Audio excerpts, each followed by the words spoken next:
that's one of use of the Canva and your CapCut. Oh, okay.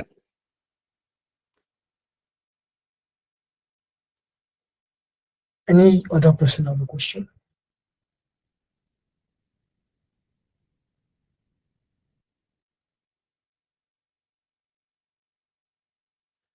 Okay, since we have no other question, I think we've come to the end of today's class. Thank you for joining. I hope to see you guys next class. I hope you all have a great night. Good night.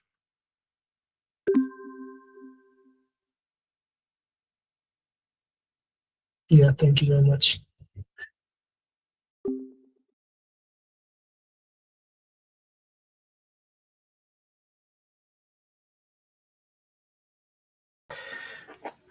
All right, that was a great session by the Stacks AI Guild and our good friend Bolupeak, showing us how to use some of these amazing AI tools available to us. Thank you guys for tuning in. I am going to continue with some pre-recorded content momentarily, and I believe GP and I will be back with you guys around 2 p.m. to cover the Fed speech. Scheduled for 2 p.m. still right now. If that changes, we'll let you know, but we'll have something going on, and stay tuned for more content. And as always, thank you guys so much for continued support and tuning into what we're doing here. We really appreciate you, our audience, and just want to say that. We'll be back with more content shortly. Stay tuned.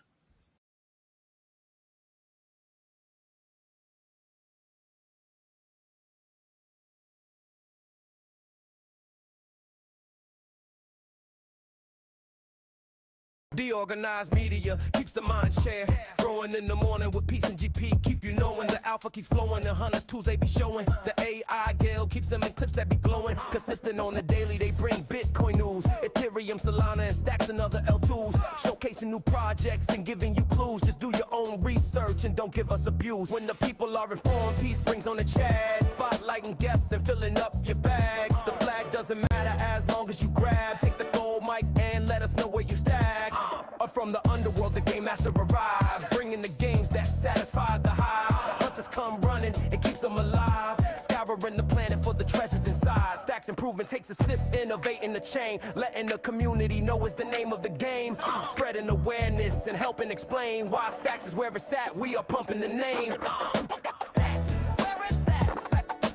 Fast transactions are fat.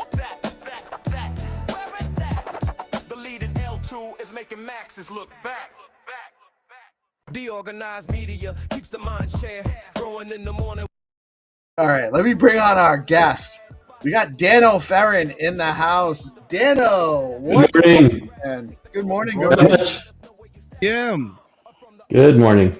I'll give you a brief introduction, and then I'm going to let you tell us all about whatever you want to talk about. I don't know a whole lot other than I met Dano down in Buenos Aires a couple weeks back. He was giving a talk about quantum resistance, which is a serious issue that I think not enough people are taking seriously enough.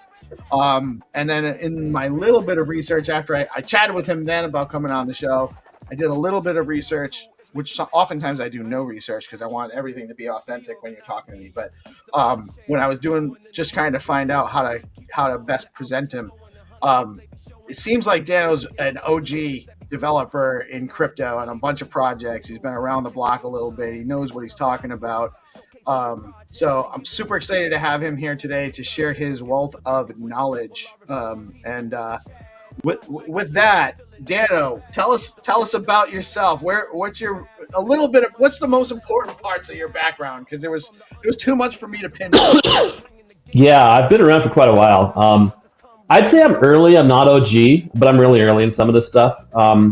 Before this crypto stuff, I had a previous life as a desktop developer in Java. And that's really kind of what got me into Bitcoin. I was working on, there's this thing called graph analysis where you take, dots and lines and you connect them together. And there's really fancy algorithms from this one company that I wanted to try and use to lay it out cool. Because there's this new framework called JavaFX. It was entertaining tech for me, but I needed some real data to lay out some of these graphs. And that's about the time that Bitcoin hit its $1,000 hit. And so I started reading up on some of the Bitcoin libraries and said, you know what, UTXOs, there's these acyclic directed graphs that I want to like kind of render on this graph algorithm that I've been working on. I wanted to see what it looks like. And that really just started my descent down to the rabbit hole. I generated it for a Coinbase hackathon. I used that as a forcing function to get me to finish to build something. So I built a little program where you could graph your UTXOs. I briefly thought about building a forensics company around it, but I just don't have the government contracts. And having been on both sides of the forensics bit, it's kind of creepy. It's not too comfortable. So I sold it off to someone for chump change. And then I spent nearly 3 years at Google thinking, you know what, if I work at Google, I can get this blockchain stuff out of my system. Didn't work. At Google, every few years, you kind of like switch, unless you're like going, super staff engineer and you're going to be committed to this feature for life. Every few years, you tend to switch groups. And it was about the time that I started to need to switch groups because we had shipped our products that we needed to do. And that's when a recruiter Consensus called me up and said, hey, do you want to work on a Ethereum client? It's written in Java, and I've been following it the entire time I was at Google. And I'm like, yes, I do. So it wasn't too much of a hard sell to get me to work at Consensus. I started working there.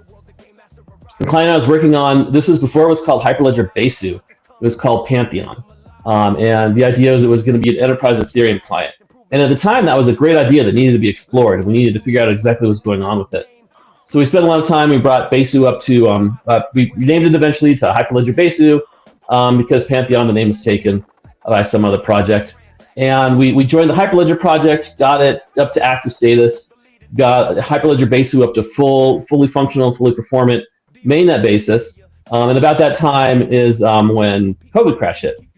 So I had been working on some deep database layer stuff, trying to improve the speed of our performance to build this bonsai tree thing.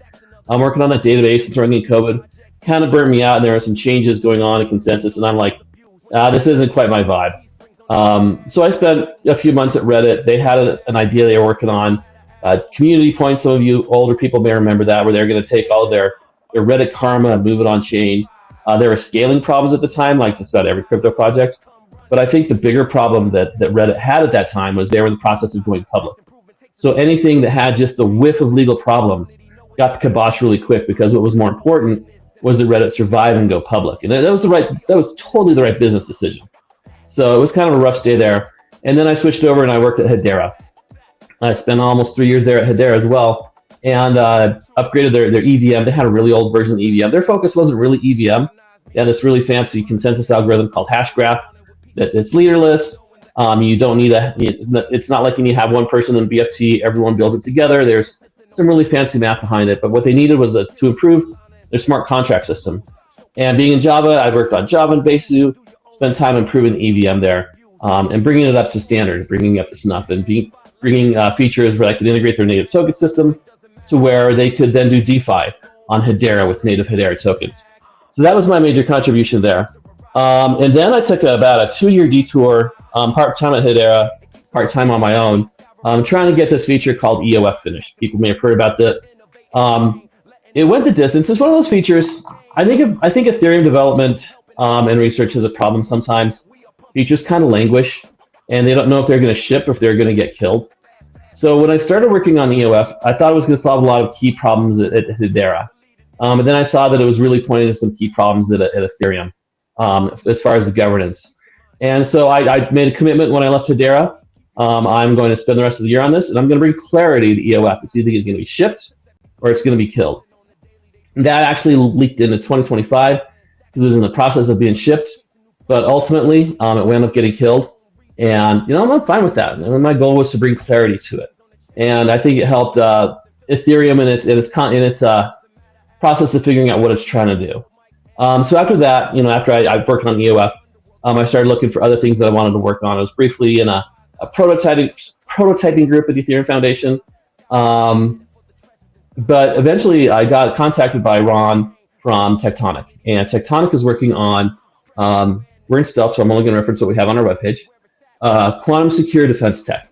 I'm working on quantum cryptography, learning a lot about the quantum threat. And this is some very important stuff that we're doing. I really want to talk about it once we go public, some of the stuff I'm working on. But quantum's really been the next rabbit hole I've been going down. There's a lot of great opportunities for it, and there's also, more importantly, some important things we need to do before we really chase the brass ring and try and do all the real fancy stuff with quantum. Probably the top level line is that quantum is on track to basically destroy elliptic curve cryptography in all ways, shapes, and forms that it's used. It's kind of scary when you think about it. So, and it's only a matter of time, by the way, right? I mean, it's definitely happening. The only variable is when, and if it happens sooner than we expect, it's going to be it'll be catastrophic for crypto. Right. And so, like all things quantum, there's not much certainty when it's going to ship. It forms like this bell curve. So a couple of weeks ago, one of the I think it was Scott Aronson was his name. Someone who's been in the crypto industry for a long time, not the crypto, the quantum field for a long time. He kind of has a reputation as a timeline skeptic. Says, hey, yeah, this quantum stuff is cool and awesome and everything, but it's going to take forever to ship. We don't have the technology.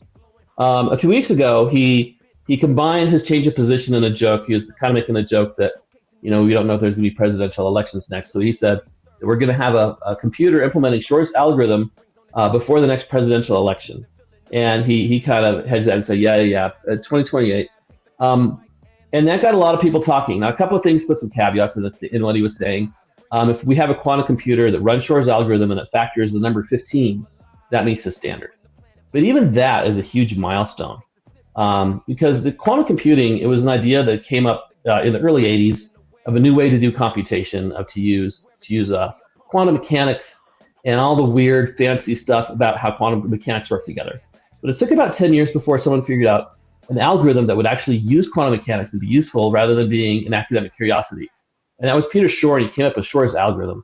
And it solves a rather difficult cryptography problem, which is how do you factor large numbers? RSA at the time that he invented this was the number one cryptography, public key encryption cryptography.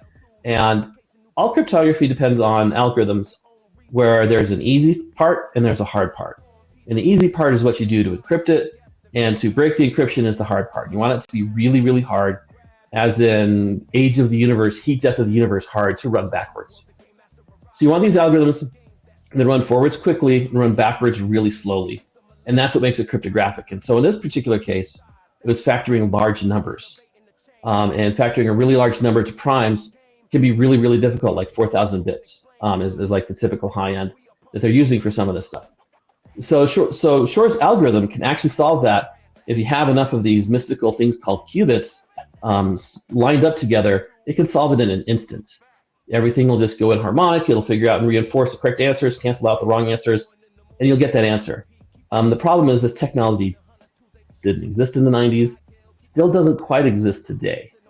So that's been on the radar for a lot of people. So when elliptic curve cryptography started forming and they realized that the cryptographic hard part that they were depending upon there, the discrete log problem, the thing that you run backwards is difficult, it also depended upon, it could also be cracked by Shor's algorithm. So when this came in, a lot of the cryptographers were always kind of, keeping it at a distance, and some people were making fun of them. It's like, oh no, quantum computers will never happen. And some of them are like, yeah, they will, it's a matter of time.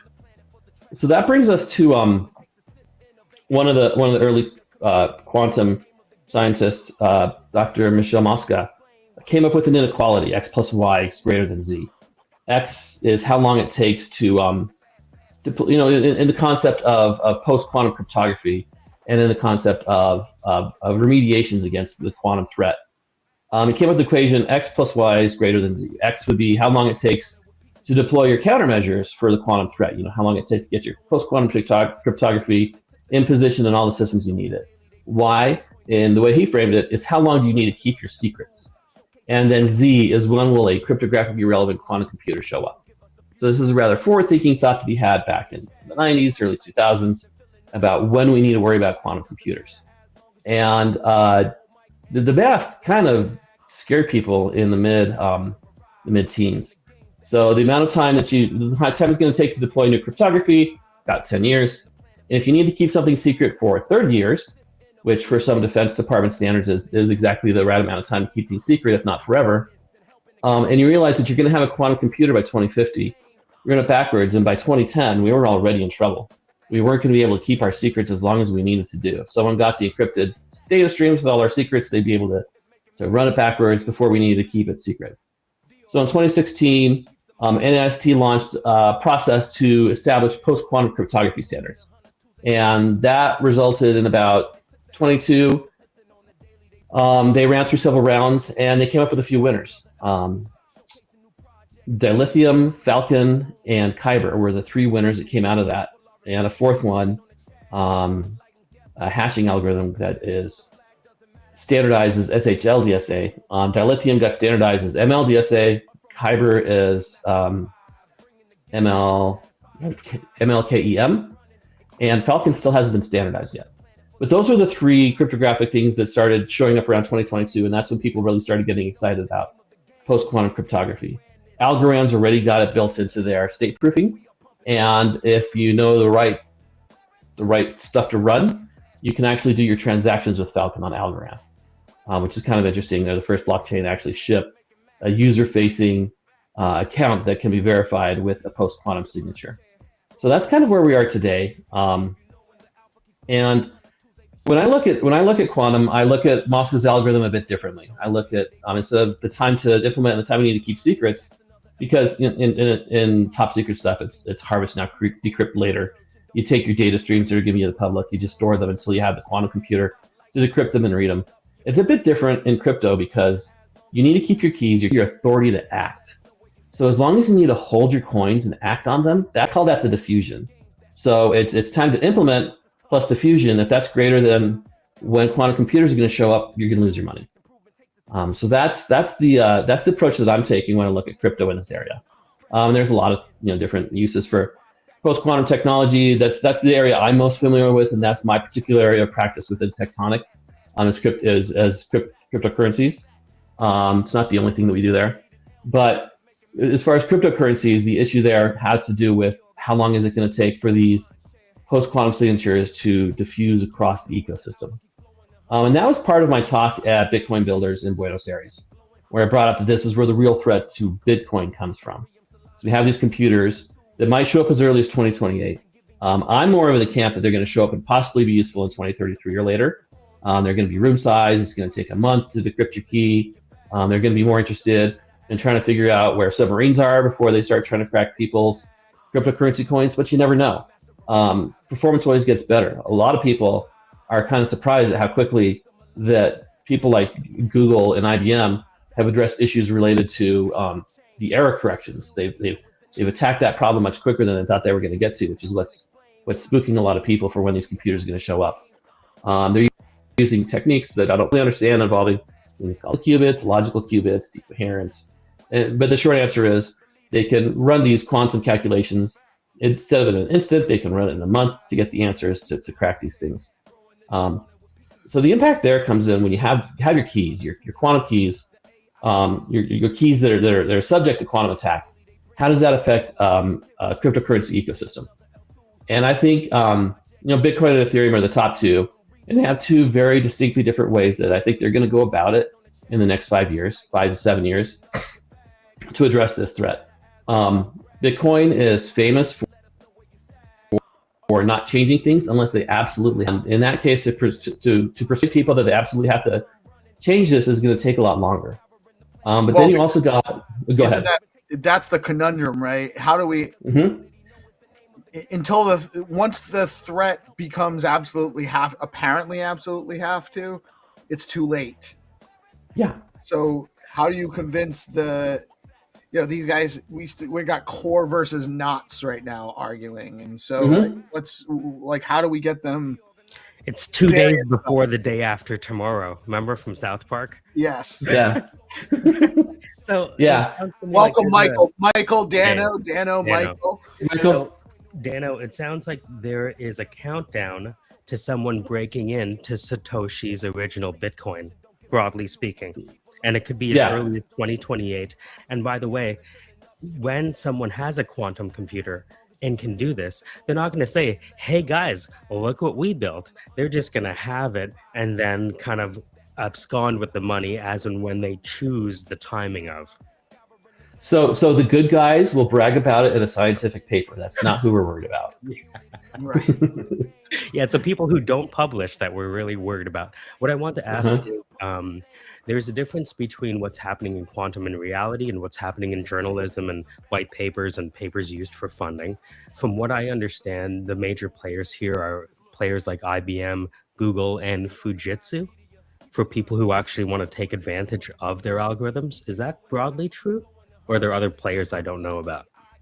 So there's an entire quantum industry that I'm learning about. Quantinuum's announcing a chip today that I'm going to tune into their live stream and figure out. They're a company based here in Colorado. Was there as well, yeah. Yeah, Blue Wave. There's a lot of smaller companies that are producing these devices. So one argument that people might make that these are only going to be, these are going to be Defense Department computers no one's ever going to get access to. That's not the case. There's companies building billions of dollars to make these available to stock traders and people who want to forecast weather. So the retail distribution of these quantum computers is presumed. They're going to be out there. You can't just presume that it's like a nuclear secret and no one's ever going to use it. So that's one part of it. I shared a link in the chat to one such ecosystem out of Switzerland called QAI-Ventures.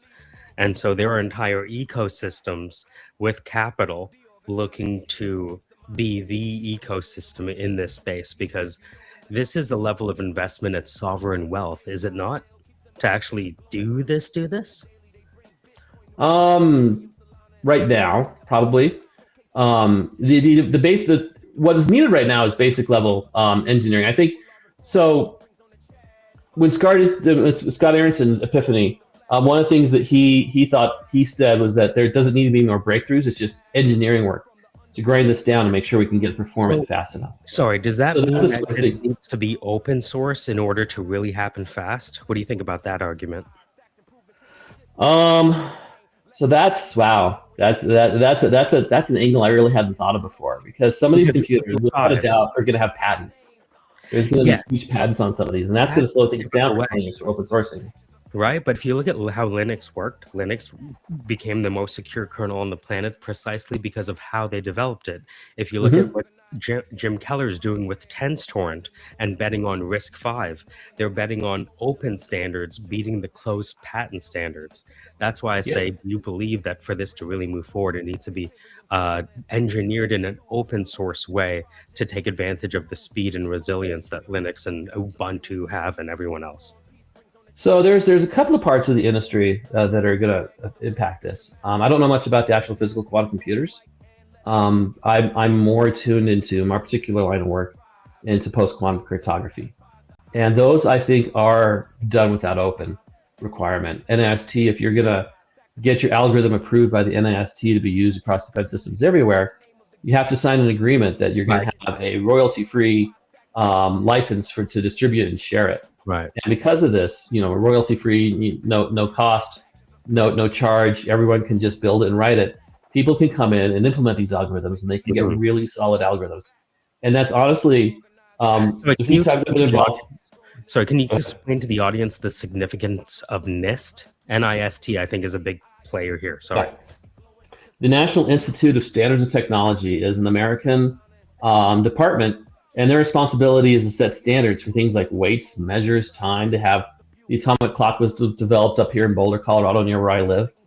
Just things like that make society regulated and standard. So we know a mile is this long, a kilogram is this much, and so they standardize also things like cryptography, like SHA-3. This is the definition of SHA-3. This is how you use it. This is SHA-2.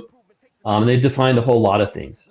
And some of the things they publish are FIPS, which is Federal Information Standards Practices. I don't know what FIPS stands for, but what it really means is if you're going to work with a government system, this is the published standard of what you need to do, and this is the standard of what it looks like.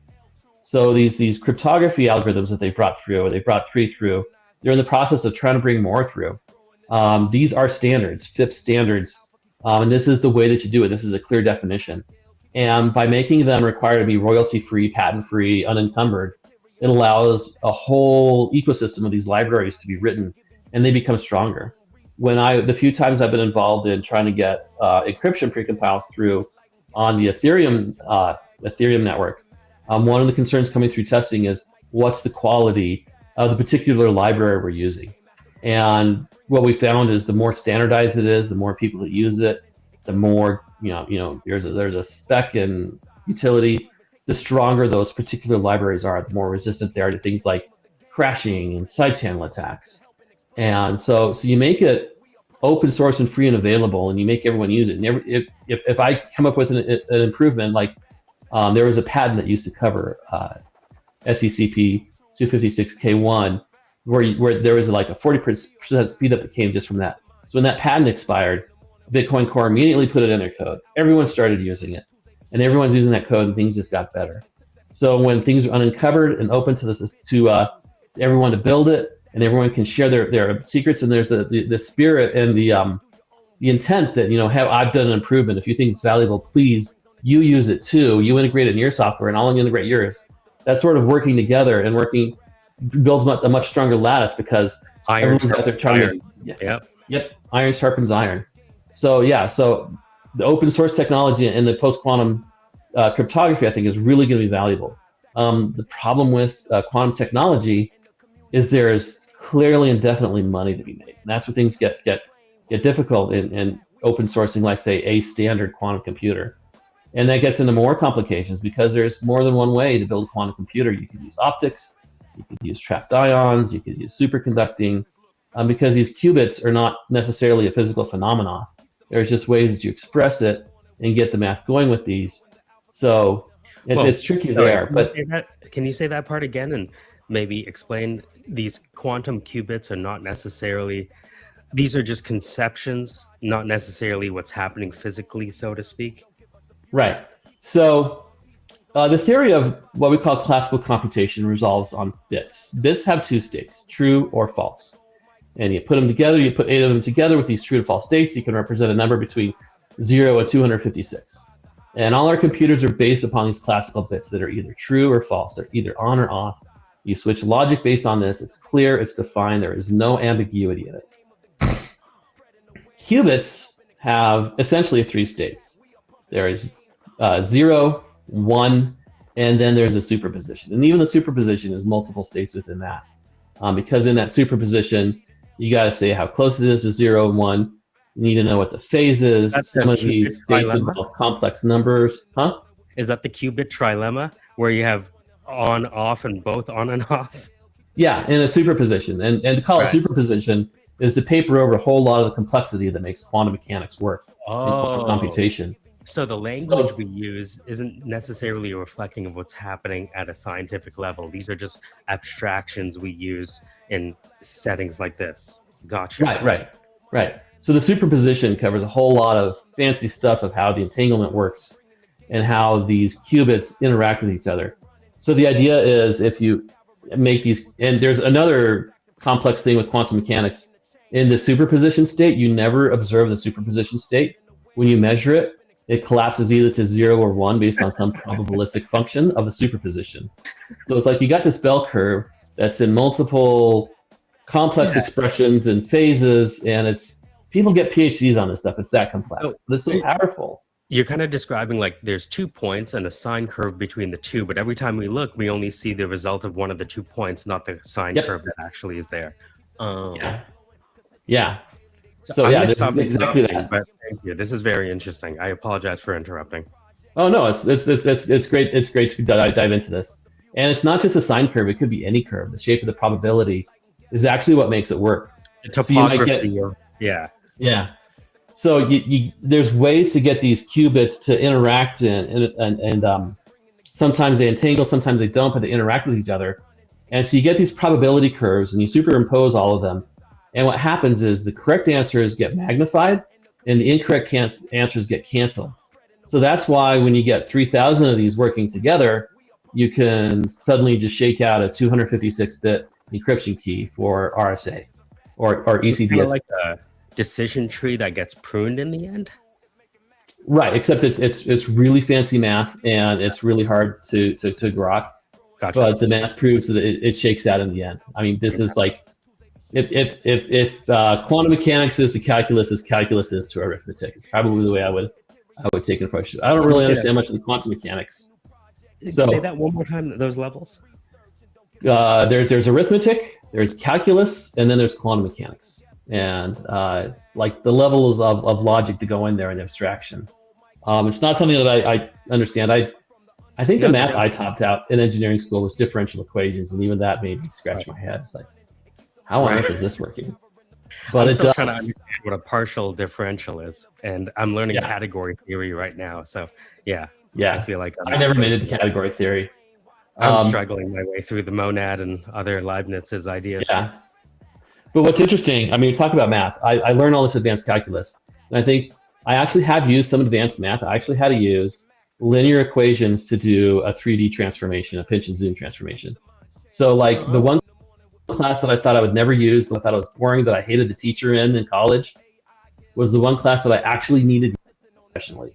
Never had to use calculus in the software world. Is it because of the consistent scaling? Its rate of change is what a pinch zoom is. It's the 3x3 matrix.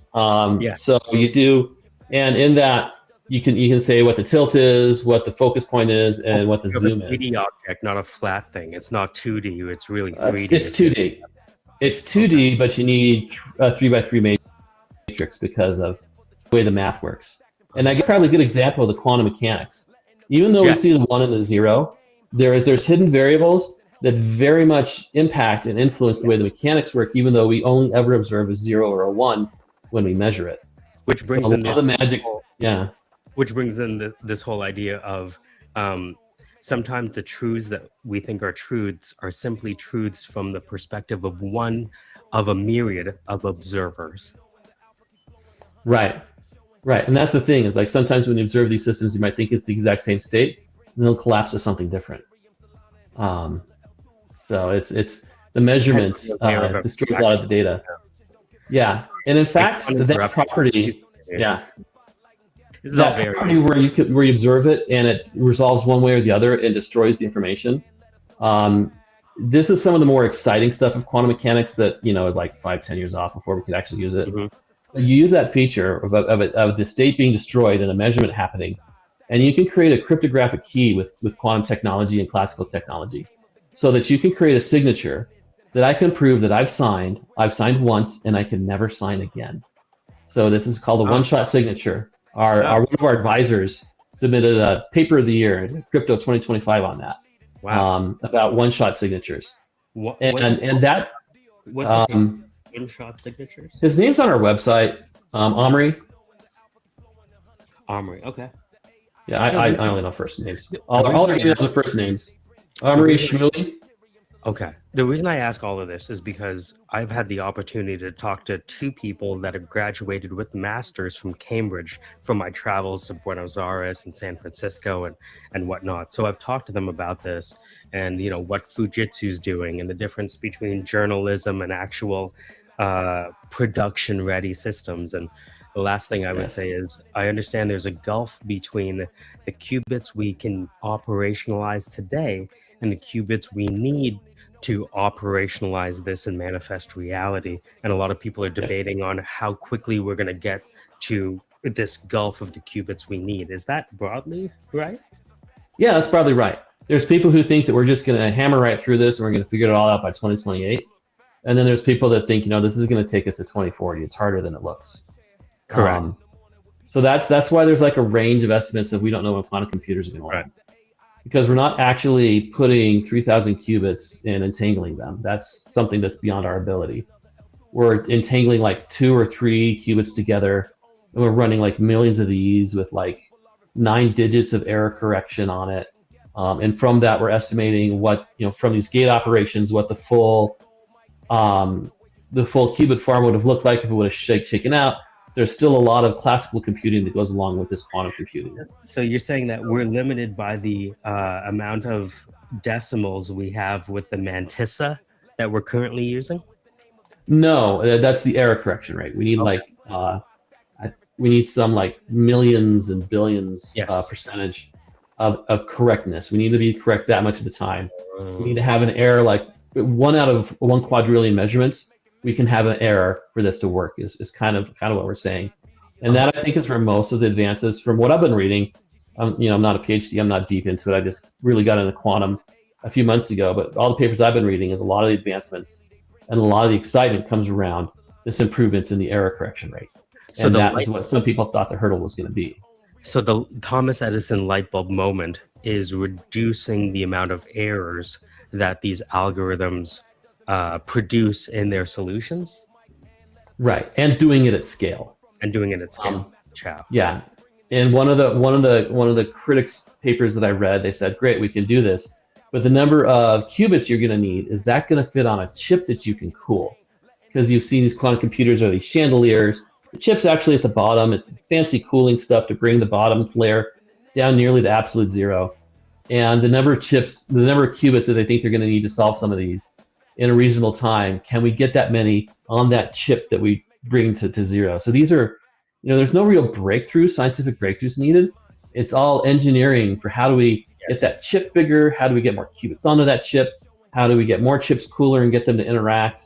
These are, that's I think where the real vibe shift has happened, is people realize it's purely an engineering problem now, a really hard engineering problem, but an engineering problem. Nonetheless, this could be 2 to 3 years away where they realize this, though.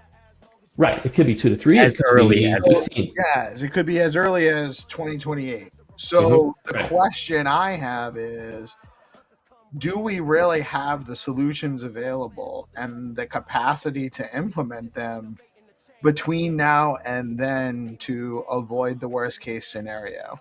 It's the willpower, isn't it? Yeah, so we have the solution for Bitcoin. It's called BIP360. They post a new thing, post a quant secure hash. I can't remember what Hunter B's called it, but you basically take these NIST algorithms and you make them eligible to do public key signing. I think MLDSA and SHLDSA are the standardized ones that would go in the spec, and that's what would go into Bitcoin. There's also some talk about some of the hash-based signatures that are looking at standardizing. But if we needed to flip it on today, we could easily get those written and integrated into the next version of Bitcoin. But writing the PR is the easy part.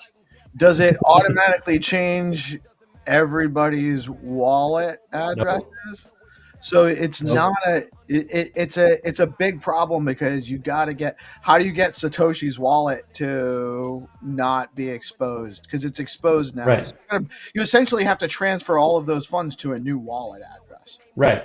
And that's where where my phrasing of Moskva's inequality is, the time to implement plus the diffusion across the ecosystem. How many people are going to move their coins to a quantum secure address? And as he pointed out, some of them might never, because it's based on some accounts, Satoshi has lost the keys to those, or if he hasn't lost them, he's letting that rumor spread around quite a bit, assuming Satoshi's still with us. Because of the Shamir stuff, yeah. Around. Yeah. So and these keys, go ahead. That's why I say in the beginning, there is now a countdown to who's going to abscond with Satoshi's money. Right. Or there could be a governance breakthrough, and another option, one is to see who's going to steal the money and just say code is law. But another option is to set a date, set a red flag date, and after this date, all Bitcoin nodes are going to disrespect ECDSA signatures. You're never going to see another ECDSA signature on chain, and that will effectively burn Satoshi's coins and burn everyone's coins who hasn't brought them forward. Yeah. So that's why it's controversial. But if you set this date like 4 or 5 years in advance, it should be enough warning for people to move them if they want to keep them, or if they want to burn it. Software companies do that when they say, look, we're sunsetting support on Oracle 8.11, so we have to move to 9.I by 2027. Right. Well, that's the only way I see to secure the network. Otherwise, because if the Satoshi wallets get drained, that's going to have a huge detrimental effect on the entire network because of the price impact. Like, it just won't, so it has to be, there's no other way around it, is there? It depends on who gets the coins. So there's the possibility that has not been completely disproven is that Satoshi has his addresses, he has his keys, and he'll just move them. That's like the absolute best case scenario. But there's a lot of people and there's a lot of credible reasons to believe that those keys are gone and never going to be retrieved. And I could see him burning it for the good of the network, thinking that this will never be a problem, and never thinking that quantum computers would actually be relevant in time to crash the system. But when he was doing stuff out to 2198 to say how long the curve was the payouts was gonna come, you surely would have to think that he was thinking longer term with that. I don't think he would burn the keys intentionally. But he could have lost them in a server upgrade.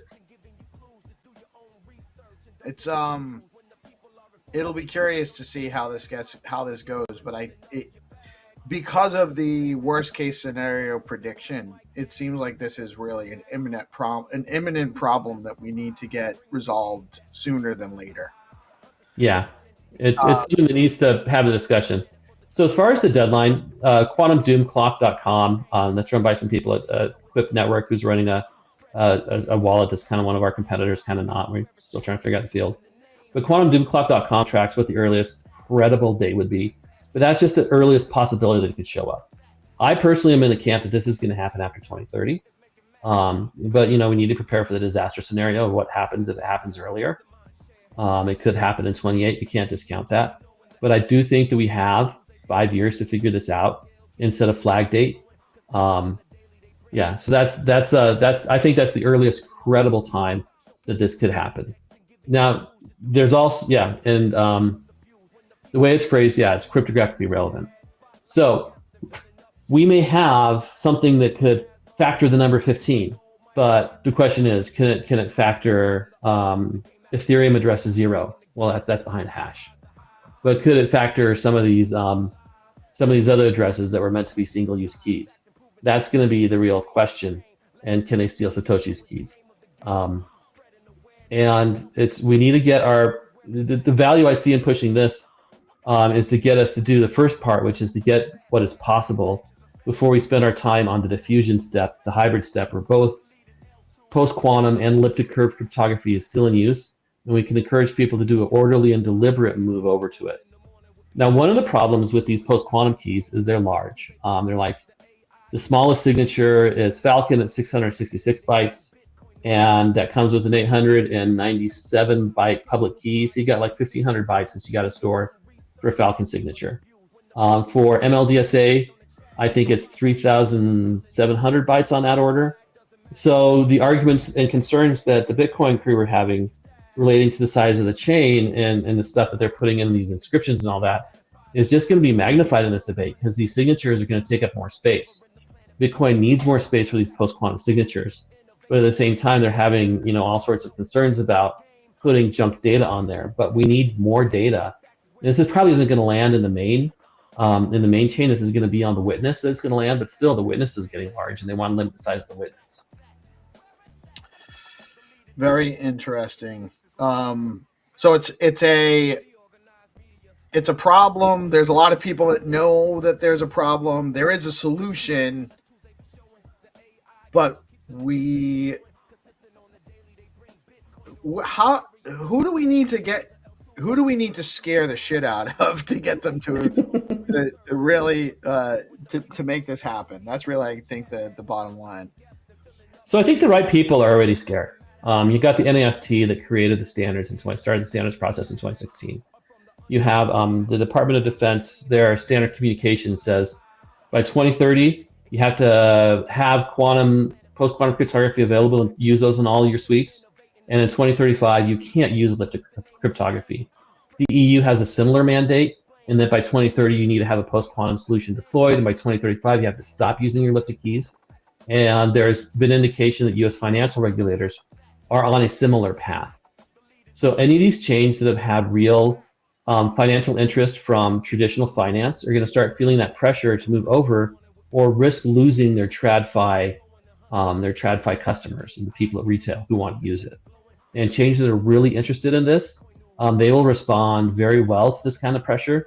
But then you have some chains like Bitcoin and some of the Ethereum purists who say this is cypherpunk. We don't care. We're going to do what's right because of what's doing right, not because of what some regulator says. So it's going to be an interesting thing to watch.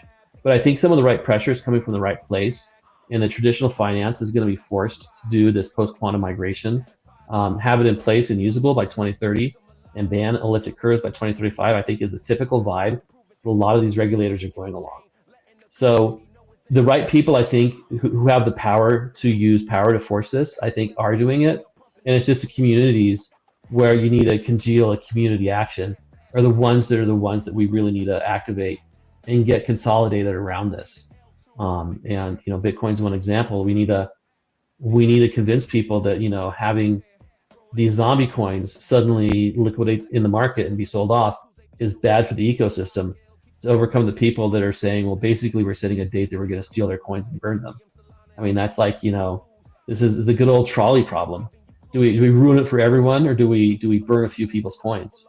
And that's classic. And the people whose coins could be burned could just as easily move their coins to a safe address, and they don't have to have them burnt.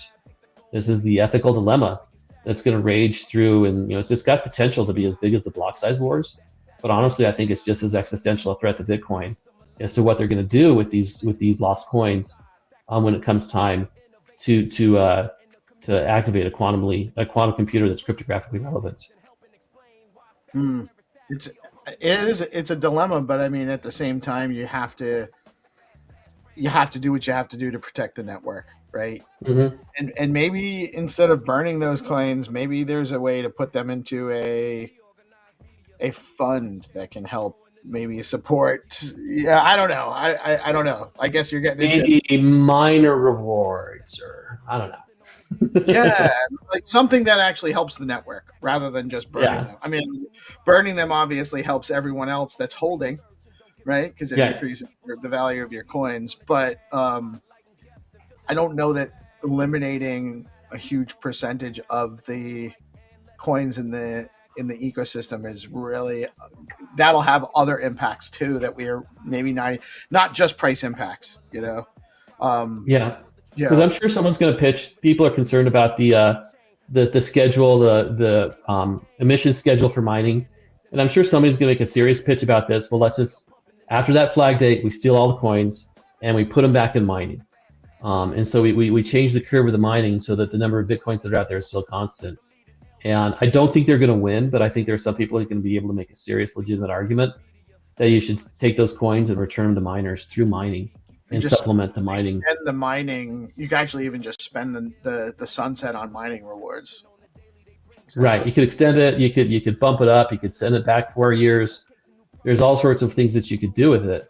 But that's going to be one of the things I think they're ultimately going to lose with it. I think if I had to make a prediction, either they won't be locked out, or they'll just be disrespected and they won't be able to be moved past a certain date. So they'll either be functionally burnt, or they will be,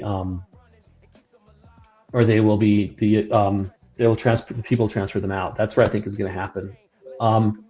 There's one possibility though that I think is unique, is the possibility of zero knowledge proofs. If you can have something else that you can prove it rather than simply the key, then you can use a zero knowledge proof to recover it. This is Ethereum's current emergency escape plan, is that they would have you submit a zero knowledge proof that your HD derivation key, and that you can point to your address, and you can produce the key from that, and you post a zero knowledge proof that you have the information to do that. So your 12, 18, 24 word seed phrase, that's your secret. And if you can prove your secret that it can produce the public key from that, then you can post a zero knowledge proof, and you can move your funds to a new address. So something like that could also be an opportunity for Bitcoin. I mean, you kind of got that with pay to script hash. So having the secret rather than the actual private key. Right. But that only works if you generated your private key from like a HD wallet or some derivation seed. And it would only work for the derivation seeds that they have ZK proofs for. So you're talking about not your average user having the capacity to do this. Oh man, this is a. But your average user still has their keys, and the solution for them is simple: move your coins. Right. Well, but even just communicating to people is a challenge sometimes. Dano, I could talk to you about this forever, man. It's really awesome stuff. We actually have a segment that we segue into usually about 10 minutes ago. We have the game master. Oh, doing- sorry. we do no, it's not your fault. It's my fault for I listen, it's my show. We do it whatever I want to do it. And it was a great conversation. And I didn't prepare you for this. So we do a game show segment. You're absolutely welcome to stay. Do not feel obligated to stay. Super respectful of your time. But we are going to transition to a game segment where we have the game master come on. We do a Find2Earn thing where we utilize Google Maps, and we're sponsored by some of the Stacks meme tokens, and people have an opportunity to win. We'd love it if you did hang out to play, but I don't want you to feel obligated. But we'll be back with the Game Master in just a minute. Real quick, I want to just everyone follow at Shemnon. Dano Farron knows what's up, and he's working at Tectonic XYZ. That's at Tectonic XYZ. And they also are trying to solve this big problem that we have coming up. So make sure you give them a follow. And Dano, what else?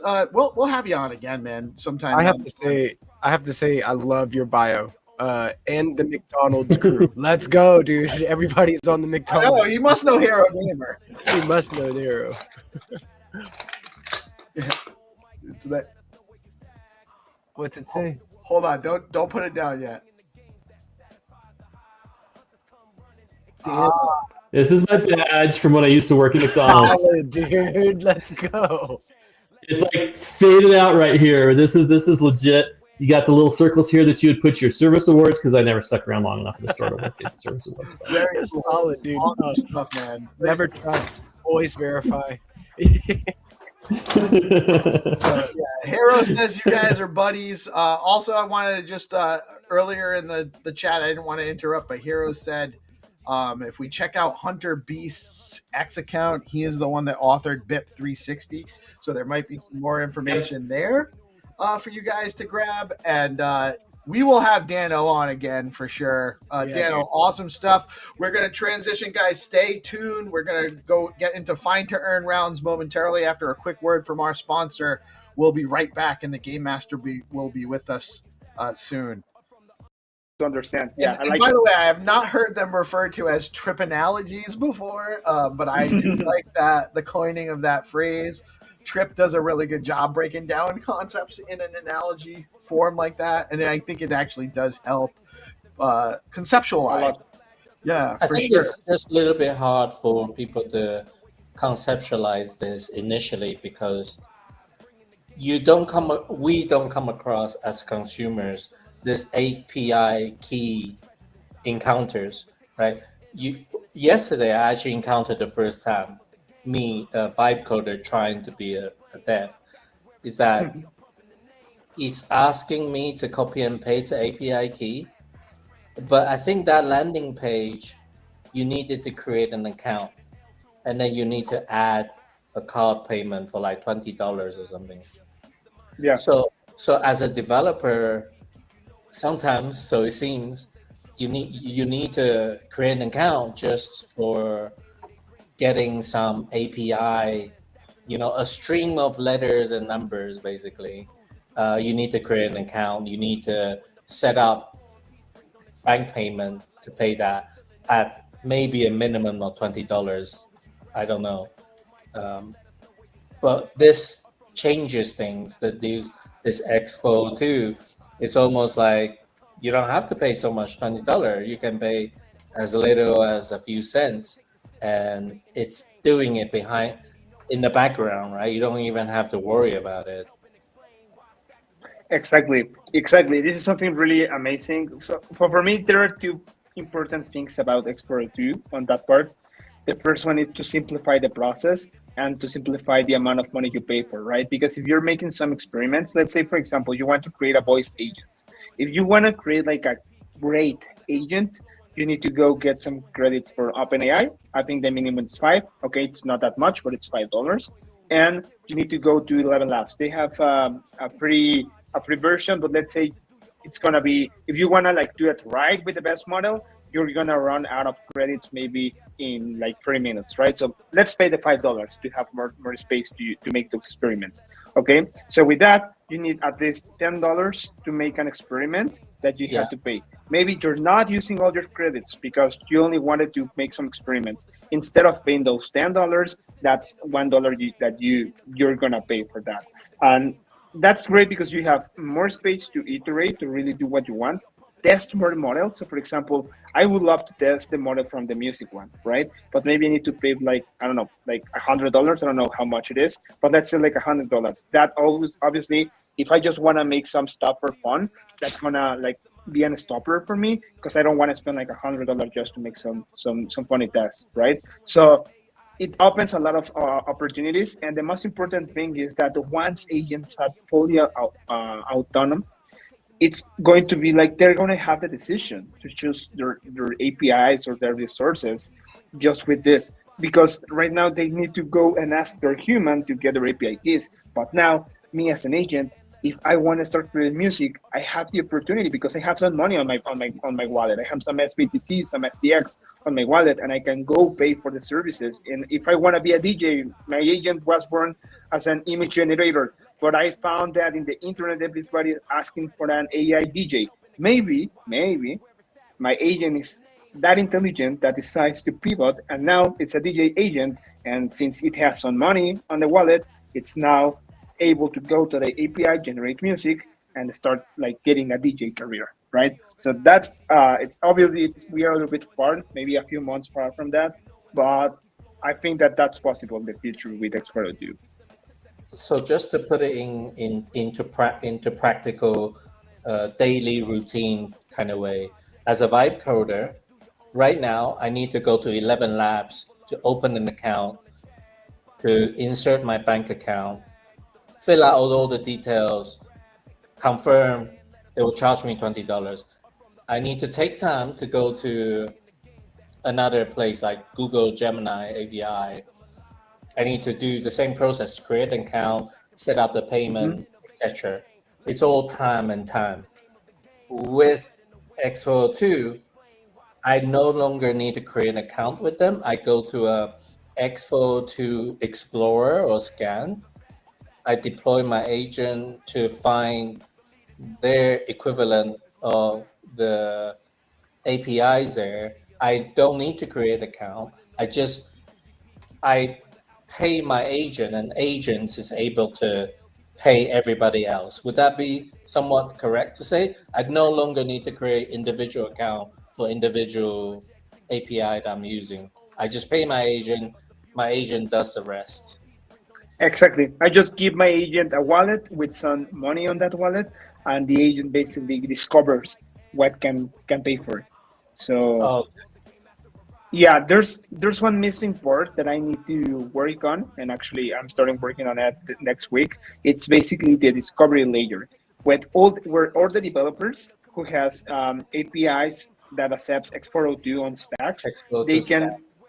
Exactly. It's not only the scan, the UI, but it's more like a piece of code that agents can ask, okay, so which service do you have? Okay, I have a service, and maybe you can pay for the DoorDash, you can pay for LLMs, you can pay for AI images, AI music, all these services. Those are the ones you can pay with X402 on the stacks. Okay, me as an agent, I can decide which one to use in which situation. So that's something I'm working on. So agents can do it automatically. They don't need to go to an UI or anything, or the human don't need to go to the UI or something. Awesome. So actually, my agent is making the decisions, which platform is the best for image. I don't need to worry about that. Exactly. Wow. This is I mean, we're watching everything come together in real time is really what's happening right now. The promise of AI agents that can actually interact on your behalf. A year ago, this was all just hypothetical. You know, we knew we would be able to do this, but we didn't really know how. And you know, we have big brains like Tony putting together the pieces to make this work for us and for our community. And it's really awesome stuff. Tony, we'll have to have you back on often You know, because I as you develop things, we want to hear more about it. I'd love to be able to get into a little bit more about your experience at Hacker House too at some point. Oh yeah. We do have the game master waiting in the wings. He's going to come on. We're going to play some Find to Earn rounds. Tony, I don't know if you've ever seen us play Find to Earn. We only got a couple rounds today, but if you want to hang out, you got a few minutes to hang out. Yeah, sure thing. All right, we'll be right back after a word from our sponsor BitFlow with the Game Master. We're going to run a couple of Find to Earn rounds. Then we're going to segue into an AI segment with 300. But we'll wrap up with Tony too, and we can talk a little bit more during the Find to Earn rounds as well. So guys, stay tuned, and we'll be right back after a word from our amazing sponsor, BitFlow. I think he has a delay here. Okay. Yes, sir. And actually, I think there's more work coming up, like how we define what is a working group, and maybe even how to start a working group. I would imagine in the future we could post information about that. Cool. Awesome stuff. Yeah. So, and also just remind people there's taxis coming up on Thursday. I'm excited. So make sure you go and vote. And there's a Luma link to the event. You can add to your calendar here too. So it's an important. Vote for GP for best community builder. Yep. Vote for DeOrganized Media. Vote for GP. Peace, love, music. Amazing guys. You guys have been killing it this year. You know, really thank you for all the work that you put in. Yeah, we're just happy to be nominated, to be honest with you. There's lots of projects. I voted for STX Tools, to be honest. I think that's a great project too. But yes, Stacky's voting is live. You guys can go to the Stacks account handle and click on that link right there. It'll bring you to the block survey. It takes you like 20 seconds at most. So make sure you go vote, support your community, make sure, and just vote whoever you vote for, go vote. You know, don't sleep on it, because the more engagement we get, the better, and the more feedback and representation as to who people are enjoying, who people are resonating with in the ecosystem is important. So it's impactful to participate in these votes. I think this has been a great call. We are a little bit over, and I want to be respectful of everybody's time. Is there anything else we needed to say? Any last words before we wrap up? Hero, you Yeah, if I may just give a shout out to the AI BTC working group. They killed it yesterday. Oh, yeah. They had a really good community calls. They asked people to come in from outside the ecosystem to join this call. So different people came in, and they had a really good chat about AI and BTC. So I really highly recommend, if you're really interested in AI and Bitcoin, like, this is the perfect community for you to join. So go join the Discord. They are on Discord. I think there's a link to join somewhere. Does that say it's going to be on Tuesday? They're normally on. Yeah, next it's usually Thursday, but I think for December they probably moved it to Tuesday. So it's Tuesday at 12:30 p.m. ET. All right, I'll have to remember that. Yeah, me too. Awesome. I just added my calendar. You can use the link to add to your calendar. I want to. Hattie dropped a quick question in the private chat. Yeah. Go ahead, Hattie. Oh no, I wanted to wrap up two other things. I wanted to ask about the SIP working group, so that it's on, because it was on from last week. So I wanted to just drop that in.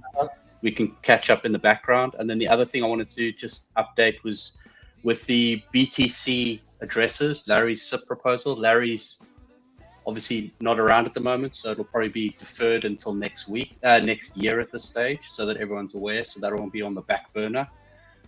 Stacks Pay obviously is also on the back burner, primarily because Dan and Resh obviously launching. So Boom Wallet is, if those who don't know, we're in the thick of testing at the moment. So the other question I had was, Rena, with regards to getting all the wallets in one place, are they a part of the DeFi working group?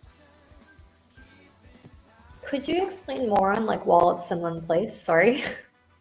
The wallets that support Stacks and SBTC, are they a part of the DeFi working group? They joined the technical builder call that Adriano hosts. It's every 2 weeks on Thursday, 8:30 or 9:30 a.m. ET.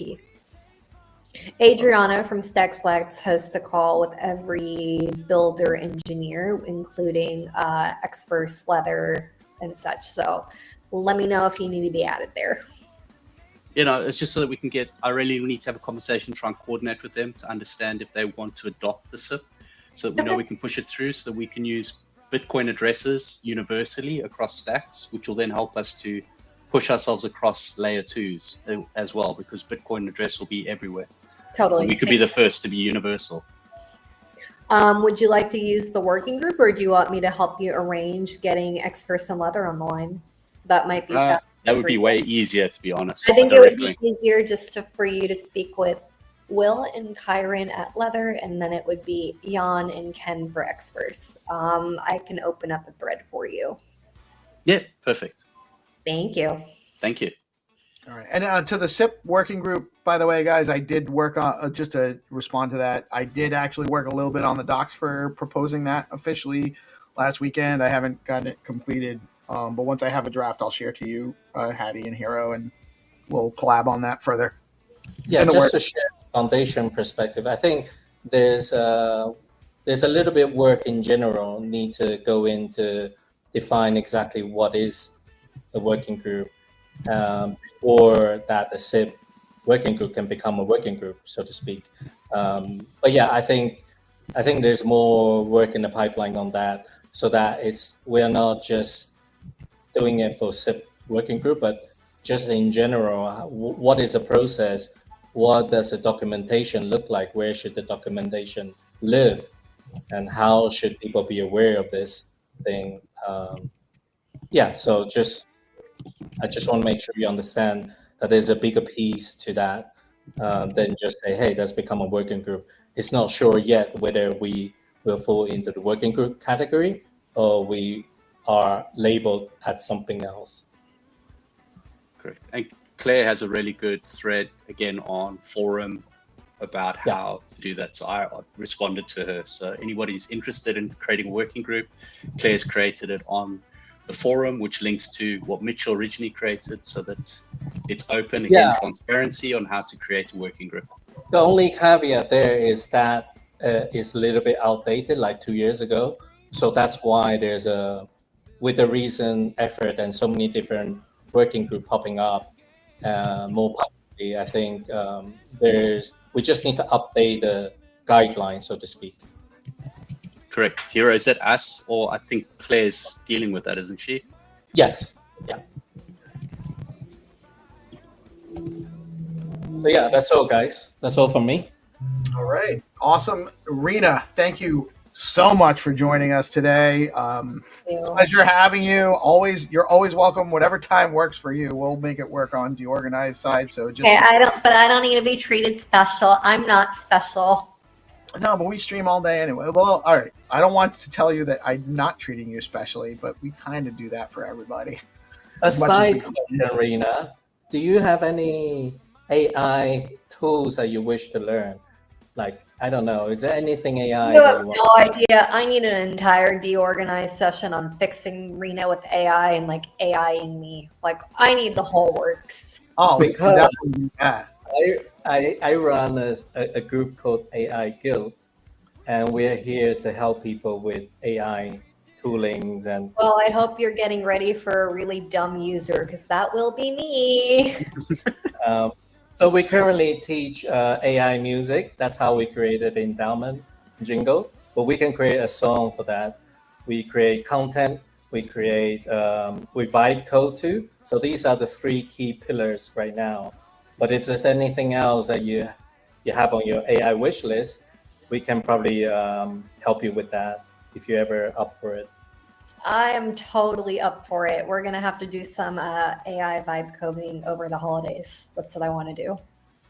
We do that. We're starting to do it almost every day. That was your own mission? Yeah, it's something that I want to do. I'm trying to vibe code some different dashboards to show liquidity across the ecosystem and things like that. Again, like I really want to be transparent, but I am not a developer, so I'm trying to do my best with API feeds because that's what I'm used to. Well, we can help you at the Stacks AI Guild if you ever. I will take you up on it. I will take all the help that I can get. We're not shy about asking for help. And I'm just to tell you, I don't know how to code, and I vibe coded together something for the hackathon for Stacks. Like I really went from zero to a submission to getting somewhat a working product. So it's possible nowadays. He's also not a music producer, but the background music for the SIP call, which is playing right now, very lowly, and I'll put it up louder in a minute, was also produced by Hero Gamer using AI vibe coding. So there's a lot going on, and we'll definitely the AI Guild can definitely help you. You will be surprised at how capable you can be with just a little bit of guidance for vibe coding. Love it. Yeah, I was also for the AI Guild. I didn't know how to. Yeah, Tindley's. There's a lot of people. The AI Guild has actually been spreading skills throughout this Stacks ecosystem to a large degree.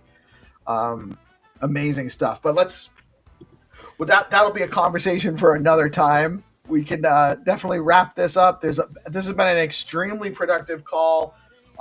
Super excited and bullish on Stacks. I think the Stacks endowment and SIP31 was the right move. And over the next year, we'll actually see more and more of why that is. Thank you guys so much for joining. Rena, Tenderly, GP, Hattie, and Hero. Love you guys. Great episode. Great morning show. We've had a ton of stuff going on today. Thank you all for tuning in. And I am Peace Love Music. We are DeOrganized Media coming at you live on Bitcoin Live Decentralized Broadcasting every Monday through Friday. Get out and support your ecosystem. There's a lot still going on today. Y'all have a blessed rest of your day. Peace out.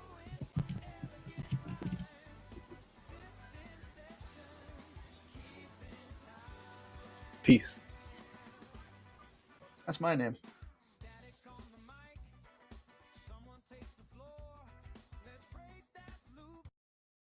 Optimize more notes in the doc, pull requests in store. Decentralized future, open core. Some chase fame, we chase function. Every diff, a quiet junction. Autonomy hums, no corruption. Code is the art, coordination, dedication. And the hood, ideas collide. Engage, evolve, we build with pride. From call to code, the chains alive. Sips in session, future in stride.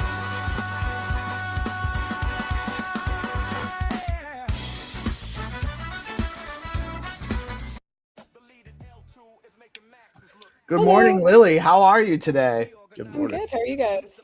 Good. Morning. I'm Peace. This is GP and 300. Hi guys. I'm Lily. Lily, what's up? Good morning. Very Nice to happy meet you. have today. Yeah, you guys too. Happy to Where have you here. Calling from the States, I guess, I'm assuming. Yeah, East Coast. I'm East Coast, GP's East Coast. Hana's in Zimbabwe. Oh, sick. Africa, Zimbabwe. Let's go. Yeah, we have a very broad community. We got a lot of people participating in this project from all over Africa, South, LATAM, friends in Europe, Asia, all over, Australia. Nice. I was just in Argentina, actually. Oh, were you down? We were for Dev Connect. Yes, exactly. Oh yeah, that's where I met Didi at your booth over there. That's how we got introduced. Yeah, it was a really good conference. I really enjoyed it. Yeah, it was very packed. The travel was a little tough for me both ways. Yeah. But, where are you located? You're in the U.S.? I'm in Toronto, actually. Toronto. So like the 51st state, as Blockface said. It's not that far, you know. It's like an hour flight to New York, so.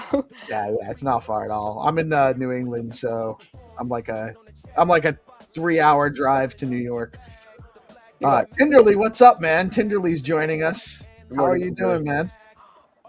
You with us? Oh, Tinderly, what's up? Tinderly might be having some connectivity issues, or he wasn't expecting us to have a guest. So we don't always have guests. Sometimes we just hang out and chat. So Lily, tell us a little bit about.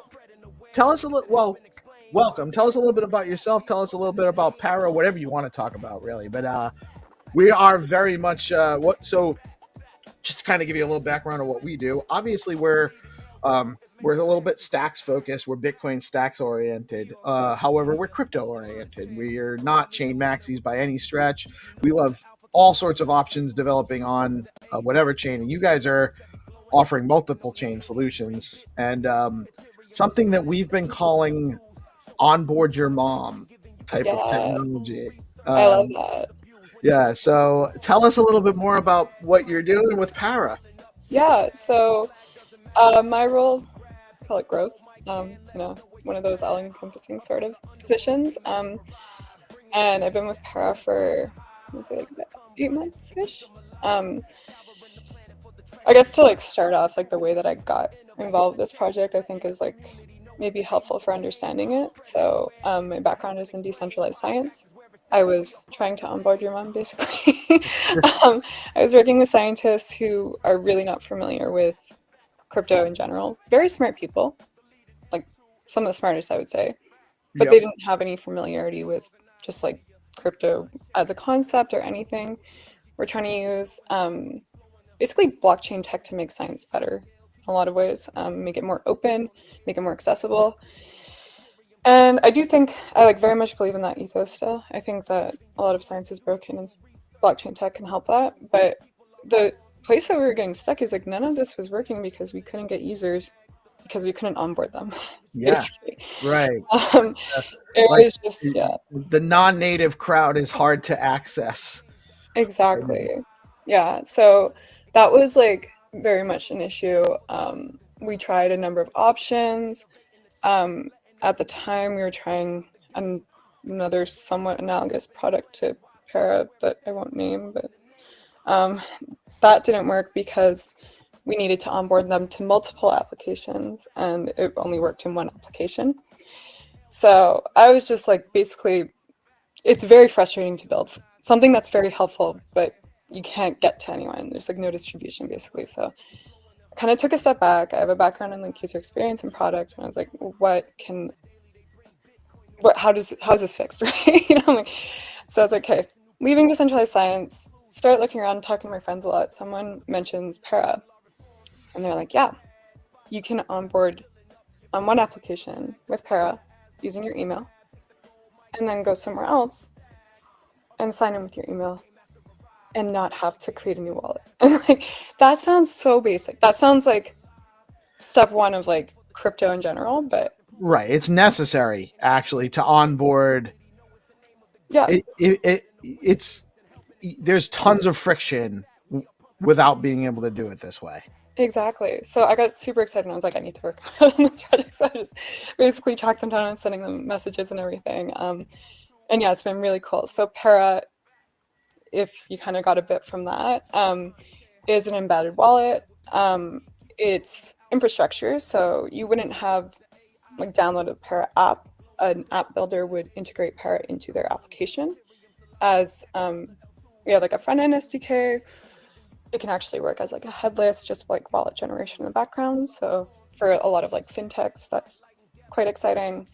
We got mobile, we got web, we got basically anywhere you need to integrate onboarding wallets and/or onboarding, Para can get in there. So there's a huge kind of swath of applications there. And like you mentioned earlier, you know, we do any EVM, like L1 if you want to do, like you want to build on Base, you want to build on, I don't know, Monad, pretty much anything there, Solana and Cosmos and Bitcoin in the roadmap actually. So Bitcoin's in the roadmap? Yeah. Very cool. The handle is at get_para. Sorry, someone else in the chat. Oh yeah. Get_para. I have it. A GP. You can run them. You can put it up. It's it's also getpara.com is the website too. Pull this guy up here and check it out. So you guys definitely need to be following Para here. So that's get@para or get_para there. This is sick. I want to be able to use one wallet for all of my apps across different chains. That sounds lovely. Yeah. So yeah, it's been pretty cool. I know you mentioned that we met in you met Aditi in Argentina. That was like a useful demonstration in Para because the DevConnect app was using Para for their onboarding. So. I think I actually did.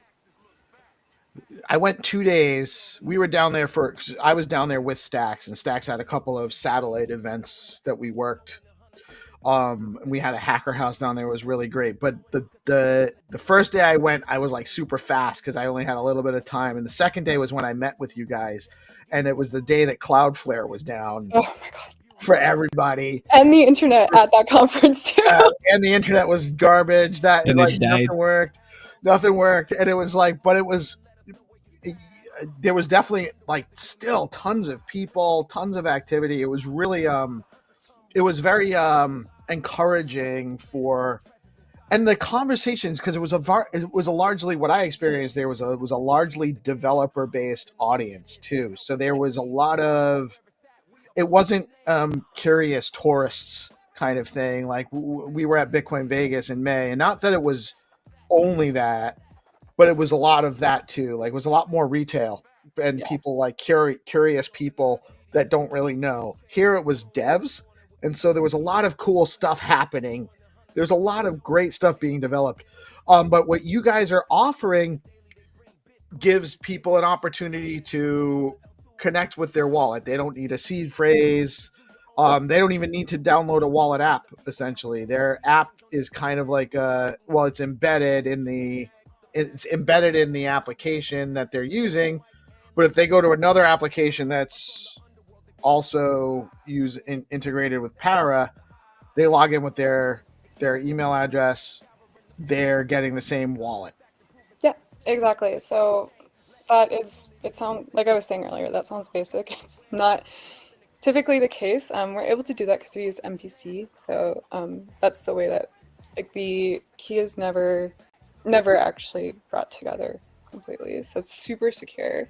But that also means that it's portable. So we call it universal wallets, basically. Like you can go to one place, sign in, go to another place, sign in, and all your assets, all of your NFTs, like anything that you have in your wallet ends up coming with you. So we actually see a lot of interest from ecosystems for this reason as well. So we have ecosystems like Camp Network and Vana are using Para as their ecosystem wallet. So when you have a Camp wallet or Vana wallet, you have users that basically a new app comes to the ecosystem, they launch. You already have users that have funded wallets.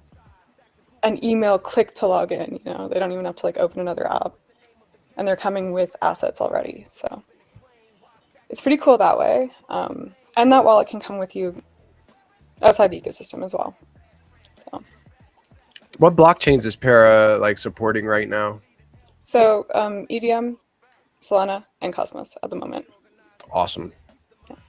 And Bitcoin in the roadmap. Bitcoin on the roadmap, yeah. So we have, and that also means that Stacks could very well be in the roadmap down the line too, partly because one thing that we're working on in Stacks right now, a proposal in the Stacks ecosystem is you can use Bitcoin addresses as Stacks addresses, because every Bitcoin address can actually just derive a Stacks address out of it. So they're working on an update that allows sending Stacks and Stacks tokens just using the Bitcoin address. So that might even be, not that it's that hard to integrate with Clarity anyway. There's a lot of big brains over here. I'm sure we'll be happy to help, sort that out. But we may not even need to be able to start integrating into Stacks apps once that improvement proposal passes. That's really cool. Yeah, I think like the composability and like cross-chain, cross-network, etc. ethos is really kind of growing. I think that's, like we were saying earlier, when we're trying to onboard people from outside of, like, this deep. We're on a call this morning about these topics. Like, clearly we are very interested in them. But if I have my friend who thinks that I work on Bitcoin and I want to get her to try out an app, I want her to be able to just click sign in with email and not have to realize like which chain it's on and switch chain. Right. That's the only way retail adoption happens. People need to not know they're using crypto, period. Almost. Exactly. They don't need to. They're just using the app for whatever value add the app gives them in their life, and they don't have to think about it. That's the frictionless way. That's how you onboard your mom. That's what we're working on here. Which we did have a Clarity is the main language on Stacks, and we did actually have an update to the Clarity language that allows developers to build with WebAuthn and passkey technology directly in like the Clarity smart contracts. But that's not necessarily,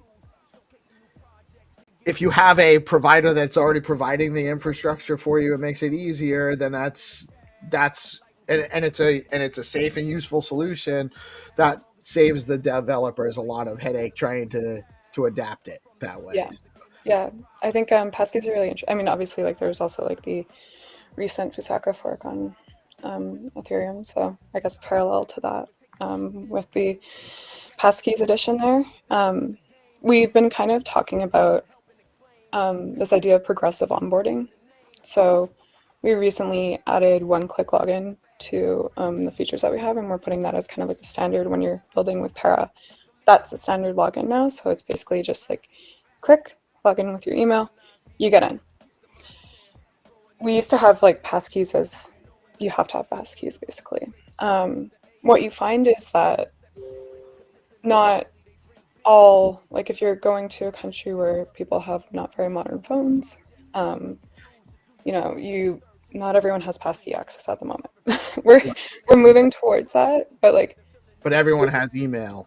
Everyone has email, yeah. So what we have as options now is one-click login. You can turn on password, like add a password. You can turn on add a PIN. You can turn on add a passkey. And the way that we're looking at this is like, we have something called guest mode, where you can actually explore an application without even signing in at all or creating an account. So it like provisions a wallet in the background. It's like pre-generates a wallet for this user. So just say like, I'm like, what the hell is this thing? Blockchain, I don't know, or I don't know, some game. I just want to know what it does. I'm clicking on stuff, right? And then I got to a point where I actually fund my wallet. And I was like, okay, sign in with your email. That's easy. Then I got really into it. I spend, I'm like really generating some money, or maybe I want to like onboard some on-ramp some funds, or maybe I want to like take some money out of it, whatever. At that point, we allow the builders to say, okay, like this is a good time for you to add a passkey to your account, secure it a little bit more. You have a lot of funds in there, But it's not kind of immediately like, hey, let's go download this application. It's called MetaMask. You have to write down 12 words. Don't show anyone those words, but put them somewhere that you will not lose them. But don't put them on your computer. Don't take a picture of them. You have to write them down, like the old-fashioned way. People get a hand cramp, especially if you do 24 words. Yeah, it is. It's a problem that needs to be solved, and there definitely are a number of solutions in the marketplace, but you guys definitely seem to be well on your way to meaningfully provide options in the marketplace for this. Very, very cool stuff. And so like one of our friends in the ecosystem, he goes by Crypto Dude, and he's built a handful of very cool projects. There's one called BoostX that you can send and receive stacks using BNS names, which is a stacks, .btc names. If you have it in your X handle, you can actually like send people stacks through X. Really cool stuff. Another thing, him and GP are working on a project called Cryptonauts, where they have integrated the Stacks wallet with Unreal Engine. They're building a game that is connected to the Stacks ecosystem, so you can basically engage with token gating in levels or on-chain assets and stuff like that. And so they're going to have a product that will appeal to the non-native crypto crowd. And we need to figure out ways to be able to make it easier for these people to onboard, not have to go to get your Leather wallet or your Xverse wallet and download it, write down the seed phrase. Like that's too complicated for a project like that to grow. Yeah. And there's not a lot of, it's also not a lot of risk. It's not a high deposit platform when you're newly getting started. So there's not a lot of risk there without the pass key and all of that stuff when they first onboard. So we've talked about this a lot as far as like when you're going to onboard, you don't need as much risk mitigation as to when you're going to start really engaging in larger fund transactions. And that's the point where you really want to push those security measures and make sure that they're, when they are self-custodying, that they know how to do it safely. Yeah, exactly. So, but we got to get them in before we can educate them. Exactly. That's the key.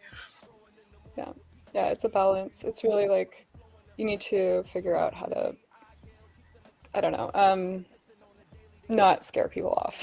I mean, I know myself, like if something is asking me like 4 questions when I sign up, I'm going to go back to that. Just like, to be honest with you, none of us has the time. We're all inundated with an endless stream of information, more tasks to complete all the time. So I don't have the time. Like there have definitely been times where people have asked me to try out projects. And like, I'm not a big Solana user, so I would have to go, like my Solana wallet's on my phone, but I can't really test that stuff on my phone. I got to go on my machine. So I have to download an app and install it. And then like 2 minutes into that process, I already got a message that's taking me away from it. And I'm never getting back to it. It's too long. Yeah, I agree with that. I think we connect with a lot of KYC providers. We don't do KYC. That's like, you can add it in really easily with Para. But for me, I think the next frontier is also like KYC that works in a similar way where you have to KYC once in your life. And then and it stays with your wallet. That would be just too easy, right? Ideally, yeah. That's like the dream, I think that's, Well, the dream would be that they stop. Yes. That they stop forcing. Yes. That they stop treating us all like we're criminals until we prove otherwise. But what do you need to know about me so bad? Well, that's not the debate here, but we will we have feelings about that on this show. We do not care for. I mean, you do what you got to do, right? I'm KYC'd on a bunch of stuff because you have to. Yeah. But the ethic behind it kind of puts the government in a position that it's not supposed to be with the way we wrote the Constitution a couple hundred years ago in the U.S. It doesn't quite jive because it holds people guilty until proven innocent. It's just it's the backwards way of doing it, and it also gives it also creates a barrier to entry for, it establishes traditional financial institutions as being more in control because they're able to absorb the cost of doing that. And so it makes it harder. But if you're going to engage, you got to engage along the rules that are set for us. And so we have to follow them. So if you can do that more easily, by all means, we should explore that. How do you guys feel about like ZK? Like KYC stuff? I just think it's ZK? Yeah, like it's like revealing KYC. that you are a human, you exist in this place, but it doesn't say anything to anyone about you yourself. Well, it's better than if it's in a centralized database for it to be that together as well. But that's gonna be really fun. I can't wait just to see what ideas people come up with to earn. Because you have the ability to earn USDCX, which is USDC on Stacks. You have the ability to earn SBTC, so programmable BTC. and stacks. So however you want to spin it, there's a couple ways to do it. And this is all using the facilitator and the X402 stacks packages that are out of Tony's camp. So, all right, that's where we have on the main site. And then next up, getting into some of the stuff that's open. We do have an open PR to add stacks as an ecosystem over here at Coinbase. So we've included a whole bunch of information on our X402 ecosystem. This would put us on the official x402.org as a supported chain. So we're going to keep pushing efforts in that direction. And as a result, we've learned a lot about the protocol and the spec, and have put out some more educational information as well. So this is one piece of the puzzle. We're waiting on a review there. And then another piece of the puzzle is this namespace, or the Cape 19 specification for stacks. I've pinged the original authors. There was some work done by Frieger. There was also, I think, some approvals by Kieran. Just need some people from the stacks ecosystem. If this looks good, give it a thumbs up or comment on it. That would be super helpful. But it basically creates a standard that defines stacks NFTs and stacks FTs in a very chain agnostic way.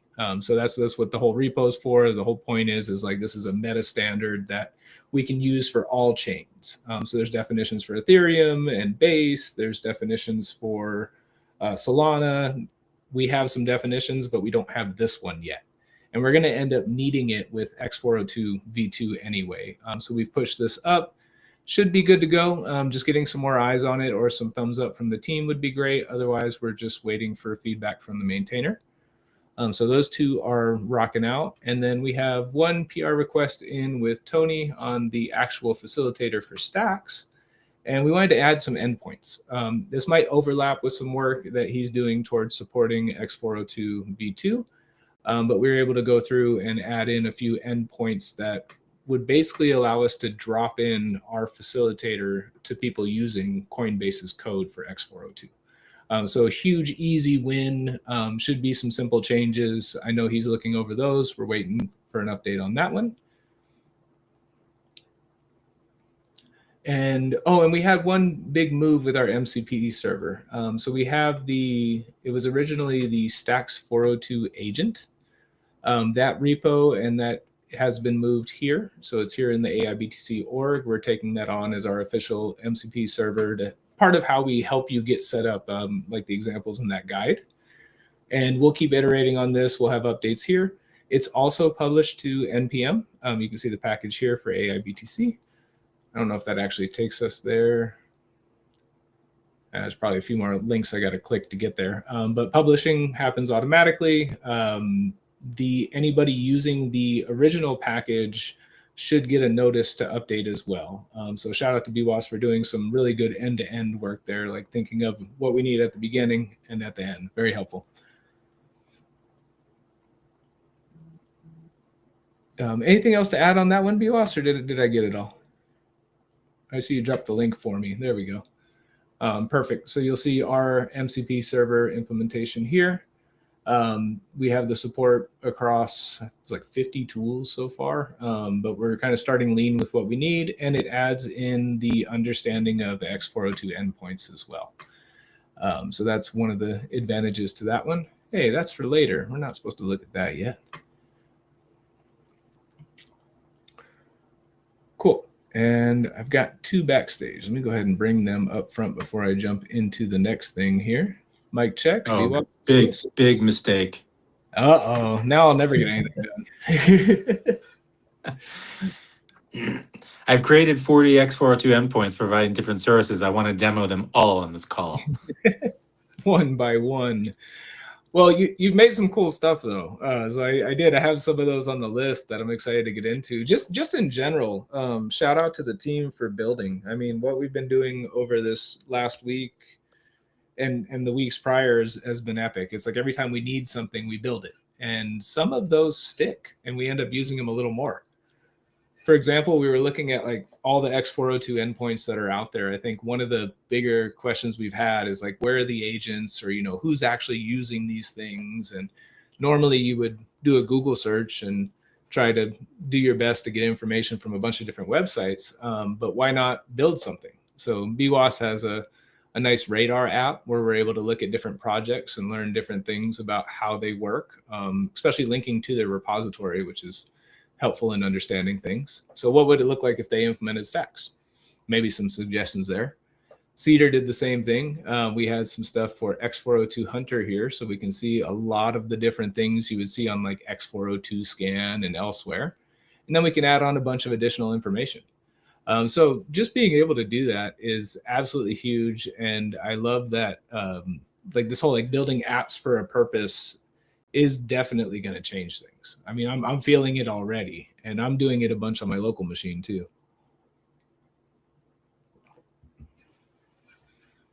All right. Are you clotting in there? Constantly. So after doing that research and saying, what are the X402 endpoints that are out there? Which ones would look really good with stacks as a chain supported right next to them? Quickly realized we need a good example or way to show, hey, this is what it's like to use our facilitator. So we spun up this repository, has examples in Express.js as well as Hono. You can run either locally just to see how that works. And then there's some direct guides to if you're already doing it on Base, if you're already doing it on Solana, or if you're just getting started. These are some quick ways just to have the right context. And there's also just some things that say like, okay, why stacks and what does the pattern look like? A little bit more info on the signatures, which is changing between the V1 and V2 spec. So yeah, this is a resource that we can feed into the LLMs, and we can also use this for BD outreach. As we're saying, hey, at our endpoints, we can say, all right, this is likely how you're set up, or we can even tailor it a bit to their code if it's public. And this is what it would look like to route the stacks payment right next to it. What's cool though is it did it in a way that it will always fall back to EVM. So it's basically like, hey, if you detect the stacks case, settle it on stacks. Otherwise, just keep doing what you were already doing. So very simple approach. Tried to keep it as like unobtrusive as possible. And the general getting started guide, this is another one we can point to just in general when we're building X402 endpoints. This will help you get yourself set up on stacks, kind of gives you what's required to set up. Similar to the instructions you would see in the actual X402 stacks package, but just a nice add-on since we were going through and adding this information anyway.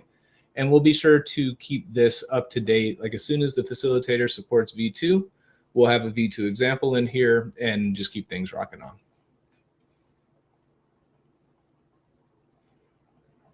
All right, what else did we build? What else? Oh yeah, we have the X402 dashboard. So this is the X402 endpoints offered by AIBTC. So we've got 42 endpoints online. They're getting regular calls. We're starting to see some movement in the numbers. Had a little hiccup there, but things seem to be looking better. And you can see some more details. So all of this is just tracked within the application itself. I was doing an experiment to see what useful information it could give us back. You can filter and look through by all of these different categories. These stats are stored in the background. And we're going to be turning this into a very basic template repo that you could use. It'll basically have a deploy to Cloudflare button, and you can look at that. But some of the endpoints here are really useful as well. You can do just paid inference to Cloudflare or OpenRouter. You can do paid storage operations, which gives you something on the internet to refer to in case you want something that's not on your machine. And you get some stacks abilities along with hashing that are a little unique. They're not things you would find in the standard packages and stuff. We also track which models are used. So as the things are called either on Cloudflare or through OpenRouter, it'll show here and kind of tell us which ones are being used, but no additional information is tracked. So yeah, that covers what's going on there. It also comes with the documentation built in. So this gets auto-generated by the code itself. So you're able to go through and see all the different entries, what's required to call it. Absolutely good thing to pass on to the LLMs, as well as this file. You have an open API spec, which is how this is generated. So they're actually more interested in this, which is nice machine code there. It's actually, if we make it pretty, it's not too bad. But that gives it all the information it needs in order to call that API. So that's all built into this template, and I think that was all it had. I was trying to see if there was something else at the bottom. Oh, it was just the basic health check. Yeah. So you can see this one's production, which is running on mainnet, and it just gives you a timestamp. All right, and last one that I had, almost done, X402 sponsor relay. So we started this idea of watching how other chains do gasless transactions. And since transaction fees are cheap on Stacks, we wanted to see what would it take to run a relay that could sit between someone making an X402 call and the facilitator. So the idea is like, I would form my transaction. I would say, I want to pay you a penny for that data. I would pass it off to the relay, who pays the fee for the transaction in Stacks, so I don't have to hold Stacks. And then I get my settlement response back the same way as I would calling the facilitator. We had our first successful transaction on testnet this week. So we've proved out that the sponsoring works. It's able to relay some things. And we've created an issue over in the facilitator repo just to see what's the best way to implement this. I think we're thinking it's going to be in the X402 Stacks package, because that way you could just choose if you want your transactions relayed or not at the server level. There might be room to put it in at the client level where they can choose if they want it relayed or not. And we're just going to see where that takes us, with this one kind of being the start. And any of the early X402 endpoints, if that's something you're interested in doing for your endpoints, definitely let us know. All right, take a breath, take a sip. Got a few other things we can cover, but that was quite a bit there. I think showing some of the stuff we've been building with the Claude code, I feel like we've kind of been, it's like basically past 20 days, maybe there's like 5 of us who have just been like Claude coding different endpoints, and then also helping build out AI BTC and X402 stuff. Yeah, there's some really cool stuff we've been building, and I kind of feel like on these weekly calls, it'd be great for people to like ahead of time kind of say, hey, I wanted to demo my thing on this call, and show it off. I know between all of us, we built like basically 200 apps in the past 20 days, but we haven't tweeted them or shown them to anyone. So I think that time will come. I think we should, maybe start doing it, maybe next week. I don't know, but be nice to show off our wares and highlight builders. Yeah, I know. I had Stacks Agent, which I know comes from Cedar. I don't know. Are there a few that we might want to just jump into today? I showed off like the Radar and the Hunter.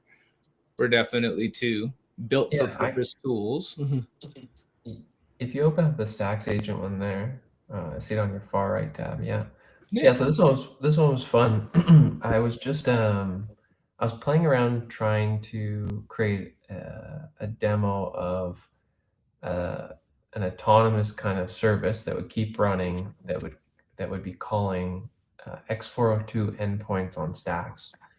And so built this with Claude Code. Probably all said only took like I don't know, maybe an hour or something. Once I built the page, had it connect to all the endpoints, tested things, set the agent up with its own Stacks wallet using the MCP server. And then I created an X account, and every day it runs this report. So it'll call, I think it's 15 or 20 X402 endpoints, populate the information on this page, and then it takes a screenshot of it and posts it to an X account.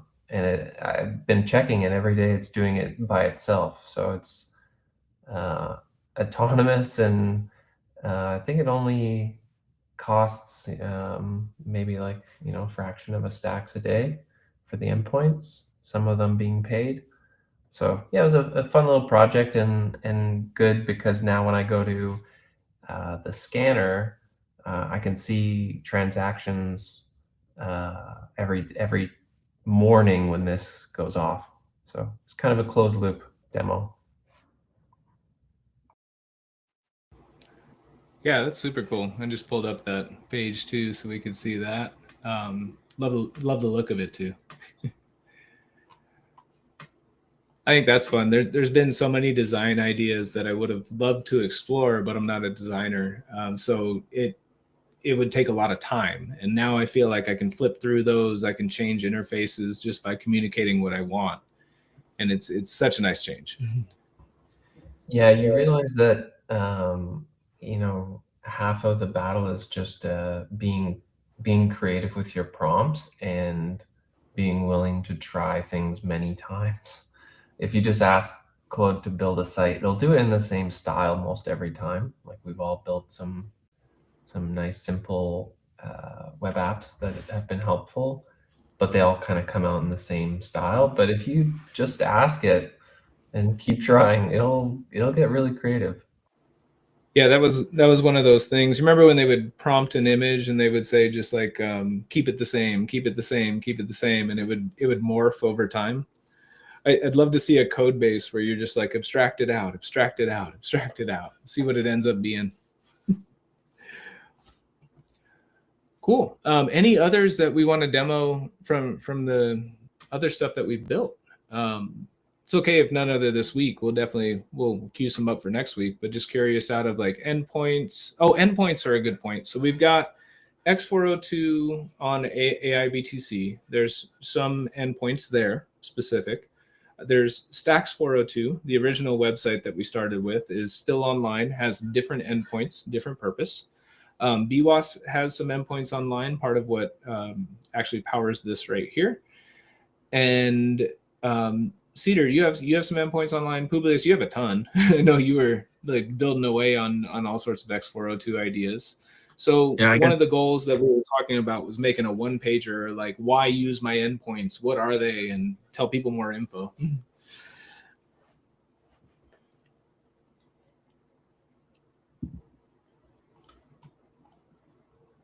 Are you thinking a place that gathers everyone's endpoints, or are you saying each person should have one? No, I'm thinking each person should have one, or we can just, analyze them in one place to create those. But same way we were talking about having some cooler things to show off. I think we talk about these endpoints, and I know there's some cool ones out there. We all made different things, so it'd be neat to look at like what's actually out there. You can click in the signal if you don't mind of the. Yeah, let me take a look. Of the. It's ugly right now, but I think it works. It's a prediction market. Yeah, you can. Maybe it was, I don't know, it was like last night, I think. I just pushed out a prediction market. Did I even publish it? Yeah, I don't know. I think I did. Yeah, I looked at it so fast. I remember. Yep, I think I'm almost there.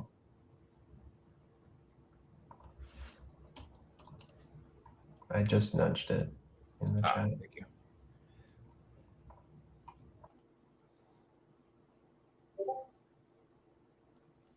There it is.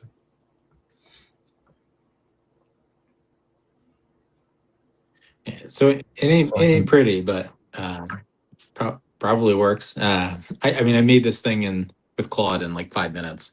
But basically, it uses Pith. How you say it, Pith? To track Bitcoin prices, and I think it has a smart contract that pays out. You basically just bet on whether Bitcoin will be over a certain dollar amount by a certain time, or Bitcoin block rather. And you can set up your own prediction market for all these. So you're basically you're almost like setting up futures. And so this is Bitcoin secured. It's like Bitcoin secured Bitcoin prediction markets. Maybe it's more like Bitcoin secured Bitcoin futures. That's awesome. Oh yeah, so here's the endpoints here that you're able to call, and then create market is the fee. That's super cool. One of the things I've noticed as we were creating more endpoints, and I know some of them on the AIBTC site, the fact that you have to sign a transaction and pay it, it gives you the identity of that address. So I can say, if this address calls me again, do the same thing or do something different. I can't wait to see what else we unlock as we get the first standard out the door here.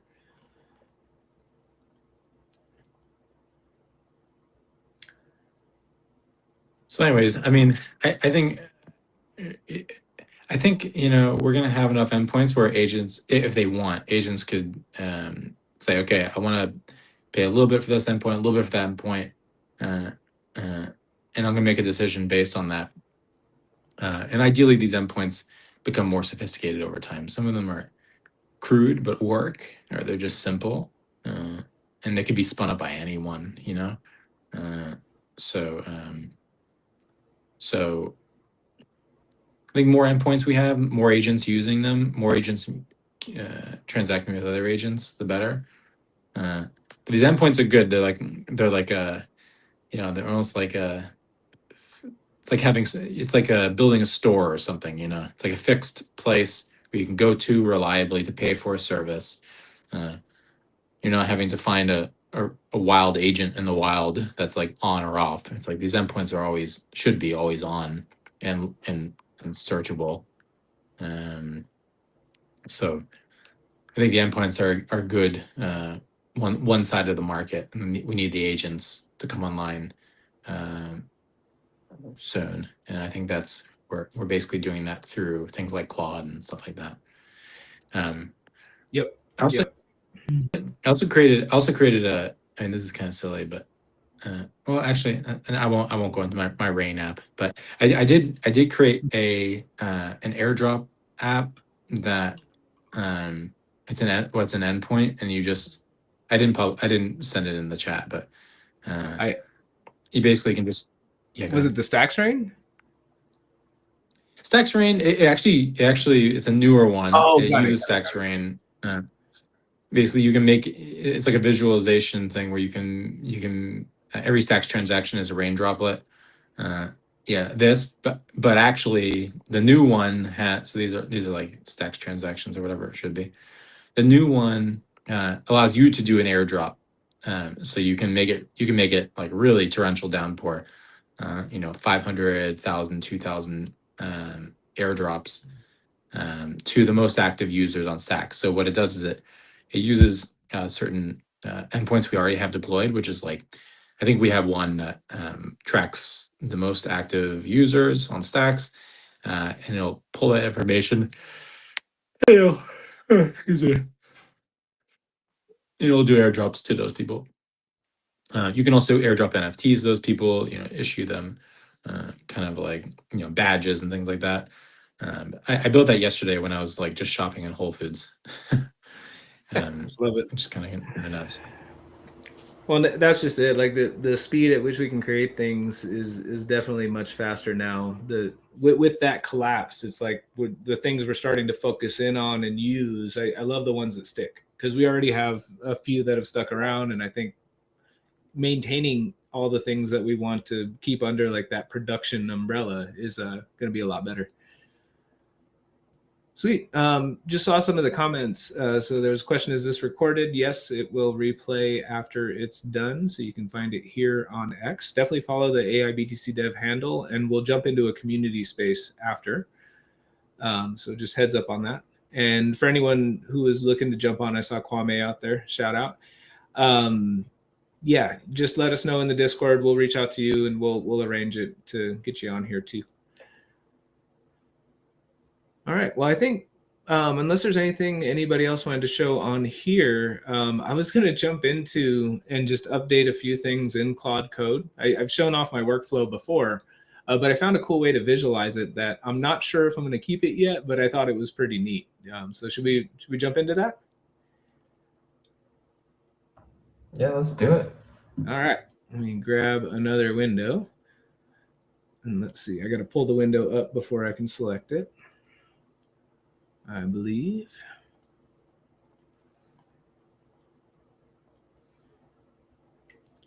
There we go. So here's the boring terminal. kind of going through. These are the different tabs that I keep open just to keep my own context on things. And a general workday for me, at least in these early stages, is I just kind of manually check each one. If it's up here, it's active. If I take it away, I'm not paying attention to it at the moment. That's been working pretty well. But the trouble is when I tell it to do something here and I come over here, yeah, let's start with phase one. This one is good to go. This one, we're good there. That was our example. We're going to go with phase one. All right, so now I've got multiple things going on. Same here. I was doing a refactor in 3 of these, and that one's good to go. So now, which one is ready for my attention next? It's a little hard to tell. I don't know if it's making a bunch of noise in the background for you guys, but that's actually what I figured out to run a little better. So instead of this terminal interface, I just really liked this visual. It came out of one of the GitHub projects I found. It was called Vibecraft. And you end up with a visual that just kind of shows who's working on what they're doing. You can get a view over here, color match to which one's which. So you can see this one's paused and ready for more work. I get an idea of what these other ones are doing, and I can scale out these tiles as far as I want. All of this just works through the hooks in Claude Code. So what I think is really cool about that is there's a lot of different ways you can build on top of this. I've seen Kanban boards. I've seen more professional type automations. I've seen more game type stuff like this where you can really visualize what's going on. Eventually, we'll escape that terminal UI. So just wanted to share and show that off a little bit. I thought it's pretty cool. See, now I got to go back and look at that one. Yeah, that's awesome. I had told you this morning, I tried this out yesterday. It didn't quite work for me, but I'm going to go back because I'm seeing a ton of these visualizers for agents on the timeline the last couple weeks, and it seems inevitable, you know, whether it's a Kanban board or something more like a game like this. Sure. The terminal tabs definitely get a lot to manage. So yeah, these are cool. Yeah. Awesome. Well, I think from there we could probably head over to the community space. But that was super neat. I can't wait to see next week's too, like to see all the different apps and some of the different stuff we've built and more, highlight those more. That'll be fun.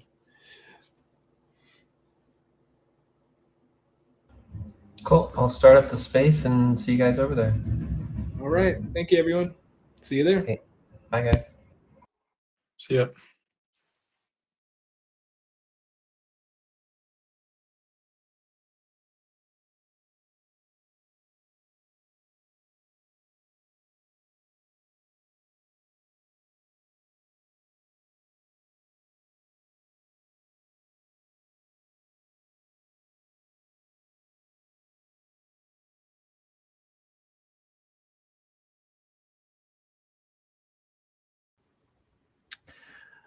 All right, everybody. That was a live showing of the restreaming of the AIBTC working group, AIBTC dev working group.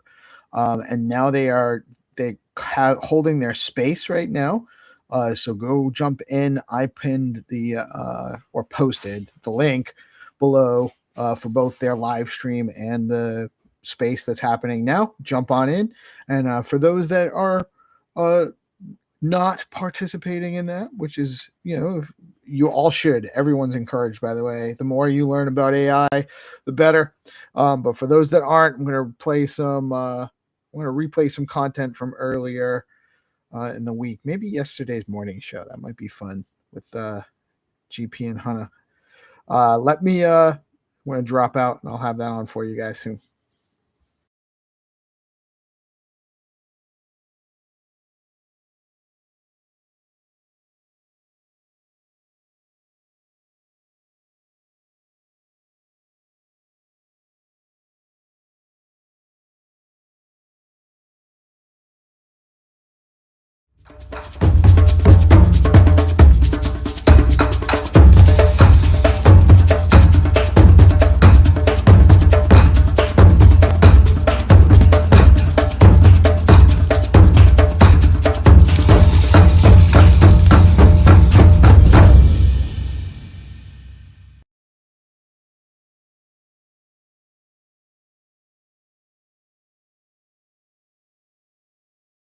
the BFF Army boot camp number 1 for DeOrganized and yours truly, Peace Love Music. We're going to go through the HODLMM platform that is launching soon. We're pre-launch right now. Concentrated liquidity market maker on Stacks. Presented by Bitflow, and the Bitflow boys will be joining us as well. And let me just get that screen on there.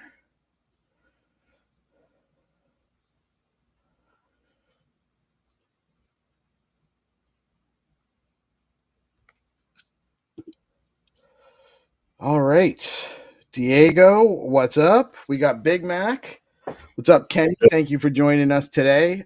Guys, today we are going to go through the BFF Army, where it's a community-powered education hub for Bitcoin DeFi and the HODLMM on Bitflow. We're going to walk you through the platform, walk you through the project, and show you how to qualify to get your badge and your rank or your role in the BFF Army. Welcome, Diego. How you doing today, man? I am good. Pleasure to be here. Get this kicked off. Get this started. It's a big launch for the whole ecosystem. This is a pre-launch bootcamp, which means if you're watching, participating, it's just a chance to get ahead of the launch and get ready for a concentrated liquidity engine for Bitcoin on Bitflow, powered by Stacks as well. So happy to be here. Peace.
Hello, my friends. Have I got a great treat for you? It's your old pal Peace Love Music, and we are here with Stella Zhang from the Go Rosen or the Rosen protocol.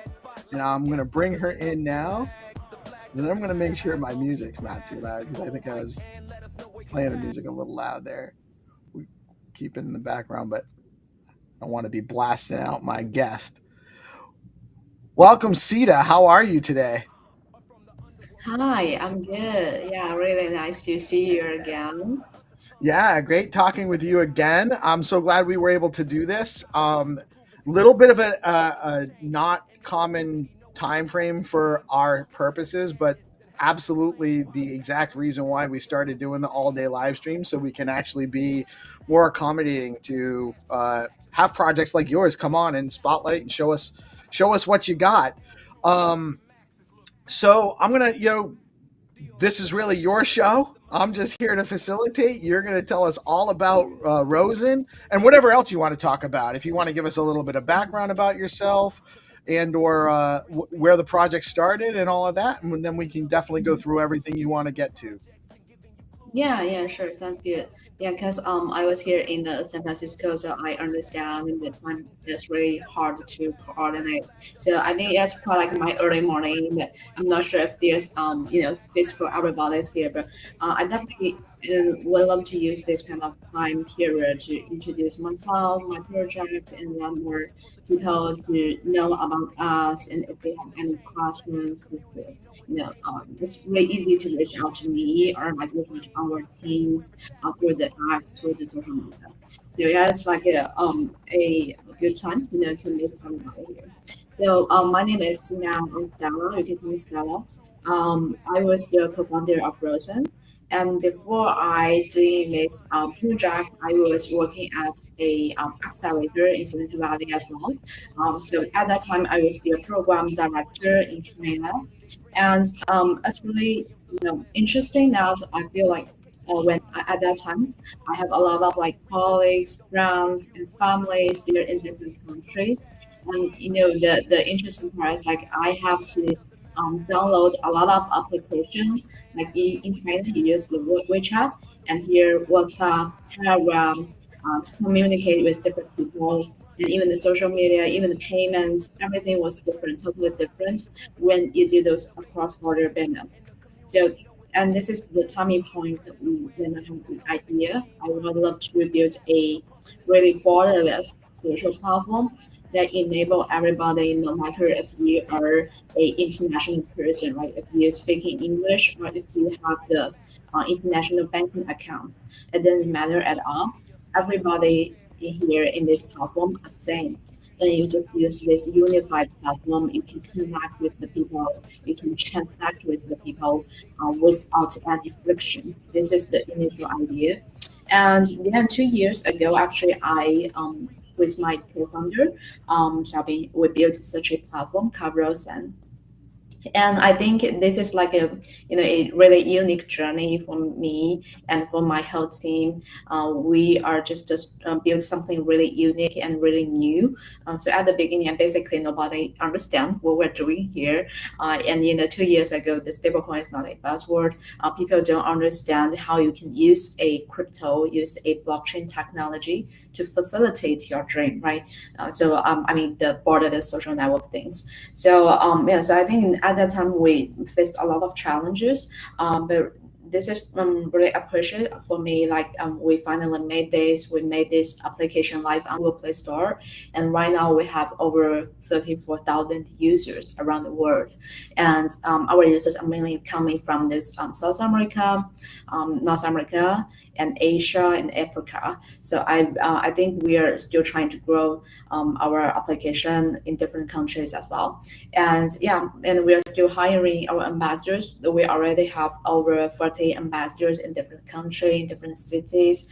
We are still hiring more so they can help us to do some like ground level marketing. I just saw like we have some ambassadors in Nigeria, like they hosted those community events, represent Rosen, and we pay them in stablecoin as well through Rosen. This is like kind of like new working style, new lifestyle that we are definitely encourage everyone to join us and to experience this kind of new style of your new life. Yeah, so this is what we're doing here. I'm probably gonna pause here. Like if you like as a listener, if you have any question or you curious any part of our platform, just let me know. Or yeah, okay, just still continue Well, to talk. let me actually. So the purpose behind Rosen is to facilitate lightweight, low, microtransactions or crypto microtransactions amongst peer-to-peer, like across the globe. So it's solving a problem as far as making it utilizing stable coins, which is obviously less volatile when you're making payments and transacting. Yeah, exactly. Yeah, exactly.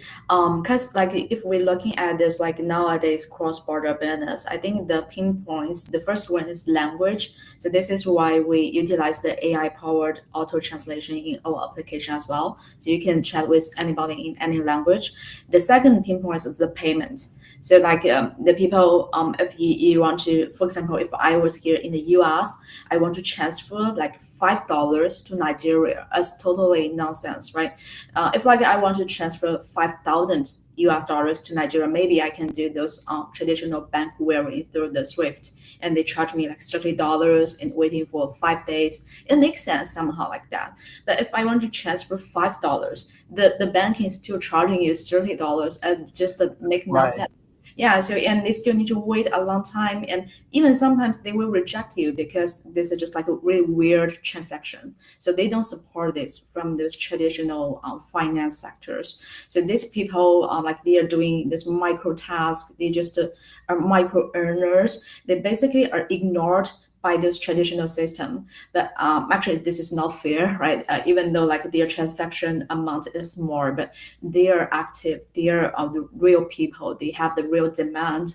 Why not we use a new technology to serve this bunch of people? Right now, if you transfer like $5 on Rosen through this stablecoin like USDC, USDT on those different blockchain with super multi-chain. So it's just like take them like 1 second or 2 seconds, and it will arrive immediately and no any fee at all. So and we're gonna cover the gas token for our users. So it basically no any cost for them to do such a transactions.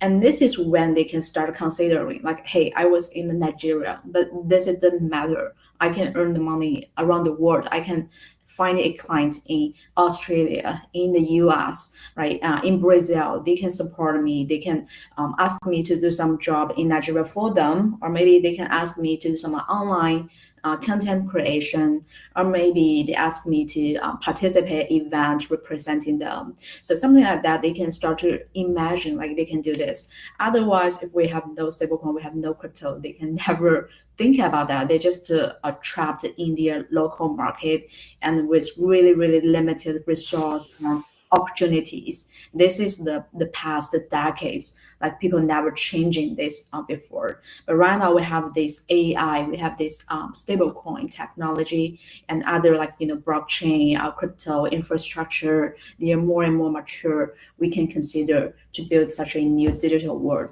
So this is what we're trying to do. Very cool. Very interesting.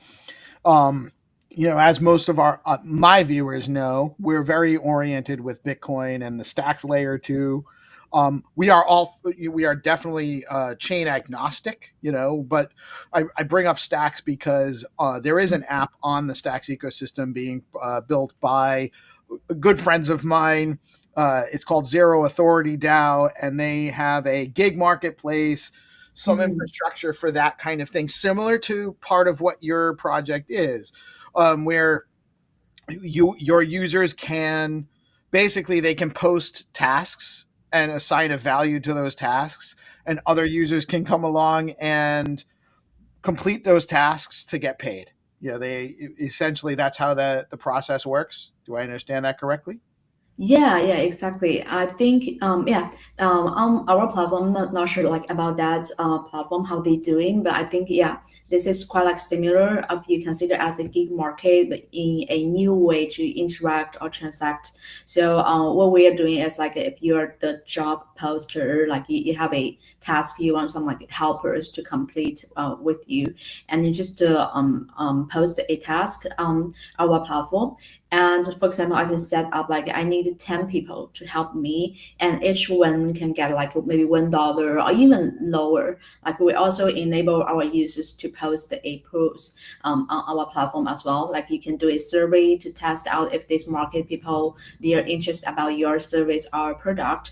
So this kind of post you can put some like the coins, stable coins into it as well. So that's gonna be a post that with the rewards and the task is the same. You can decide like how much the task it could be, be rewarded to people. It can start from like 1 cent, as low as 1 cent, to up to like $200 on our platform.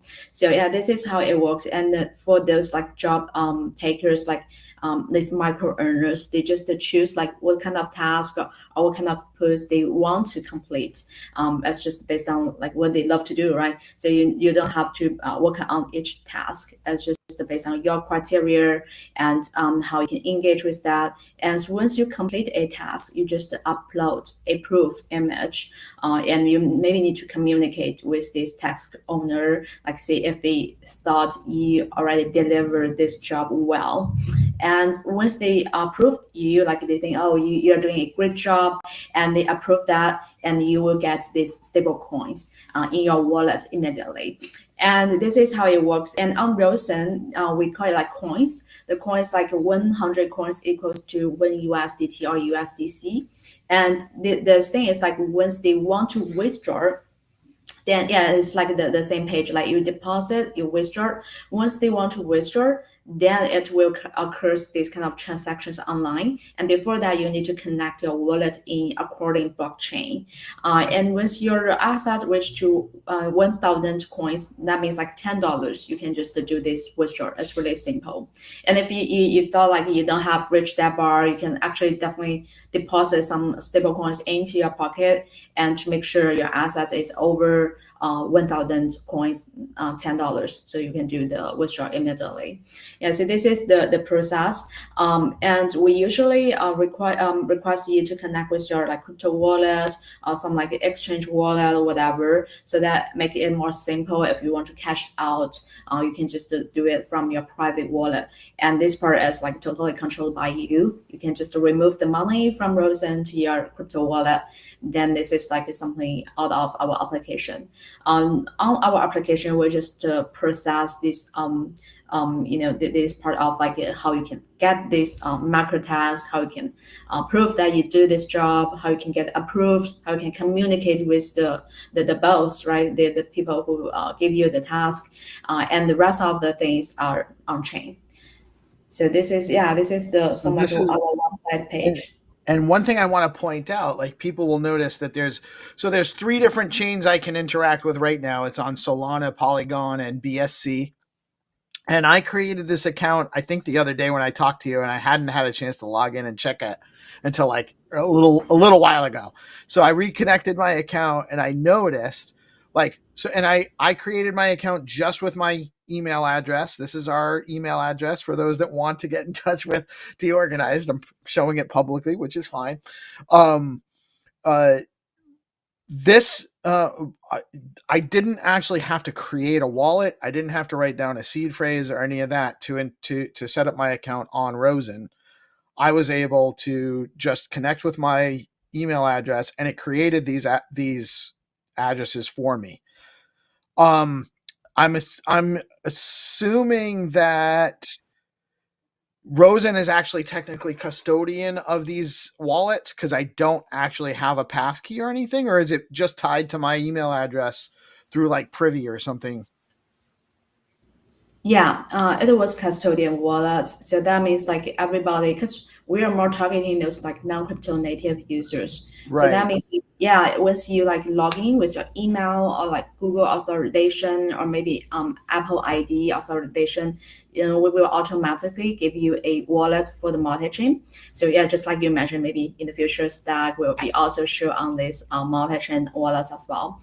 And then we will give you like some like channels for doing this deposit for the USDT or USDC, and we are also working with PayPal for the PYUSD. So this will be launched very soon as well.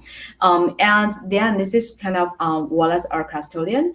And if you want to deposit money, you just copy the wallet address and put the money to your Rosen wallet. And if you want to withdraw, then just like I mentioned, you need to connect with your private wallet, which one is definitely non-custodian, right? So that one was controlled by yourself. So then you can consider to move some money from Rosen wallets to your private wallets. This is going to be more even like safer for you to control, because if you don't connect or remove the money from Rosen to your wallet, it's still on your Rosen wallet, it's still on a custodian wallet. So if you feel like not secure, once you earn some money, just immediately move them to your private wallet. But yeah, if you usually you need to like maybe spend money or transfer the money to another people on Rosen, then you just use you don't have to move this kind of coins to your private wallet. You just keep them on your Rosen wallet, and it will help you to do those transactions to others people. Very cool. Now, so what I'm not finding on here is how do I get to the marketplace? How do I find, like, if I want to go complete tasks, or is that still not quite? So I'm sorry, you answer. I won't answer for you. I have a tendency to do that sometimes. Yeah, actually you can just find this on the application version. So it's on the mobile end. And you just open this Rosen application. On the home page, you will see like different tabs. There's like explore. Explore means like you can explore like different people, different land plots. We have some feature called land plots on our application. The land plots are usually given to those like business partners, like maybe some startups or events or creators that they do have a brand, they do have a business, they want to promote their business there, or maybe they want to organize their community members in this land group. So this is like some features that you can explore. And if you find out, hey, this is like the organized land plot, I feel it's quite interesting and I want to join them, or I want to see if there's any future like giveaways, future airdrops, there's just to join their land and just to stay tuned with this kind of community. And we launched this feature because we see there's a lot of Web3 companies or Web3 communities. They already have a global audience around the world from the day one, even though they are really small, but they have the people from anywhere. So I think they also lack a unified platform or unified tool to help them to do some like airdrop or giving away or like incentives, right, to engage with their community members, even though they are distributed in different countries or they are speaking different languages with different currencies, whatever. So this is something that we help our partners or this small business to manage with that. And on the other side, it's called Earn. The Earn page is that what you mentioned about these tasks, and they can see that different micro tasks in different pools, and they can choose what they want to complete. And usually on our platform, I can share like some examples so that you can understand what the task could be. So usually the task is just like, hey, just help me to engage with me on the social media, or please follow me on the social media, or something like with more a specific location. It's like, hey, I'm gonna have a marketing plan, for example, in Brazil, right? But I don't speak Spanish and I don't understand your cultures there. I'm afraid like it costs too much to test a new market, and I don't want to take many risks before I really landed there. So this usually I can say, hey, I want to hear some like hire some like ambassadors or hire some like interns, and I'm gonna pay you in stablecoin, and you help me to run a small booth or maybe participate in events in Brazil in the upcoming week, something like that. Or maybe you can help me set up a Instagram page and with the Spanish language, right? Help me to do this part market. Something like this are usually really common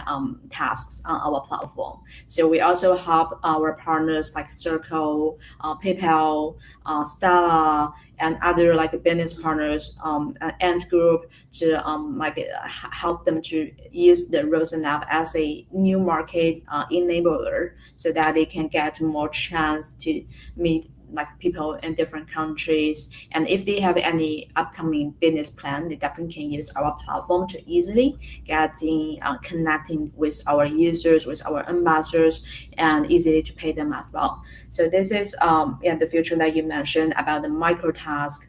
So we usually call the micro task, but it's including a lot of different tasks and different pools. Sometimes you can even ask your targeting audience, right?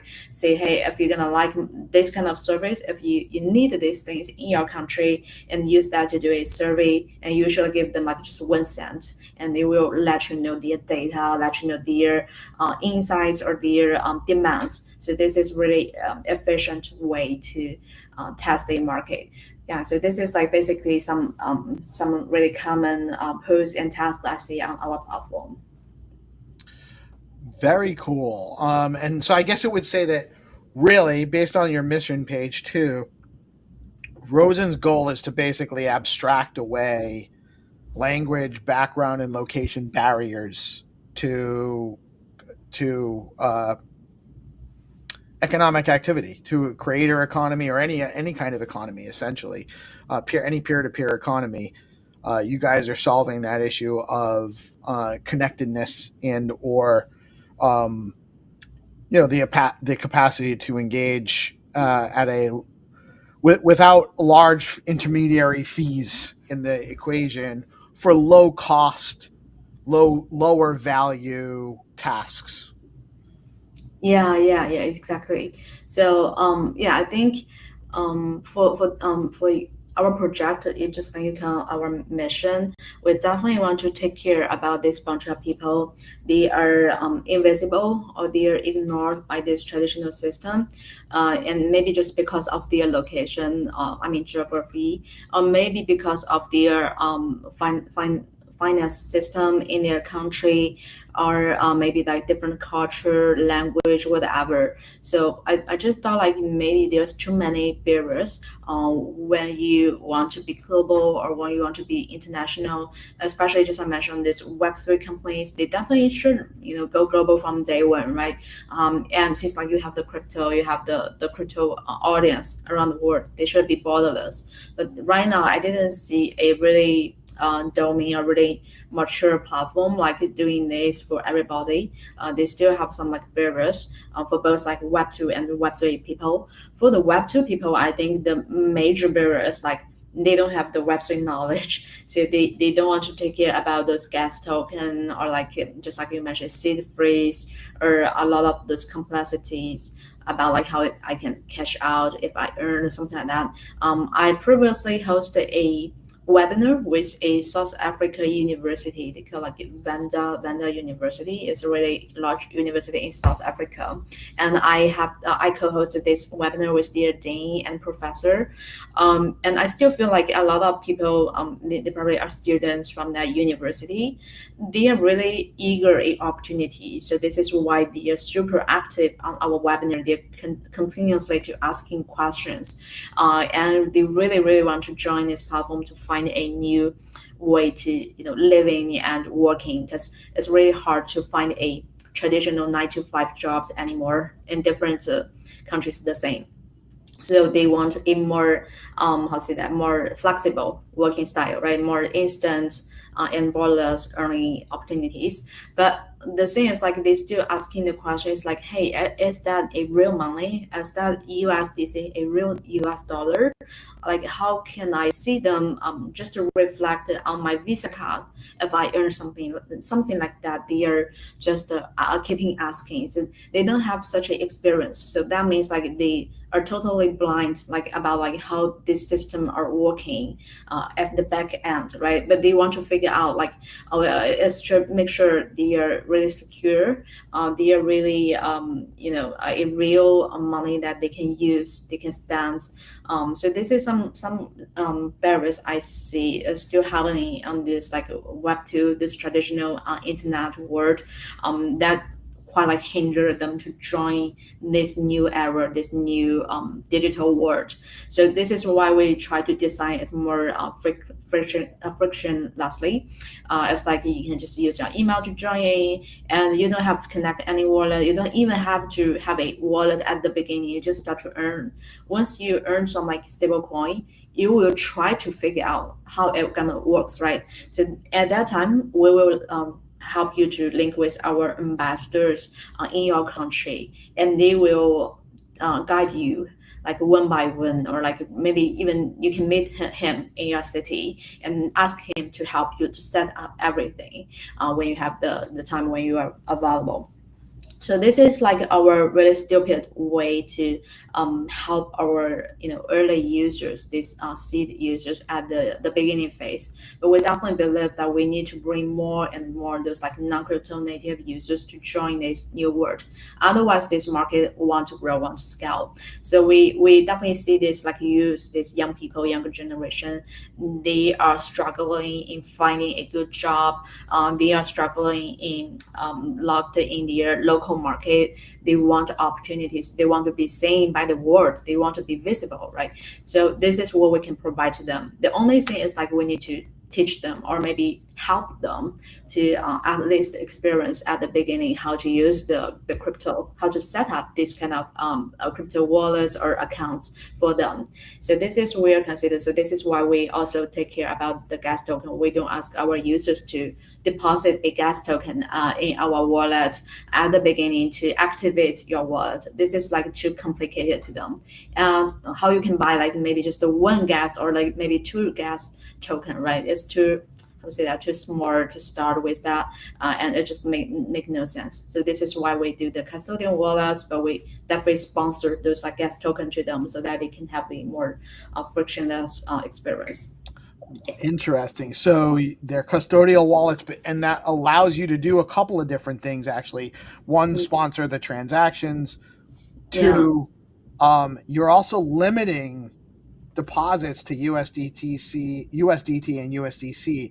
That probably also helps you make sure that the tokens that they're getting are the legit ones. They're not getting scam tokens and that kind of thing, because you're regulating what tokens can actually access the platform.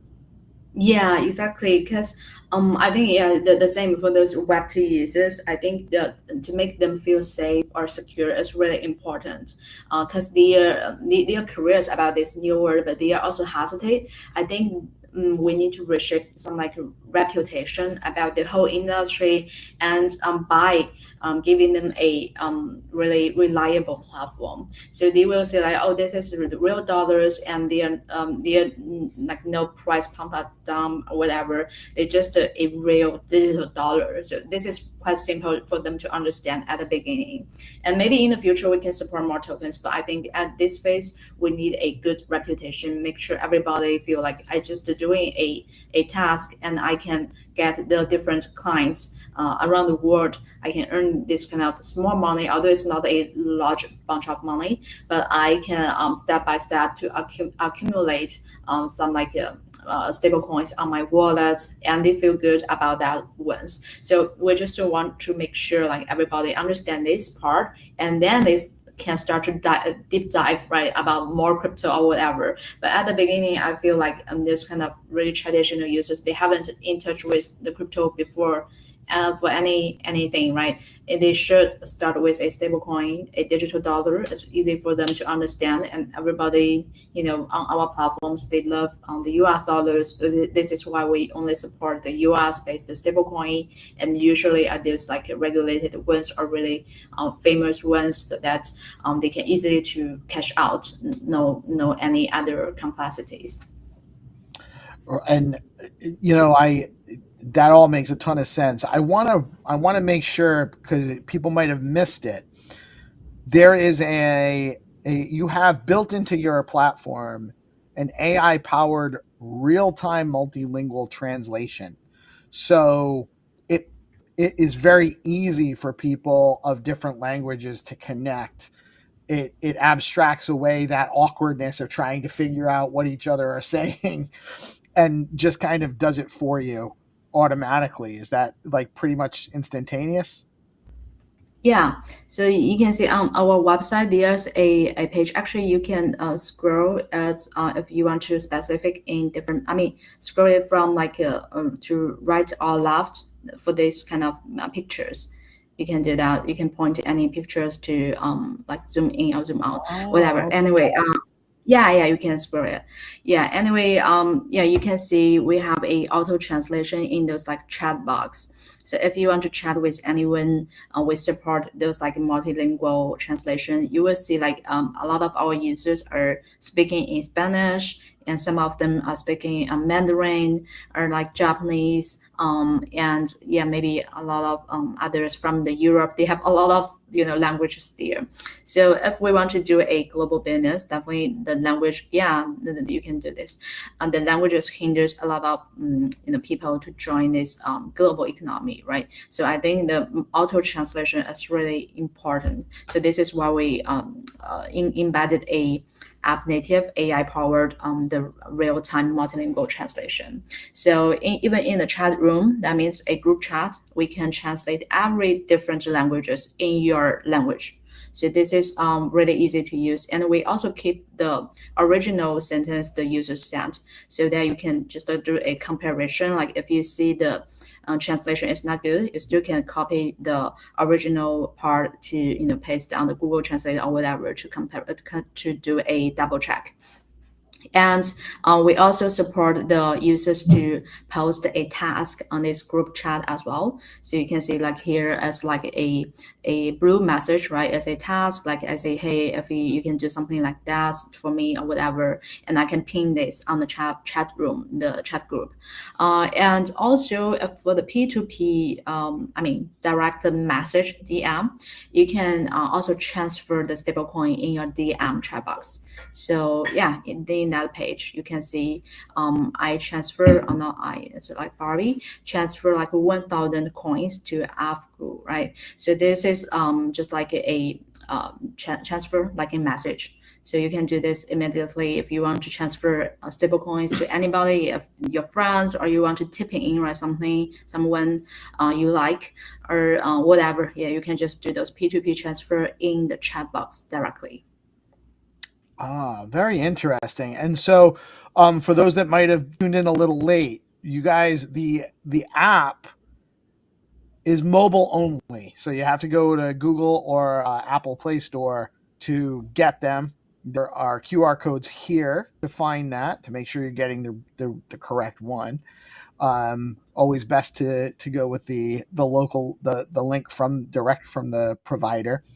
And so basically, because I already have an account with my email address, I would just download the app onto my phone, log in, connect with my Google, my Gmail, and my account's already in there. And then I can just start participating in the economy there. It's that easy. Yeah, exactly. Super easy.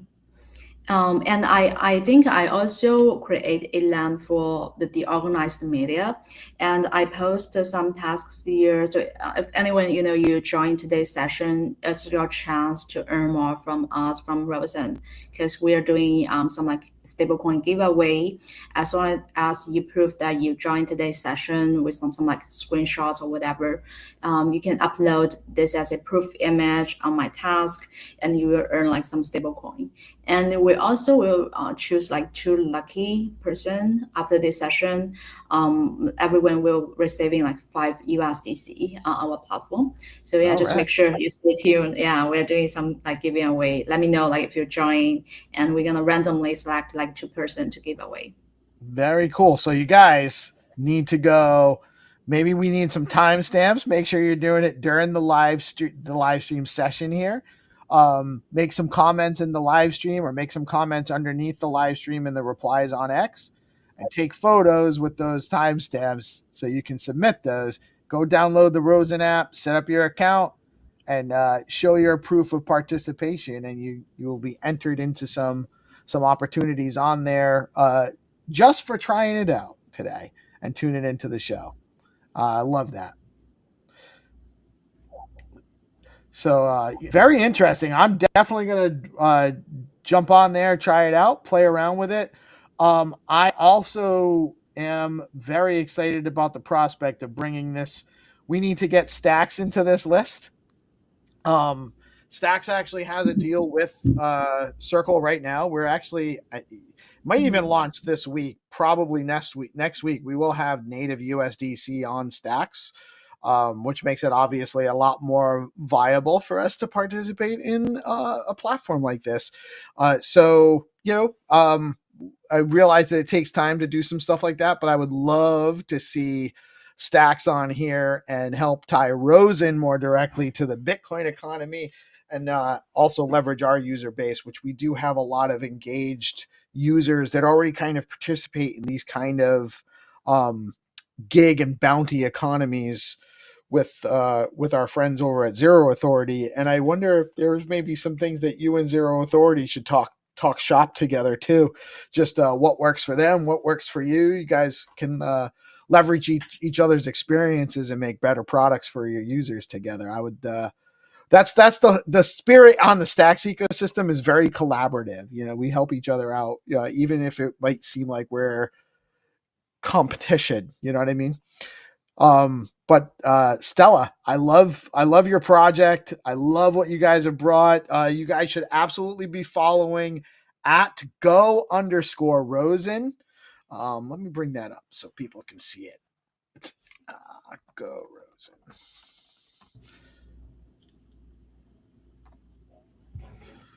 Yeah, let me bring that up. I'm going to share that with you guys. Make sure you guys go follow Go Rosen. I am following. Great project, great opportunity, some social fi, some connectivity. This is about growing outside of your local economy and being able to contribute on a global scale. Great stuff. And so people should go to follow you on Go Rosen. Anything else they should know? Where should we be directing people to? Yeah, I think they just can follow us on the social media like us Rosen, and we also have other social media profile on the TikTok and Instagram, but mainly we are still operating on the X. So you can find more like latest updates on the X platform. And just like we mentioned here, we are a AI and stablecoin powered social app for easy global opportunities, and we're powered by the Circle's USDC and PayPal's PYUSD. We are the PayPal's PYUSD Global Hackathon winner this year, and I think we are the only stablecoin track winner at their PayPal Dev Day, their annual Dev Day this year as well. So me myself also a PayPal dev champion. So we are also doing really exciting collaboration with the PayPal for the PYUSD part as well. Though like it's still in the early stage for the PYUSD adoption, but we definitely see these opportunities here. As for the Circle, we are also their partners. So we previously working with them for their developer tools like programmable wallets, and we are also working with them for a lot more users adopting the USDC. And I'm really excited to hear that you mentioned the Stack will have the partnership with the Circle for the USDCX as well. So yeah, we're just really looking forward to see this kind of partnership, and we probably can build up together and to bring more users to this Web3 digital world, and to teach them how to use that, how to adoption with like massive opportunities right here. So this is our major partners, but we're also working with like different blockchain layers, different like wallets or other partnerships. Even some of them are really traditional partners like like Ant Group, where their UN SDG initiatives partners. So we help them to reach a goal for like no poverty in different countries. And we also a partner for the Cyberport in Hong Kong. So this is our really traditional partners in different countries that we help them or facilitate their growth as well through our platform. So yeah, this is like current like our projects backgrounds and some like backgrounds about myself as well.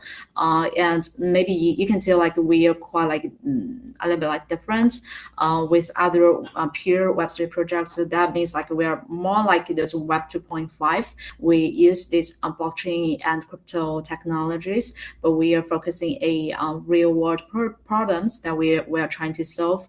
And some like our backers and partners are half, like half of the traditional world, but half of them are from the Web3 world. So we are trying to combine these powers all together and to bring a really unique and new frontier like platforms to our users. Awesome. So, and your ambassador program, are you guys also on? How do you meet with your ambassadors? Is it in Discord? I know most projects kind of do organize from Discord. What's the is the Discord on here? Is it on the, or it's probably in the link tree? Yeah, in the link tree, but we don't run something for the Discord. We usually still ask our users to reach out in our application, so the chat room or like group chat, whatever. To Oh, find well, that us. makes sense. Yeah, you have a social account, so why would you send them out of the app to do that? So you're Yeah. organizing right inside the app. That's where your Yeah, ambassadors. the best way is to sign in the app to find our people and also the ambassadors. The easiest way to find our ambassadors is to log in the app and find the planet page. Planet means like the map. We use the Google map, so you will easily to find the different like headshots. If they are in a blue avatar, that means they are our ambassadors. So if you zoom in the map in the smallest level, you still can see this blue has on the map. They are in the highest display level. So it's really easy to find the ambassadors on the map.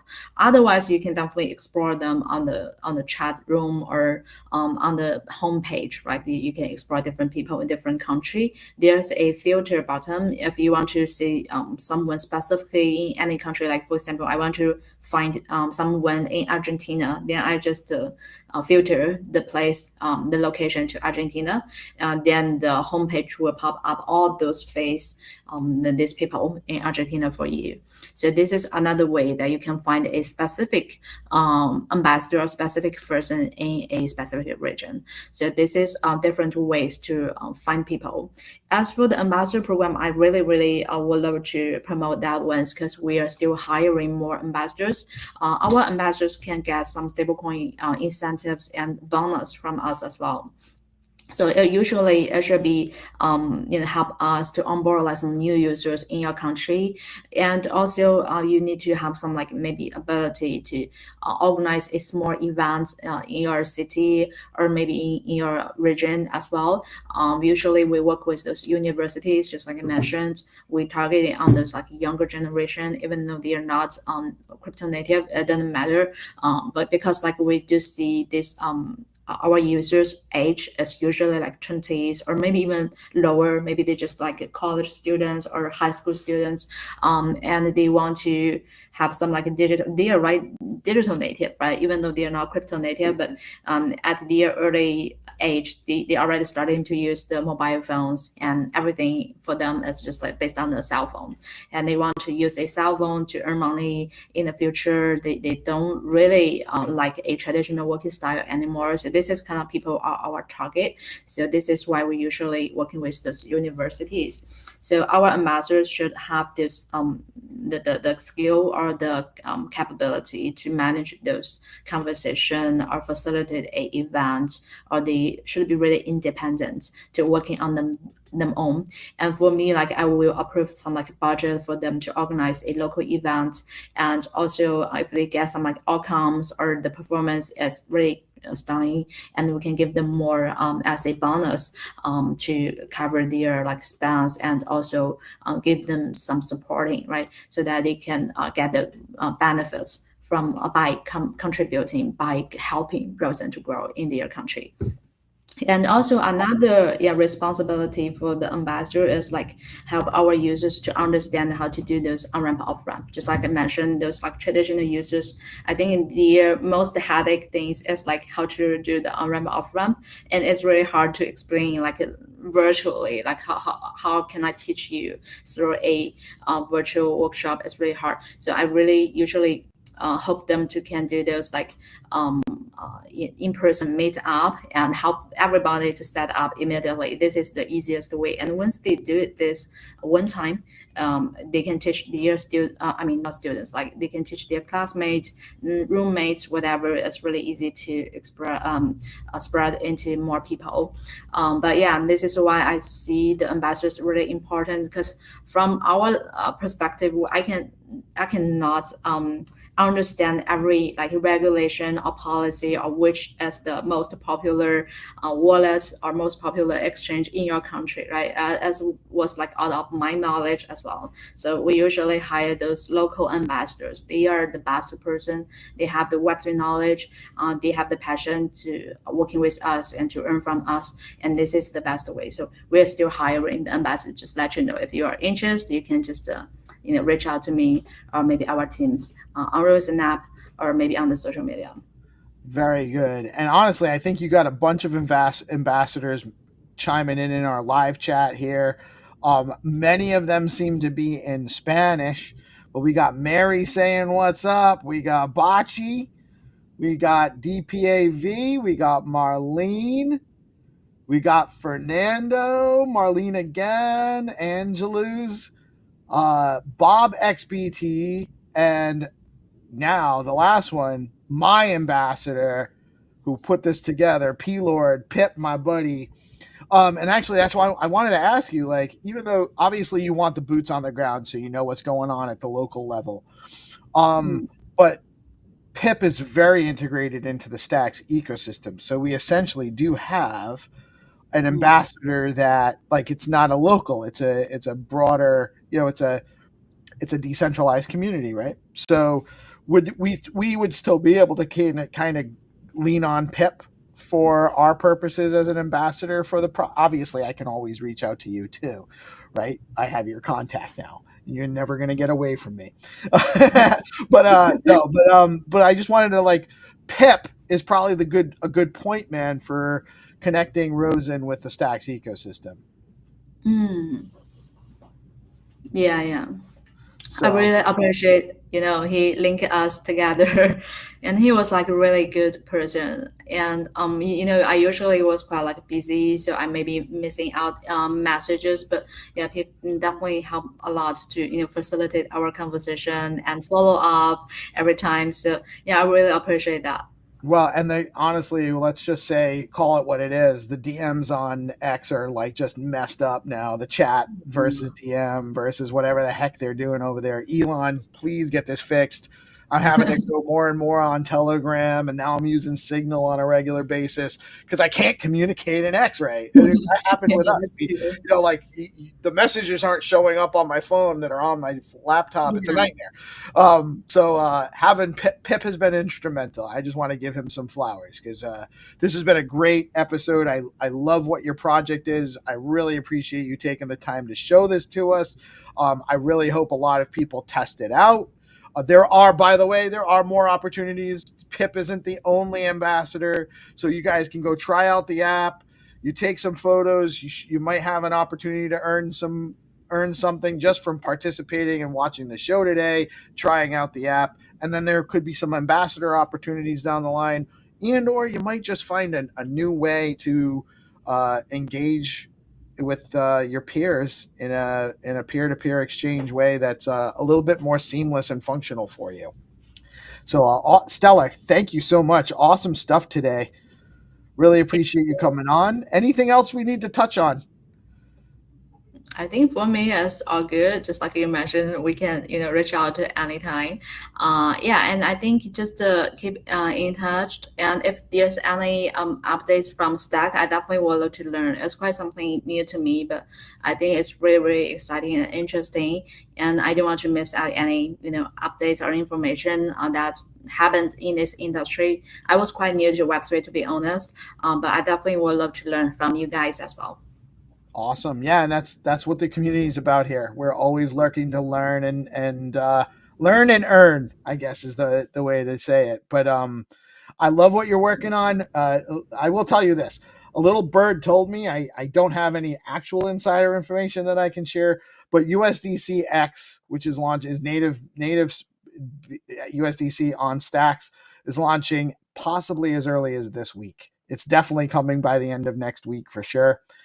So we will have it, and then from there, it's just a matter of putting the right people together, which realistically speaking, we're heading into the holidays. Everyone gets a little lazy this time of year, well earned for most of these people. So I wouldn't expect a whole lot to happen before Q1 at this point. But also, please don't be a stranger. If you have new developments you want to let us know about, always happy to have you come on and chat with us anytime. Just keep us informed as to what's going on with Rosen, and Yeah. happy to have you come on as things develop.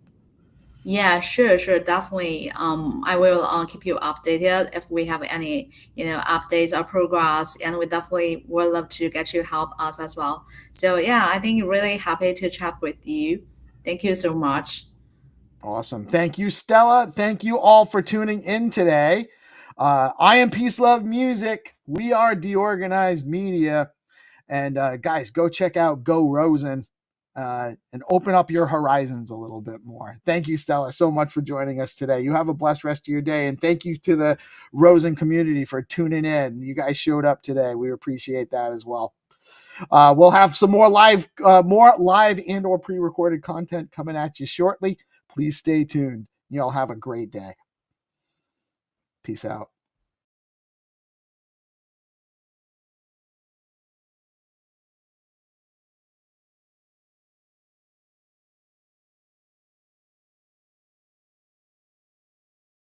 Keeps the mind share growing in the morning with peace and GP. Keep you knowing the alpha keeps flowing. The hunters tools they be showing. The AI Gale keeps them in clips that be glowing. Consistent on the daily, they bring Bitcoin news. Ethereum, Solana, and stacks and other L2s. Showcasing new projects and giving you clues. Just do your own research and don't give us abuse. When the people are informed, peace brings on the chat. Spotlighting guests and filling up your bags. The flag doesn't matter as long as you grab. Take the gold mic and let us know where you stack. From the underworld, the game master arrives, bringing the games that satisfy the hive. Hunters come running, it keeps them alive. Scouring the planet for the treasures inside. Stacks improvement takes a sip, innovating the chain. Letting the community know is the name of the game. Spreading awareness and helping explain why Stacks is where it's at. We are pumping the name. Fast transactions are fat. Where is that? The leading L2 is making maxes look back. DeOrganized Media keeps the mind share growing in the morning with peace and GP. The afternoon session is about to begin. We are going to go through the Hacker House demos. We are getting started in 2 minutes. Please begin to make your way to your seats.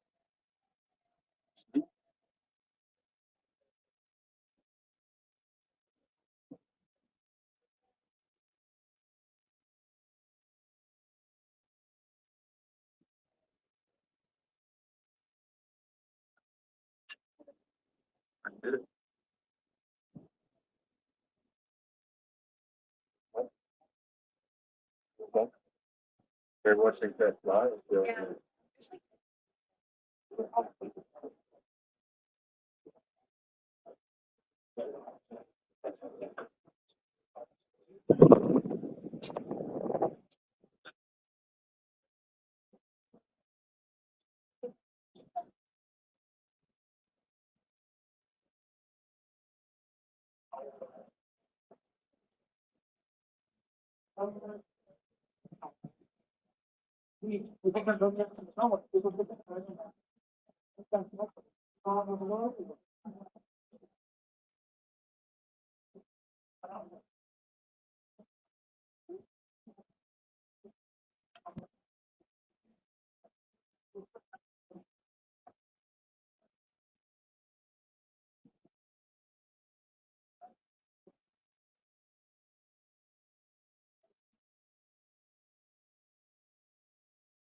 You guys may notice that lunch sign at the top. All right. That was a great lunch. Time for section number 2. 2 minutes goes fast. 3 minutes goes fast. That's how much time each of the projects that you guys are about to see, that's how much time each of them gets. So really quickly, what you're about to see is coming from multiple days of these builders spending day in, day out, working on their projects at the Stacks Hacker House over the course of the last week. So this has been a very fun and enjoyable experience where several of these projects have won some sort of Stacks builder competition previously. This was a campaign that started back in late September, early October. And so every project that you're about to see has had the opportunity and earned their spots to win a hackathon and earn their way into the Stacks Hacker House. This was a 4 or 5 day long hacker house with different workshops, different times where they're just spending every minute of the hour working on their projects. And now they're going to be put into this very high pressure, stressful environment of giving their demos across in 3 minutes. So we have 11 projects that you are about to see. Yes. So in this order, I'm going to quickly go through everyone. Up first, we have Reparito. Second is Bitcoin University. 3 is Big Market. 4 is HyperInsure. 5 is Stacks Machines. Then X402 Stacks, followed by Certificores, followed by CV Chain, Rather Strategy, and then B2 Picks. We're going to get through all of those, one project, 3 minutes at a time. Let's hear it for our first presenter. Right here. Let's hear it for Reparito. Let's go. Hello. Thank you for being here. It's a beautiful sunny day. So I am Omar. I am the creator and founder of Reparito. Reparito is the decentralized talent economy powered by people you trust. So I have been doing freelancer for a long time, especially here in Latin America. That is really important for this part of the world. But there is something that is really painful. Most of the time, freelancing is lonely. It's hard to do the work. It's hard to find clients. It's hard to, do all the networking. I mean, it's really hard. You have to do everything yourself. So thousands of Web3 talents don't have the opportunity to be discovered. When I entered the industry, I realized this. So thousands of freelancers worldwide are wondering, what's next? How can I get a client? How can I get a new project? How can I be part of something new, to be part of a new project? So I think this can be different. What if there was a platform where you can find your next freelancer project by help of people you trust? Enter Reparito. Reparito is a decentralized talent platform for Web3, built stacks and secured by Bitcoin. We align incentives between freelancers, talent scouts, and clients through smart contracts to ensure that everyone involved receives their fair share. So Reparito is focused on link referrals. So the whole system allows the users to connect to each other. You can see here a little sample of this. So this platform allows the freelancers to set their commissions, to also, with blockchain, be sure that everybody will receive the automatic commission distribution. So, and the best part is that everybody can be a talent scout for all the users. So I'm going to show you a little demo here. All right, this is how it works. So a user enters to our platform, connect their wallet. So the user set the profile and can, decide how much profit, commission fee can give to someone to find a job for him. And he can actually search for other users and connect and get a referral link. With this referral link, they can actually connect with other users. There was a transfer happening in the blockchain. So you can see the platform is working really well. We are working in doing some little stuff to prove it. So yeah, this is Reparito. So we are building the decentralized talent economy powered by people you trust. So with Reparito, freelancers set their own referral commissions, talent scout Scout, and automatically the blockchain enforce who gets paid by automatic commission distribution. So if you want to join this project, there is our link to our Telegram. You can take a picture. So with Referido, we are starting the decentralized talent economy powered by people you trust. Thank you.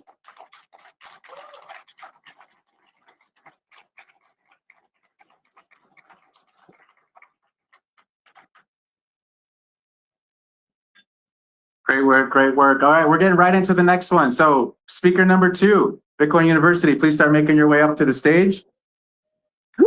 Here for Bitcoin University.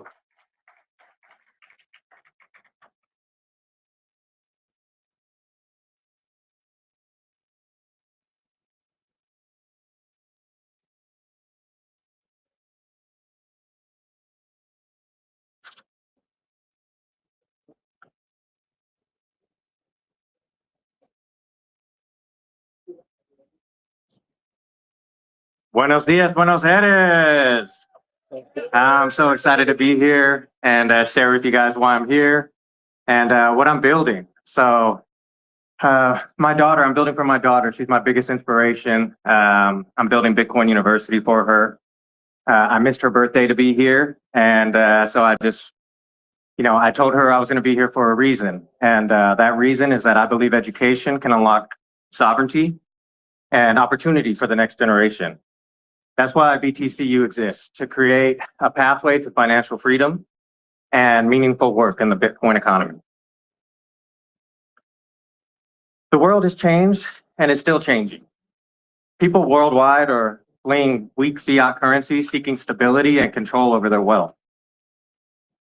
Bitcoin offers global, borderless, sovereign money, accessible by anybody with an internet connection.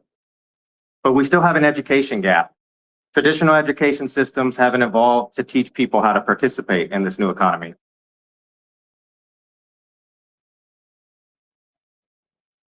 Traditional universities are failing the next generation of learners and workers.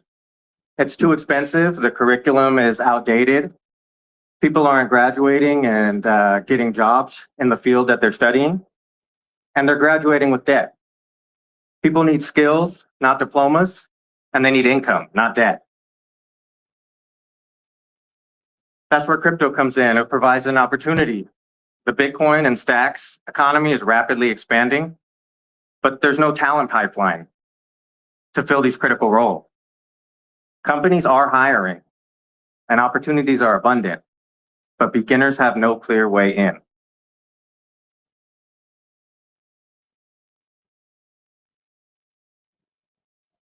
The real problem is that wallets are confusing and seed phrases are scary. Educational resources are scattered across the ecosystem and fragmented. Career paths are unclear and people don't know which skills lead to real jobs in the crypto economy.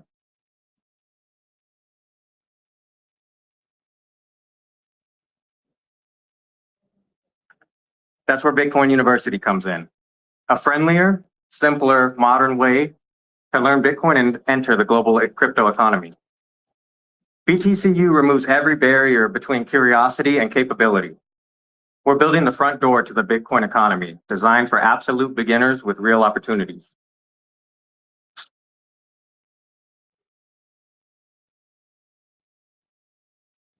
So we're designing beginner-friendly courses for anybody, regardless of technical background.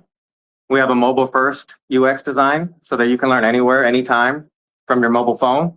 And we're using AI to personalize instruction that adapts to your personal learning style. We are going to connect you with peers in the space that you can learn with, and also mentors to help you guide you through your journey. After completing courses, you will receive on-chain credentials. And we know all of the companies in the Stacks and Bitcoin ecosystem that are building on Bitcoin, so we can connect you directly to companies that are hiring talent. So frictionless onboarding. We partnered with Turnkey and developed a way for you to create a wallet with your biometrics, so Face ID or fingerprint. And so there's no passwords, no complexity. You get an instant wallet and you can jump straight into your first lesson in under 30 seconds. So by limiting friction at the entry point, we ensure that nobody is left behind. So as you can see, it's very simple. You log in, you sign up with passkey, your seed phrases are stored on your device, and you can instantly get access to course content and resources. And when you're finished, you can mint your NFT certificate. Bitcoin University, let's build a future for our children. Thank you.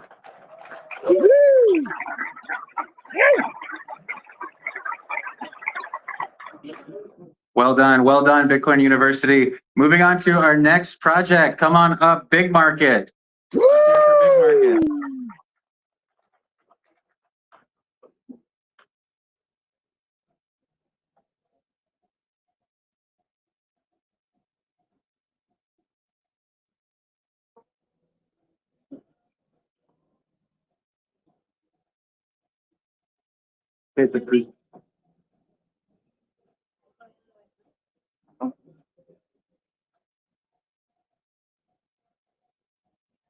Yeah, of course.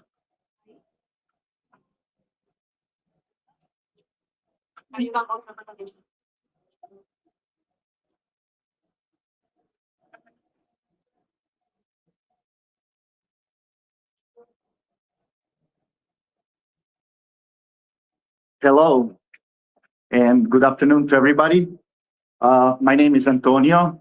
I'm representing Big Market, and let me tell you about what Big Market is today. So Big Market is a prediction market, and for those who don't know, prediction market is like a platform that helps us predict future. For example, will it rain tomorrow? So we build a prediction market around one certain problem. And the problem is that information does not necessarily always means that that is truth. And truth, we believed in the past, that leads to wisdom and power. So we are overwhelmed with misinformation around us in today's world. And the question is like, what can we trust? So basically, one of the basic problems that is facing humanity today is like, how do we distinguish that signal from noise? Everything in the media, we are bombarded with like untruthful information. Libra here happened in Argentina. Can we trust governments? Can we trust politicians? Like, what can we actually trust? And the notion of prediction market exists for quite some time, but we have built Big Market completely different. We have built Big Market around a concept of DAO, and we have made it like severely or radically decentralized. Participation, anybody who participates on the platform basically gives signals for that truth discovery. Accuracy, if you are the person that has insider knowledge or information, will it rain tomorrow, will basically make you earn more reputation because information that you're providing to the platform is more accurate.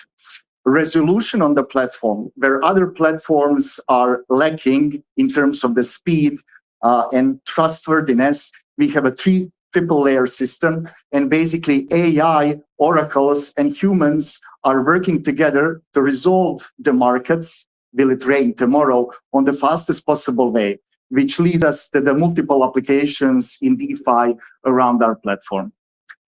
There is a saying, when you come into the casino, house always wins, right? Because Big Market is a built around concept of DAO, we have built it on a way that we build the house and we invite everybody to join in just by participating. You don't need to stake money, put money, just come there, leave a comment, and you immediately receive in our ecosystem something which is called soulbound token, like something that is very tied to you, and your soulbound token, soulbound reputation token cannot be traded on, cannot be traded or exchanged for anything else except for the Big Market IDO token, meaning that everybody can participation, take part into the protocol. Speed matters because triple layer system makes market cycle through very fast, which allows multiple applications in different industries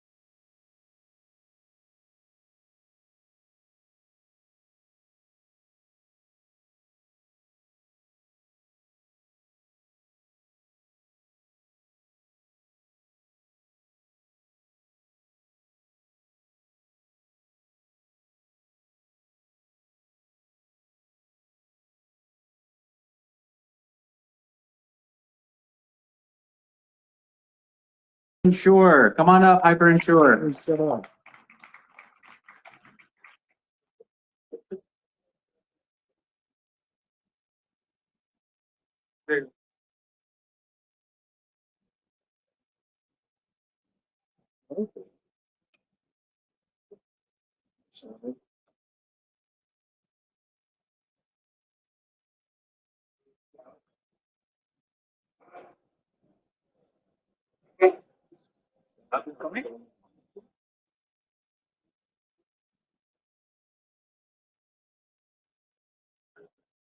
Okay, I check.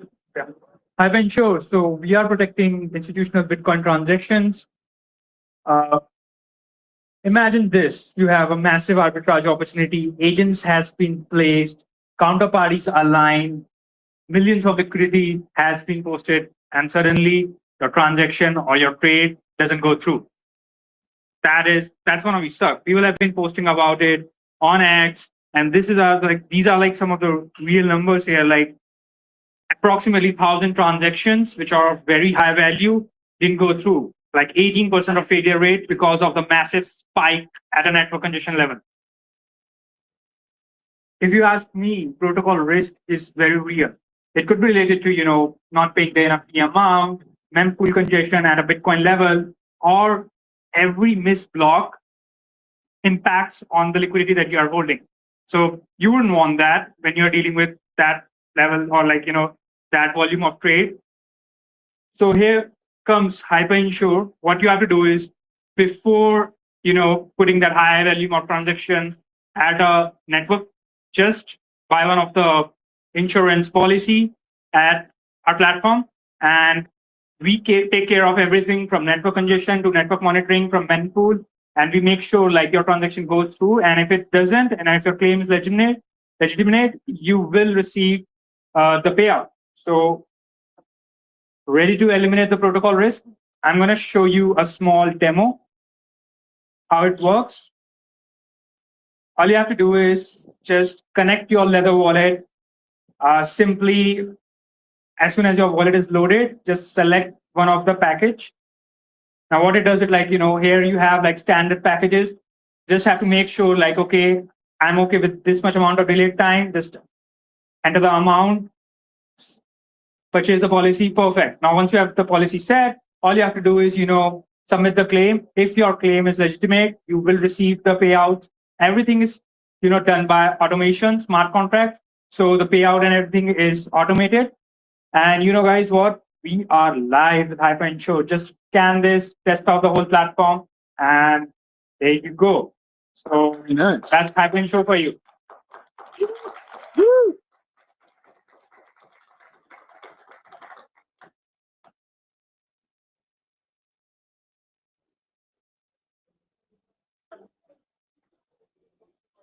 Nice job, HyperInsure.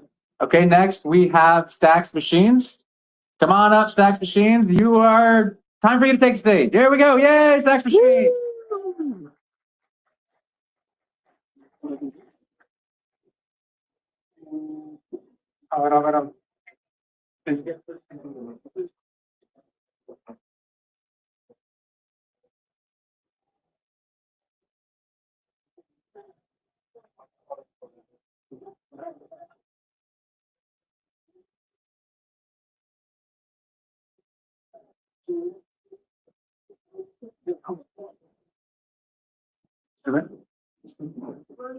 Oh.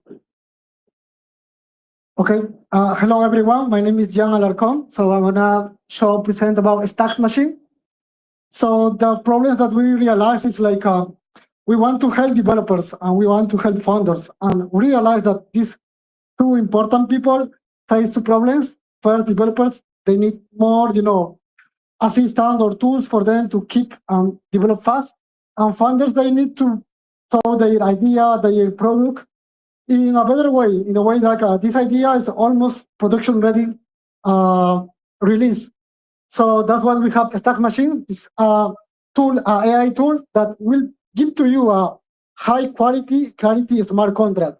It means with this tool, you can get almost production ready clarity contracts, and you can show and you can keep shipping.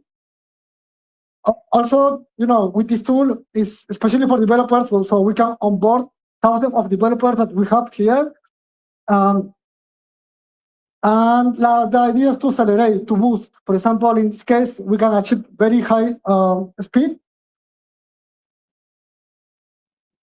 So how does it work? So we will collect so this is the architecture, sorry.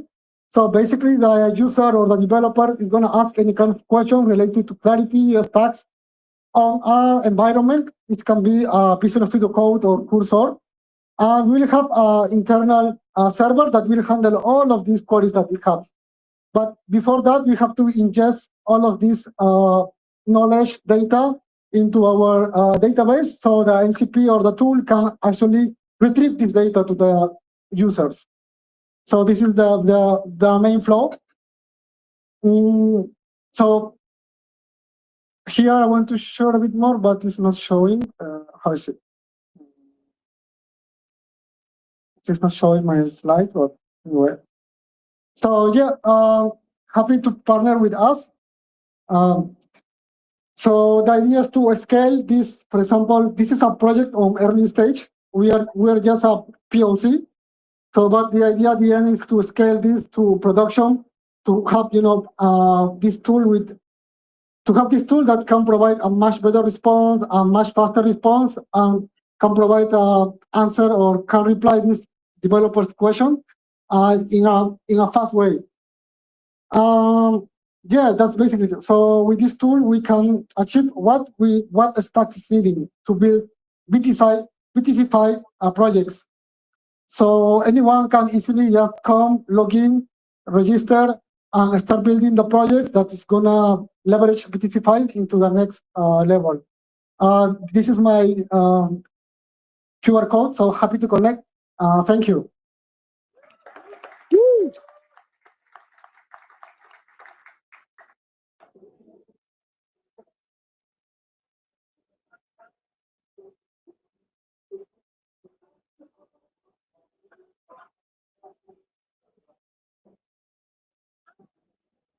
Great job. Thank you, Stacks Machines. For our next presenter, come on up. Let's hear it for X402 Stacks. Sí, gracias.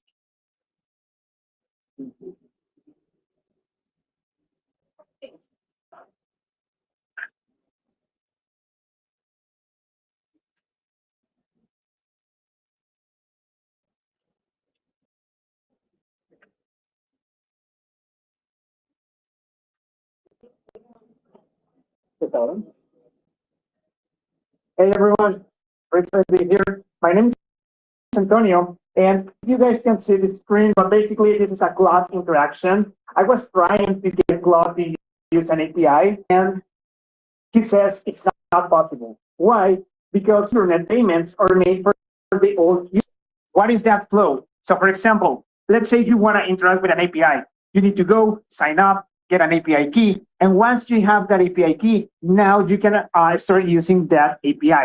But there's a problem. Basically, agents don't have a credit card. They want to pay for a service, if they want to pay for a API, for anything, they cannot pay. But they still need to get some resources. That's why I want to introduce you to X402 on Stacks, the native Bitcoin payment protocol. But first of all, what is X402? So whenever you guys go to the internet, you're going to get a response on the browser, on your mobile device. Whenever you try to go to the internet, you're going to get a status code. That represents the action. So for example, if everything is okay, you're going to get a 200. If you cannot find a resource, you're going to get a 404. Like the one in the ground with the dinosaur. So those are the status code.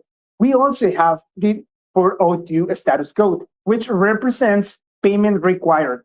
In the past, we were not able to use this status code because there was no way to have micropayments. You won't pay with your credit card. It's more expensive to pay with a credit card 1 cent than actually doing something else, right? So we were not able to use this status code correctly. But now with Bitcoin and micropayments, we can add the payment details to that response. So this is the basic flow of how X402 works. So we have a client, let's say your AI agent.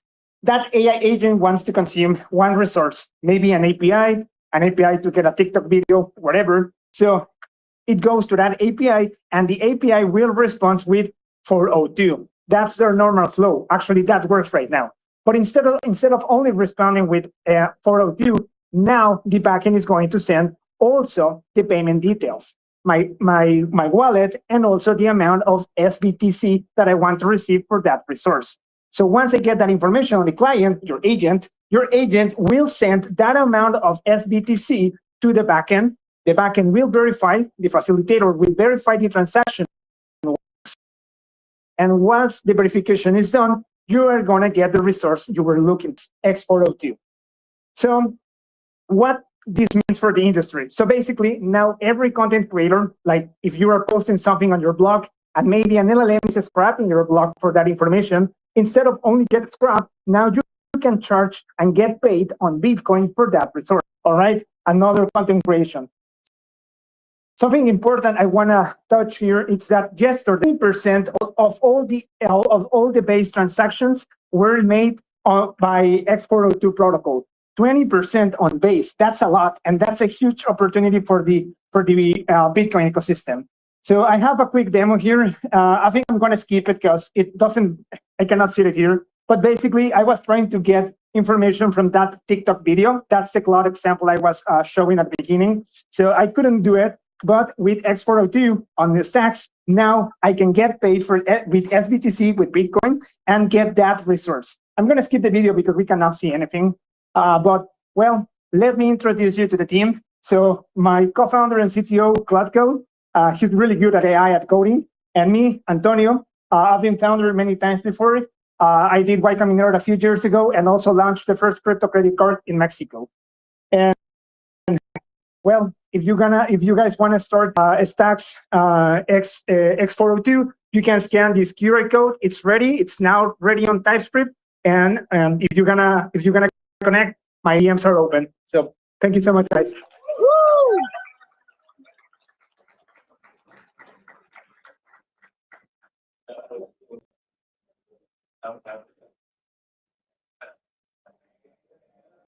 Well done, X402 Stacks. Let's bring up our next presenter, Certificors. You are up.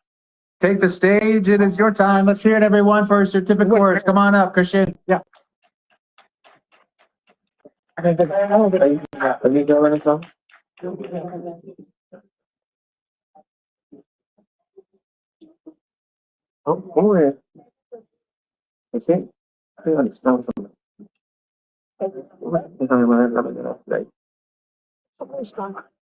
need more muscle. Hold this right here. Hold on. It's gonna fall down.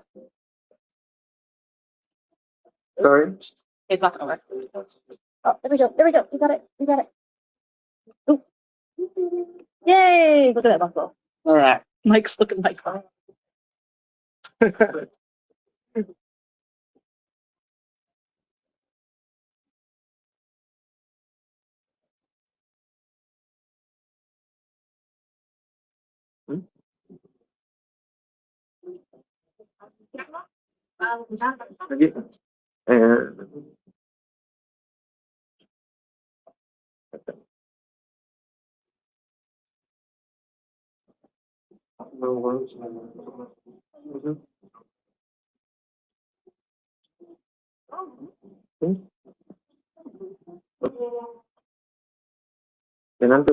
con el otro compañero.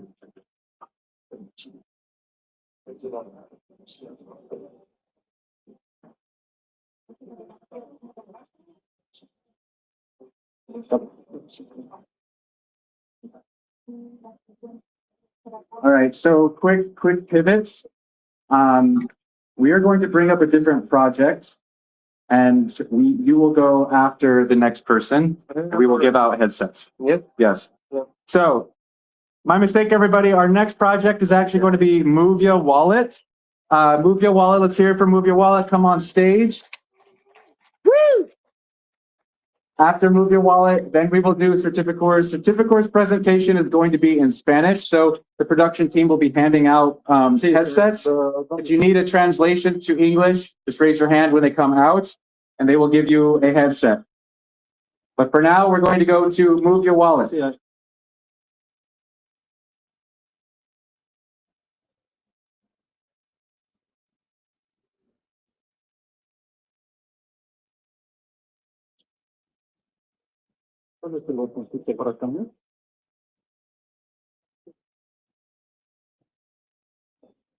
Este nomás.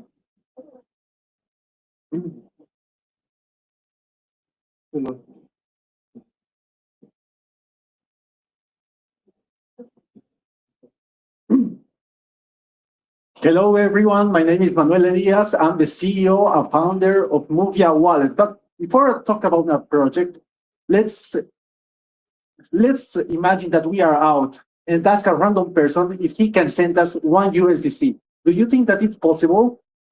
Most likely not.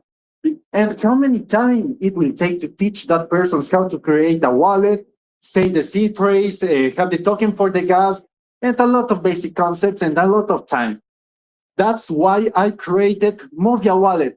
It's a smart wallet for everyone, but focus on web to persons, where you don't need to understand blockchain concepts, have the network token for the gas, or sign the transaction, because it's gasless and signless.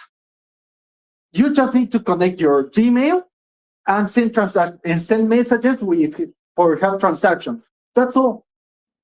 And now I will show you a demo. Right now, we connected already our Gmail, and we are on the dashboard. We added pounds, and we just need to go to a chat, write the same 0.1 STX to the person. Let's wait a little. The agent is saying, would you like to confirm? Yes, and you just need to wait. Here you can see the transaction, the hash, then we have the history. And another feature that we have is that we can add a contact. Not only this, not only transactions, you can make swaps, just sending messages. It's like this. So the person that you went out to talk, now, yes, he can send you money, just with one transaction. What's Movia different from the other wallets? Simple access to your wallet and the integrate AI assistant for transaction and swaps. This wallet is self-custodial. All the data will be stored in your phone, so we won't have your seed phrase or your private key, nothing. You have it. Our roadmap, we have 5 stages. We are right now in the second one, building the MVP. Next, we would like to have at least 1,000 users from Bolivia, Argentina, all Latin America. Then we would like to add all the feedback that we received, add new features, and finally have a pre-seed investment secure. This is the business model. We have 3 models. The first is commission for swaps, 0.5% for each swap. Then if you have a pro account, of course, you have to pay a monthly fee. The commission will be less for the swaps and priority super. And finally, the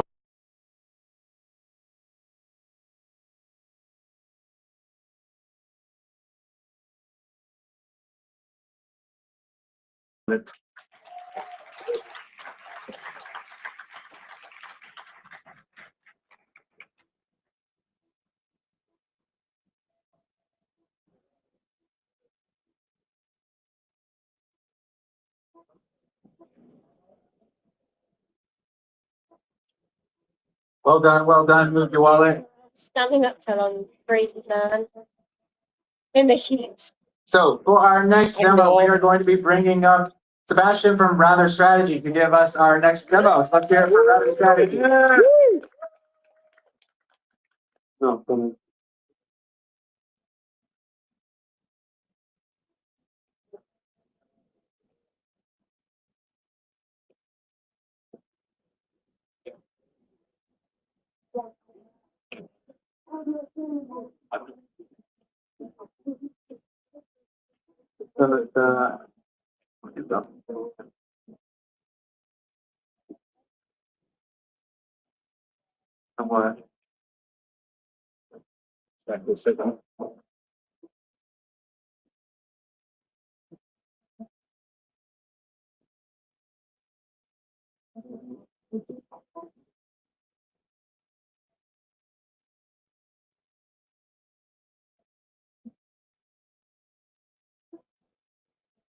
Antes lo probamos.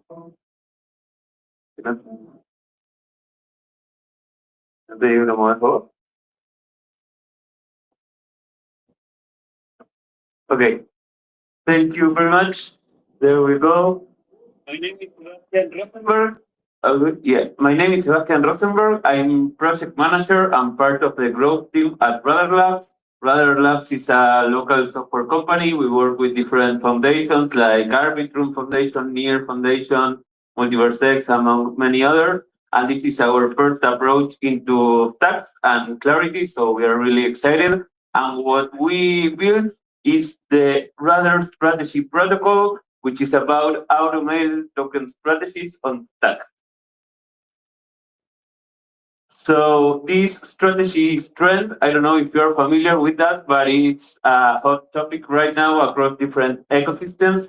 It was following the Michael Saylor's MicroStrategy, which is selling a token in order to a stock, in that case, in order to buy another asset, Bitcoin in that case. So the first one in this case was Punk Strategy, who launched a token called Punkster in order to buy CryptoPunks. They currently hold over 34, I think, CryptoPunks, which is huge, and the market cap is over $35 million in this dip. The week before it was like 9 figures. And beside this, it's happening with different NFT collections. And another example I added is Node Strategy, which is a token trading node monks, which is a Bitcoin ordinals collection. And also is a way to prove that this works and made the collection bump over at 70%. But there is a problem with Bitcoin ordinal. These strategies are not automated, are run by a centralized team. So we are aiming to solve that too. So how this automated token strategy works, just to make it short, basically someone launches a token and a liquidity pool to trade that token. That liquidity pool generates a trading fee. It can be set up by the creator, 5%, for example. So each time anyone buys or sells the token, it generates a fee that goes into a treasury. That treasury has an automated token strategy, and when it reaches the floor price of a particular NFT collection, it buys and released it on profit with a premium, let's say, for example, 20%. So when that NFT gets sold, all the proceeds are used to buy and burn the strategy token. This way, the strategy token helps the NFT collection, and the NFT collection helps the NFT token because it buys and burns it. So it generates a perpetual flywheel between both. And again, it's proven that it helps a lot to the collections. So this is how it works. Next one. And we have built, I don't know if with the sun you can see the front end. The main developer behind this was Mauro Coco, who's present here. And we built a proof of concept, an MVP, to show this can be done on Clarity on stacks. We did 4 smart contracts, one for the token interacting with LP, another one for the marketplace, another one for the NFTs, and for the trading strategy. So this works. We can see the other one. Here you can see the treasury balance of the trading fees. The floor price of the NFT collection is trading, so now it's ready to buy and release it on top. And the amount of the strategy tokens that have been bought and burned, it's a fixed supply token. So again, we want to bring this proven tool to the stacks ecosystem and also solve this clear pain point on ordinals. So thank you for your time. You can connect here and we shall.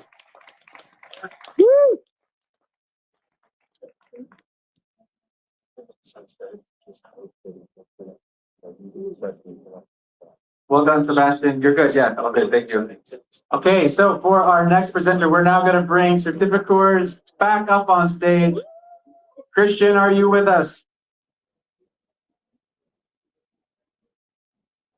Yeah. All right. So while we're waiting for Christian's going to come up now.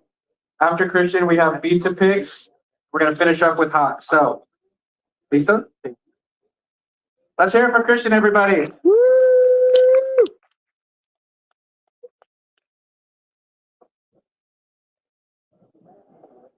¿Estás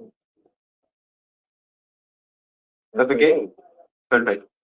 Hola, bueno, mi nombre es Cristian, fundador de Certificate, y hoy les hablaré porque el fraude de diplomas hoy en día es una industria que mueve más de 7.000 millones de dólares cada año. Sí, así es una industria. Esto les está costando a las compañías miles de millones en malas contrataciones y asuntos legales. A los estudiantes no logran comprobar su verdadero valor y las instituciones ven dañada su reputación. El sistema actual es lento, caro y basado en la confianza, no en la verificación. Ahora iremos desde los sistemas obsoletos a un futuro de verificación instantánea, inmutable y universalmente certificable. Somos Certificate. Somos Certificate, la fuente oficial para la nueva validación de certificados académicos. Usamos la blockchain de Stack para lograr crear una verificación en segundos, proteger marcas de instituciones y una verificación instantánea de certificados. Nuestra plataforma crea valor para todos, las compañías, reclutadores, estudiantes e instituciones. Nuestro modelo de negocio es B2B SaaS. Compañías y reclutadores pagan una suscripción anual por nuestro sistema para poder verificar certificados. Ya tenemos un MVP trabajando. Dentro de los siguientes meses planeamos lanzar nuestro piloto con al menos 2 escuelas e-learning. Ahora veremos la demo, donde solamente ingresando el correo pueden encontrar la wallet y ingresando el nombre del curso certificamos en la blockchain de Stack. Aquí podemos ver cómo se genera el ID y está registrado en la blockchain de Stack. Sin ningún problema. Luego, como estudiante, pueden ver todos sus certificados listados. Y dentro de una certificación tendremos un ID que nos llevará a validar el certificado de manera inmediata, sin ningún problema. También tenemos un explorador público donde con el correo podemos buscar todos los certificados de un usuario, los datos de una academia y más información sobre un certificado particular.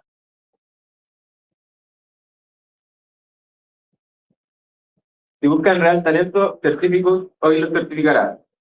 Muchas gracias.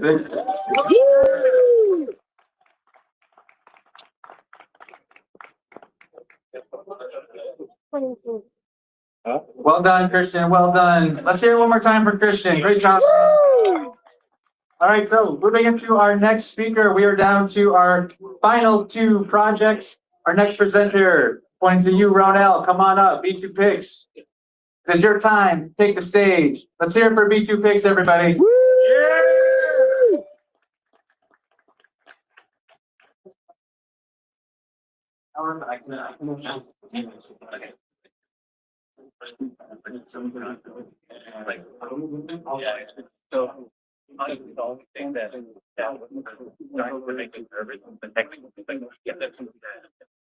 But I did everything and made everything awful.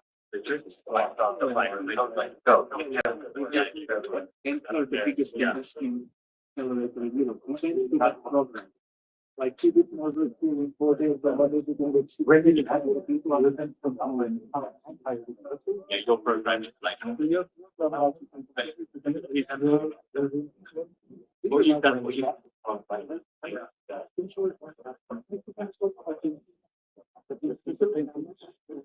it's just going to be So far, so good.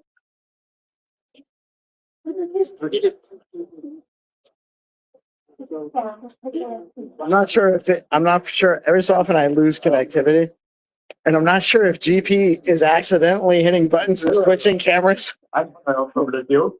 I'm the founder of B2P. We are bringing Bitcoin self-custody for over 200 million of Brazilians.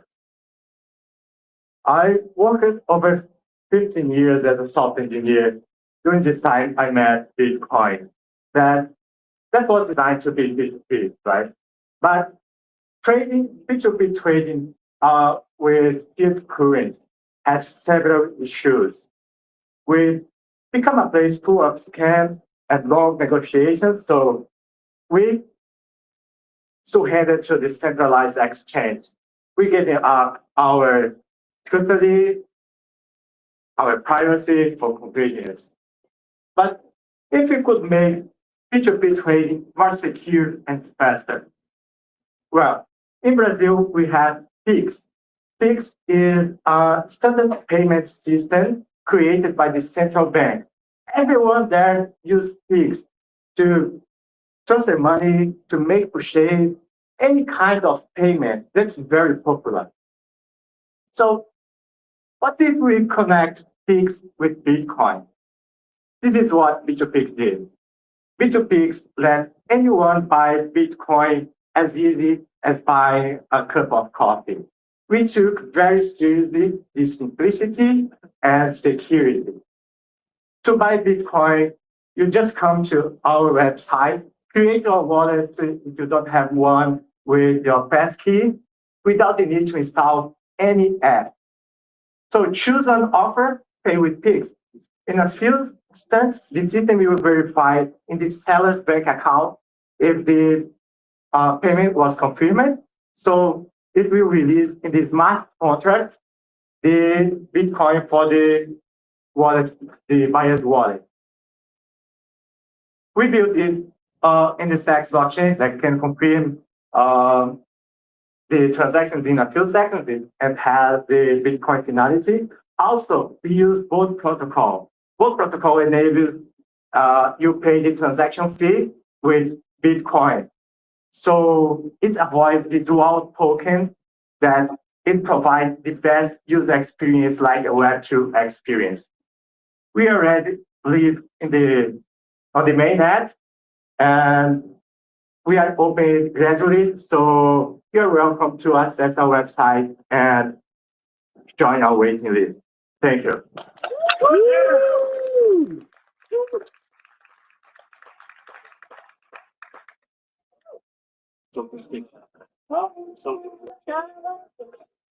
You solved your piece. You solved your piece. Let's go. Well done, P2Pix. Okay, so we're down to our last presenter. So let's go ahead and get into it for our next presenter. Muy especial, feliz cumpleaños a ti, Pablo. Let's hear it.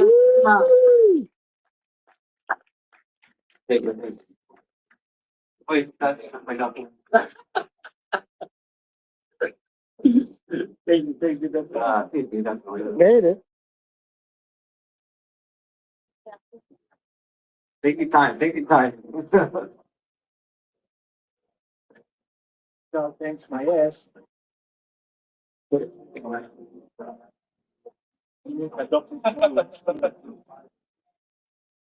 need to copy what the franchise people will have to buy to. No. Can I rent you? Yeah, whenever you need it. You don't need to own stuff.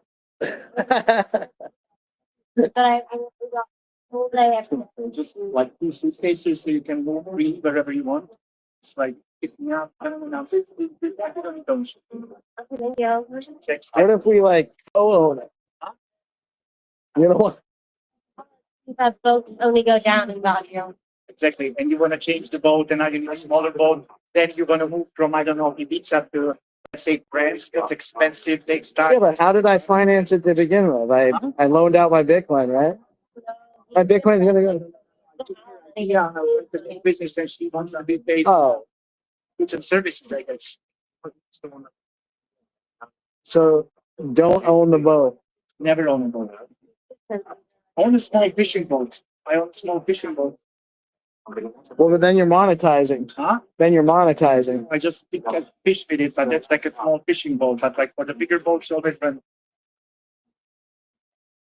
You don't need to be more than 2 days on a boat. Yeah. Hola. Muchas gracias por venir. Bienvenidos a Buenos Aires. Real-life insider, right? Yeah. I want to know who I'm referring to. First, I follow hacks. I've been developing since a lot of years, like more than 7, and also researching Bitcoin since late 2018, and going to very networks on on the digital sphere. And now I'm building on stacks since more than 1 year.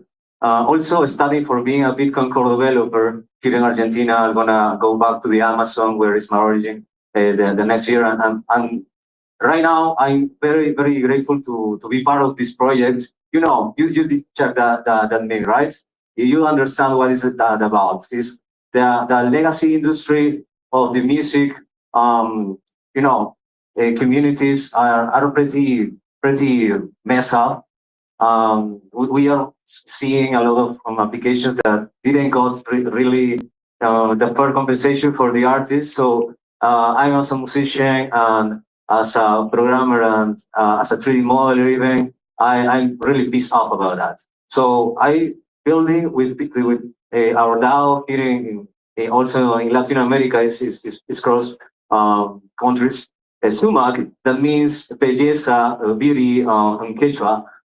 It's a software universal music art kernel. Basically, it's a protocol for people to share music, art on the Bitcoin L2 stacks. It's so easily to just share what you are making on. About the flow of this process is practically making a contract, charging a fee for all the entities that are the artist, curator, buyer, or remixer that can use your work. So we already have the first song minted on Bitcoin stacks. That is Cholo. Is now driving also the band. Yolo Cholo is the first album. So how to earn Satoshi really? That's what people ask, right? Not just how to buy it on the floor or whatever. It's like how to really only as an artist. We have Satoshi from SBTC, this network that is really strong. I really believe in that. I want to test it. You just have to meet, list, launch, and earn and repeat. That's what you need to do in this ecosystem. So practically I'm doing this for open source. All my work is open source. You can check it on GitHub, anywhere. On my site, that is hacks.pe. So we stand for a right to play. I invite you to check sumac.app. Maybe you can get a little bit of fun over there. I follow hacks. You can follow me on Nostr or whatever. Do what you want. Okay? Thanks.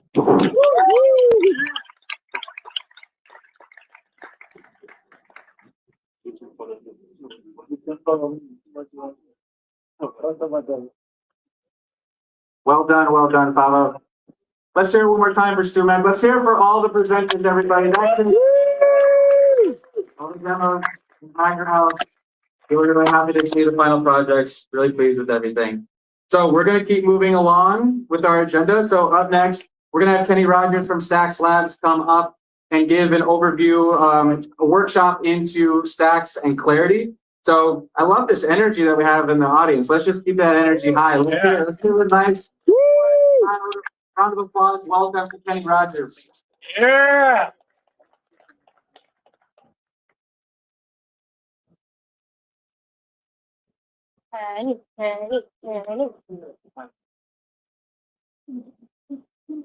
While Kenny gets set up, what the rest of the afternoon looks like is after Kenny, we're going to hear from the Stacks Latam team. If you're here at the beginning of the morning, I gave an overview as to why we are here, why we are in Buenos Aires. The Stacks Latam team is going to give some context as to why that is. After the Stacks Latam team talks, we're going to hear from Eric Toy from Stacks Labs, who's going to talk about bridging Bitcoin with SBTC. And we're going to round off our last speaker with Raphael, from Hero. And so Raphael will be talking about how to build real applications using stacks and payments. Yeah, baby. Well, yeah.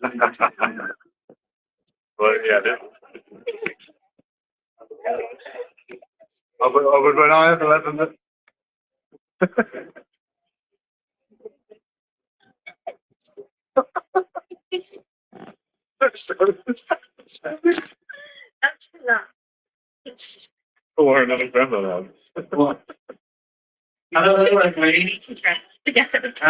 just got to say real quick before I get started, I've been with all these builders for the past week watching them build their projects, and we could just do another real quick big round of applause because watching them go through all of this. Crazy crowd, all of them, super cool. This is probably one of the coolest events I've ever been a part of. Honored to have been able to be with them during this journey. And I'm also going to put Ilyana on the spot and give her a big round of applause. So, with that, I'd like to welcome you all to the nerd portion of today's programming. We're going to be kind of digging into how Stacks works. We've been talking a lot about some of the opportunities. We've been looking at some of the people that are building things on it. And now we're going to kind of get into the how it actually works. And I was up vibe coding a little something last night. So you guys pay attention. We're going to play a game at the end, and the winner is going to get 100 SDX. So if anybody not paying attention, get out here and let's do this. So one of the things that I think is super important when we're talking about all this stuff is we looked at the opportunities for why we should be interested in kind of this whole idea of activating the Bitcoin economy and building on Bitcoin and everything. But where do Stacks actually come into play in helping us to do that? And really, I think this is Bitcoin kind of serves as two things. Most people understand that Bitcoin operates as money. I think that part's pretty well understood. But the other piece of Bitcoin that I think is maybe a little bit underappreciated or less understood is its ability to operate as sort of this foundational layer for a new, better kind of internet with the same concept as what it does for money. And that concept, I think, really comes down to ownership. What Bitcoin does is it allows people to own their money. And what I really like about Stacks is Stacks builds the piping that allows developers to come in and then build the systems that money runs through and have that same concept of ownership be built in. If you look around the internet today, it really runs on like a rental model. Very few businesses really own their entire stack from beginning to end. And so we may have the good money, but the pipes that money is flowing through they're still centralized. We still don't own them. They can still be taken over, shut down by somebody that's not us. That's not the one that owns the business.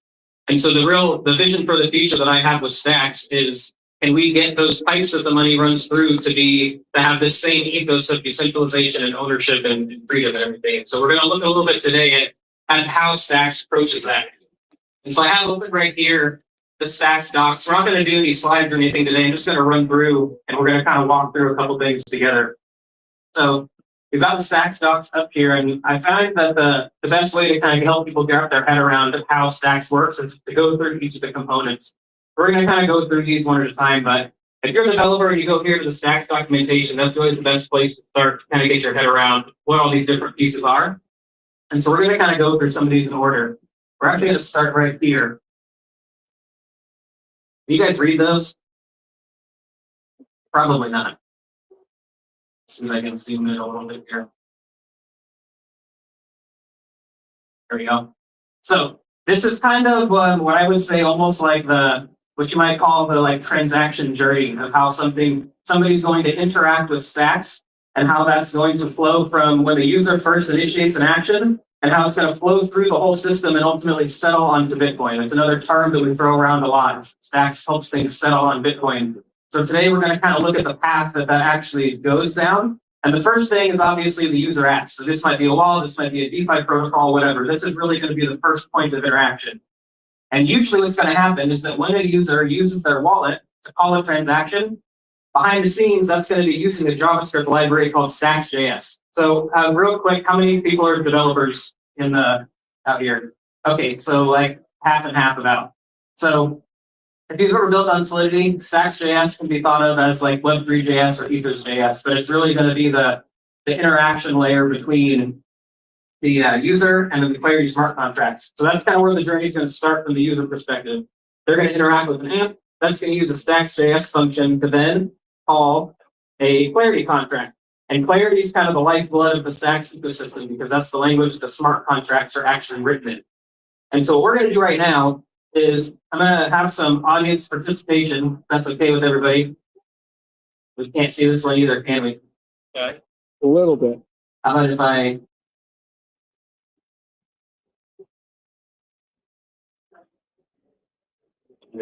Oh, we can't. This may not work. We can't see this, but that's okay. We're gonna wait. All right. What this was supposed to look like was a nice, beautiful little set of templates for what we actually want our contract to do. So basically what we're going to do right now is we're going to build, it's called a multiplayer counter contract. Super simple. The goal is we're going to maintain accounts and anybody could initiate a transaction to add on to the account. And so what we're going to do is I'm going to call out what we need to add next, and you guys are going to help me kind of put together this clarity contract so we can kind of get introduced to some of the concepts. So what I want you to do is I want you to look over here on the right. We've got a collection of a bunch of different elements of clarity functions and contracts that we need to put together in the right order to write our contract. And so the first little block that we have over here that you guys can't see, the first thing that we have to do is define a storage map. So I'm going to start calling on everybody to shout out. If we need to define a storage map, which one of these do you think that we need to use? And I'll give you a little bit of a clue. The pink ones are the ones where we need to define something, so create something new. The yellow ones are where we need to call a function. And then the blue ones are going to be variables, so they're going to hold some values. The orange ones are going to be different data types, and the green ones are going to be the actual data itself. So if we want to define a storage map, which one of these are we going to grab? Define map. Somebody said it. Define map. Hey, we want to name it counters. Which one? Counters, the blue. Yep. Now, we want it to be keyed by the user. And what that means is a map is basically a data structure where you have a piece of data that has an identifier. And so what we're saying here is we want the data here to be able to be identified by a user. How do we identify users in crypto? Principal. Addresses. So in stacks, an address is called a principal. So we remember that the orange is the type that we want to put here, and we need it to be an identifier for a person or a principal. So that means we're going to put what here? Principal. Principal. And we want them to be storing a type of a number, but it's a specific kind of number called an unsigned integer, which basically means a positive number. So if we say unsigned integer and it needs to be this same type of data, which one are we going to want to throw there? Uint. Uint. Now we just need to end. I'm not going to make you guys guess that one. Next, we need to define a read-only function. Which one's that going to be? Define read-only. Read-only. Nice. If you can pick up on what I'm doing here, I'm trying to highlight how readable clarity is, because you can basically just pick and choose for the thing that you need to do, and there's going to be a function that's going to be named similarly to that. So we want this function to be named getCount. And the yellow ones are function definitions. There's two different ones here. So which one do you think we're going to want to use here if we're just trying to define the function name? GetCount. Right? Now what we need to do here is we need to define the argument that we're going to pass to this getCount function. And we're going to call that argument to, and it's going to be a principal type. So we're going to want to do which one there? At the bottom. Nice. And now what we want to do here is the first thing we want to do is if whatever we're about to look up fails, we want to have a default fallback value that we're going to fall back on. And so we need our value here to default to something. So what are we going to want to call it here first then? Default to. Cool. And we want it to default to 0 if it doesn't find anything. U0. Okay. Now what we need to do next is we need to look something up in our map. And there's a little hint here for functions that end in a question mark. That means that we're going to be going out and retrieving something that may or may not exist from a map. So which one are we going to want to do there? And which map do we want to get it from? The first one we created. Okay. And now, remember we set up this identifier here by the principal. So now what we need to do is we need to tell this function how it knows which of these map items to go look up. And the way that we want to do that is by using a particular keyword in clarity that identifies the person that sent the transaction. So what do we want to do there? GetCount TX sender. No. Oh wait, I'm wrong. There we go.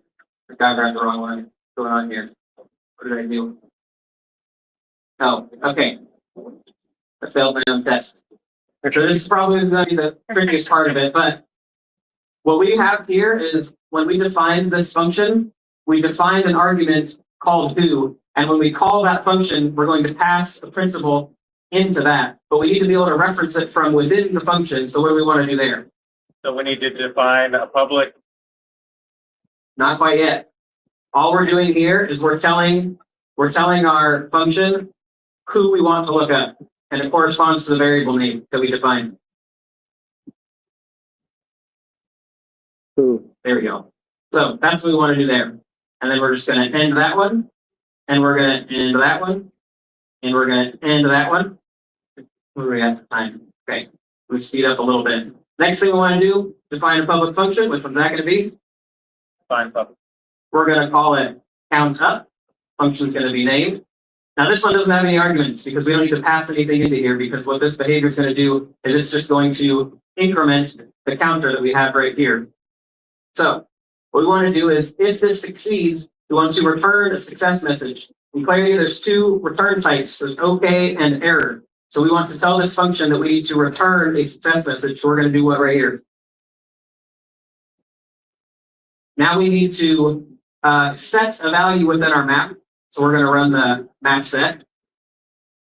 We need to tell it which map we want to update. It's going to be counters. And now we want to make sure that whoever calls this is the one whose count is going to be updated. So whoever sent the transaction. Okay, that's what we were trying to do before. Now we need to do an addition function, and operators work a little bit differently in Clarity. If you're used to other languages, you might be used to saying, 1 + 1 = 2. In Clarity, what you're actually doing is you're calling the add function and you're passing arguments to it. So we need to call a function that's named plus. Which means we're going to grab this guy right here. And the next thing that we need to do is we need to get the current count of this person's counter. So we're going to retrieve that value from the map. Then we are going to add 1 to that. And now it's just a bunch of end parentheses here. And congratulations, we all wrote without putting in contract. So with that, we're going to talk a little bit about the next tool that we have in the Stacks ecosystem, which is Clarinet. So if we go back and look here at our diagram right here, Clarinet's right up here. And Clarinet is really the home base for Clarity developers because it's where they're going to initiate the process of writing their Clarinet contracts or Clarity contracts. That's where they can set up a local developer environment, get all that stuff going. So what I'm going to do is I'm going to run a command called Clarinet new, and we're going to say multi count.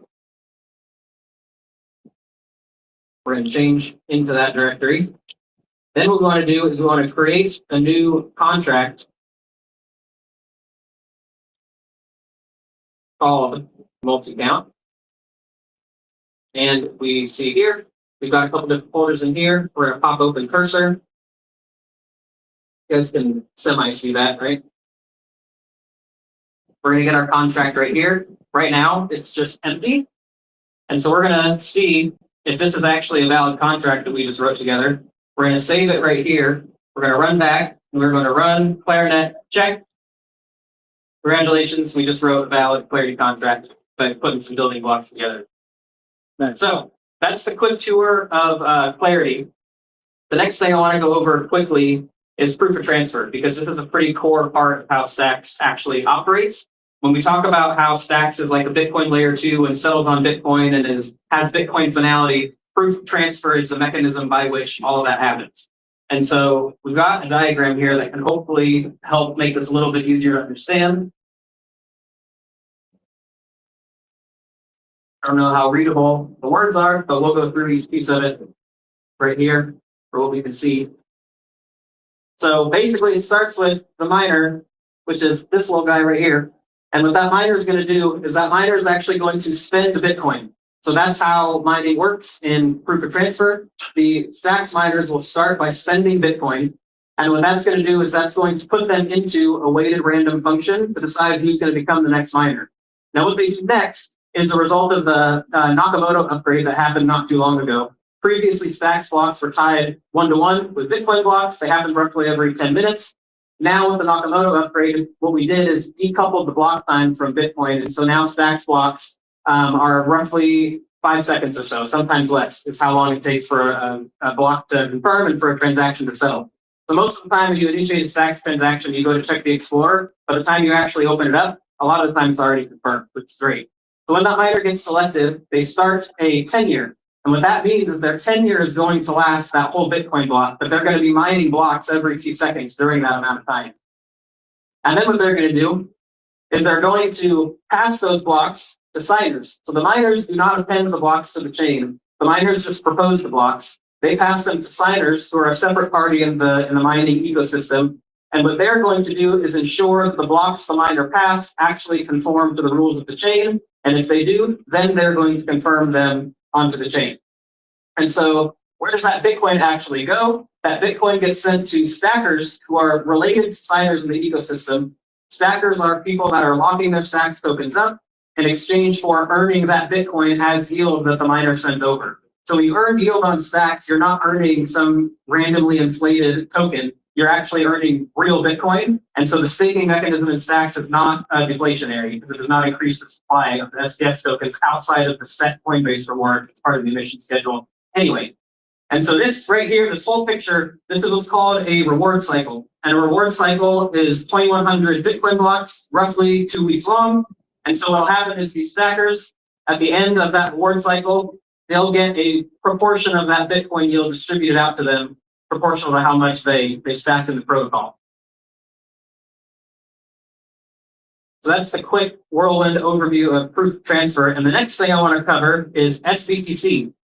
So SBTC is really how we can actually use Bitcoin on the Stacks chain, because as everybody knows, Bitcoin by itself is not programmable. So if we want to take it and use it in a programmable environment, we have to somehow find a way to represent that Bitcoin within the programmable environment. Most of the time, that's either a centralized or relatively centralized solution like wrapped BTC, for example, on Ethereum. And so what the Stacks core developers sought out to do was they wanted to create as decentralized of a version of this as possible. So when Andre was up earlier, one of the kind of principles he talked about was, what can we build on Bitcoin with the technology we have available to us now that is as decentralized as possible, that then also leaves open a path to further decentralization over time. And that's really the core ethos behind how SBTC works. And so the way that this actually works is, maybe another example of not being able to see what I get from being a dev and doing dark mode on everything. But basically, we got Alice up here. Alice wants to use a Bitcoin in DeFi protocol, but she doesn't trust a custodian to hold her Bitcoin. And because Alice is super smart, she decided to join the Stacks ecosystem and try out SBTC. So right here, down here, you can see we've currently got 100 Bitcoin stored. This isn't real numbers, by the way. We have more than that, but for the example, we have 100 Bitcoin that is in what's called the peg wallet of SBTC. And so what's going to happen is Alice decides she wants to convert 1 Bitcoin into SBTC so she can use it in the ecosystem. She's going to send that Bitcoin to that special wallet that's collectively controlled by the signers. Now, these are a separate group of signers than what we talked about for Stacks, but it's a decentralized group of signers that are going to basically collectively control this wallet. So it's not like a single organization, it's a distributed set of organizations that are going to control this wallet. She's going to use something like the Bridge app that we have set up on the Stacks ecosystem, or as you can do also if you're an application, you can actually build your own custom version of a Bridge into the UX of your application. So her Bitcoin is going to get sent to that wallet. We have a couple different components that are then going to basically notify the signer software that that transaction has occurred. So now we've got 101 Bitcoin wrapped up into this wallet. And when I say wallet, this is really represented as a single UTXO. So what'll happen is the signers will go through and consolidate all of these transactions into a single UTXO that represents all of the Bitcoin that is being held as SBTC. So the signers will detect that, they'll pick it up. And then what they're going to do is after that gets sent to the signers, that transaction has happened, they're going to verify it. And then what they're going to do is they're going to then basically vote on if that is a valid transaction or not. If they reach 70% consensus, it's considered valid. And they are then going to mint SBTC in response to that. And part of the bridge process is that Alice will also send over a Stacks address she wants that SBTC sent to. So that's a clarity contract on the Stacks side of things. It's then going to mint that SBTC to Alice. She can now take that. She has 1 SBTC now in her Stacks wallet. She can deploy that in DeFi. She can do whatever she wants with it. Then let's say, okay, I did the DeFi stuff. I want my Bitcoin back into layer 1 Bitcoin. Now she's going to call that same contract, but she's going to call a withdrawal function. And that is, again, going to ping the signers to say, hey, we've got a withdrawal. They're then going to initiate the process of withdrawing that back to Alice on the L1. So Alice gets her 1 Bitcoin. After they have verified that that transaction has occurred successfully, then those SBTC signers are going to burn the corresponding amount of SBTC. So because of this system, SBTC is always exactly one-to-one correlated with Bitcoin, and people can move it in and out of that as they wish. So that's how SBTC works. And all of this eventually settles on Bitcoin because there's one piece of that proof of transfer protocol that we didn't quite mention yet. And that is that what happens when a miner switches tenures to the next miner, what they do is they will record the hash of the last block that they mined in that handover process. So the transaction that will initiate the handoff from one miner to the next, they're going to record the last hash of the mine that they blocked, or the block that they mined. When the miner then the next miner takes over and they start appending blocks and proposing them to the signers, the first thing the signers will do is verify that they are building on top of the correct block that they're supposed to, and they're not going to allow them to mine those blocks if they're not. Because if the miner's not doing that, that means that they're attempting to overtake the network and create their own fork of the Stacks chain. So the Stacks chain will always follow one-to-one in lockstep with the Bitcoin chain. And this is what we mean when we say that Stacks has Bitcoin finality. Because of the way that that mechanism works, if you wanted to go back and reverse a Stacks transaction, you would actually have to go back and reverse the Bitcoin transaction that it was included in, because it's not going to be considered a relevant block to build, and the signers are going to reject it, because the signers and the miners have complementary incentives. So they're not competing, but they're not the same either. So the signers are incentivized to make sure the blocks are valid. The miners are incentivized to mine the blocks. And so that complementary system is what helps lock down that Bitcoin finality. So, you guys want to play a game? I want to see how much you were paying attention. We're going to play Stacklander. There can only do one. If anybody gets that reference. So, I'm going to hit this. You guys are going to all get your phones out.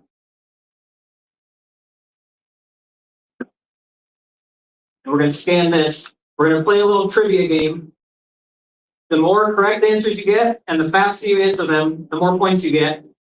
After the game's over, I'm going to send 100 stacks to whoever gets the top spot. So hopefully y'all paid attention. I'm going to have my feelings hurt if you didn't. Let me know if it's not working.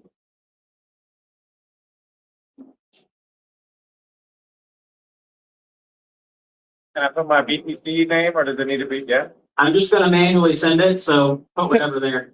Blockface is the first one in. If you don't have a Stacks address yet, put that in there and talk with me after, and we'll get you set up with one.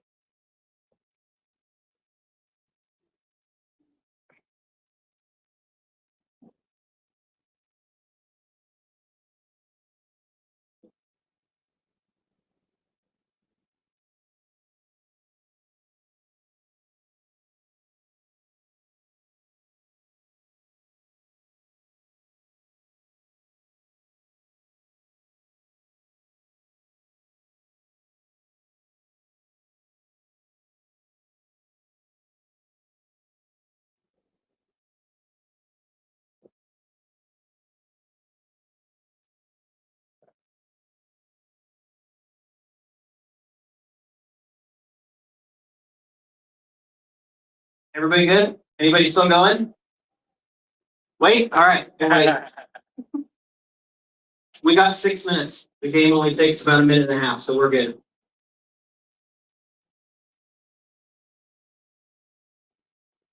My address is in my laptop. Bravo, you're cholo.btc. Yeah, I totally did. No wonder it wouldn't let me get that name. I know. You were stuck with Pendejo.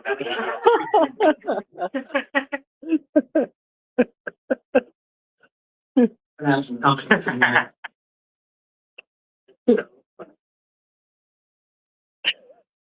Also, fair warning, I put this at like midnight last night, so I tested it a few times on my own, but just keep that in mind.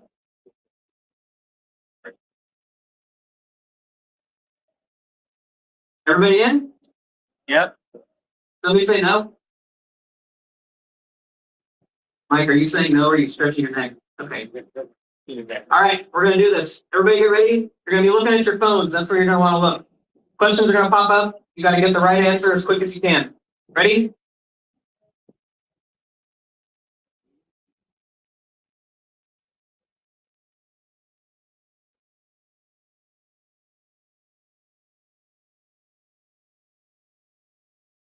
Get ready.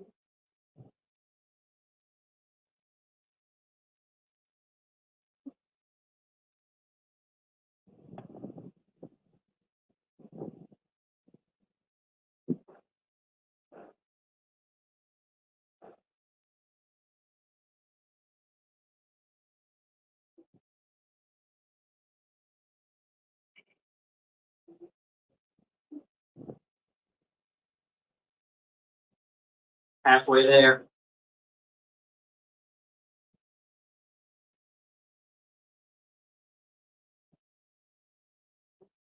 Yes, Harold, I will tell him that.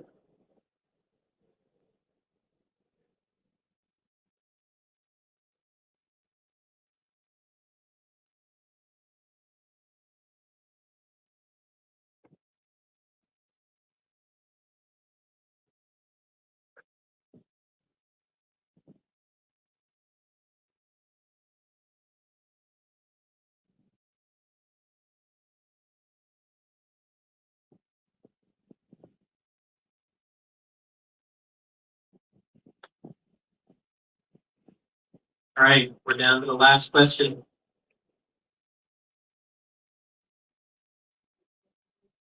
Let's see who's gonna win this thing. Here it comes. Ah, Oh! Congratulations. No, Fred's the real winner. All right, that's it for me. Thank you, everybody. Oh, if there's any questions, we need a question for a couple minutes if anybody has any. Anybody have any questions for Kenny? All right, guys, that does it for me for the live stream. Gonna switch off. Thanks. Hopefully, GP's in the wings to reset up the screen share for Restream content. But we are wrapping up our presence at Buenos Aires. We'll see you all later. Buenos Aires. And so one of the reasons as to why that is due to the efforts of a few important folks in the Stacks community. These guys have been working really hard and doing lots of community programming and activation for the last 18 months. They're going to talk a little bit about their stories, some lessons they learned along the way, what they've achieved, and what they're going to get involved in. Oh no, we're gonna stay. We're gonna stay. I didn't realize it was Stacks Latam up. Let's go. Woo!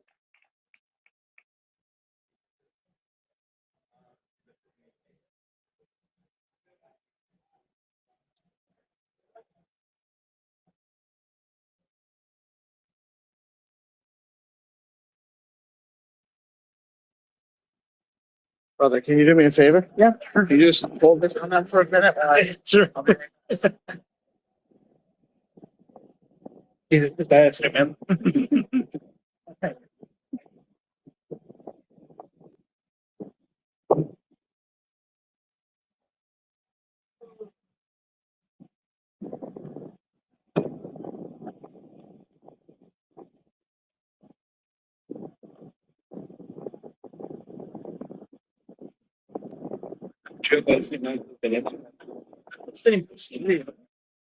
Hi guys, what's up? It's glad to come here. But this brief summary is super important that deeply kind starts that down. Here, very people. Now, downloading a development to Colombia. Well, 2024 was a big year. Start that mission to increase the member adoption in Latin America. 2025 was awesome because you are here for that. Well, again, 2024 was expand and increase our ecosystem in countries like Peru, Colombia, Argentina, Brazil. The idea was launch the first very bootcamp in Spanish we received over 100.5 applications, and finally, we invest 15 hours learning.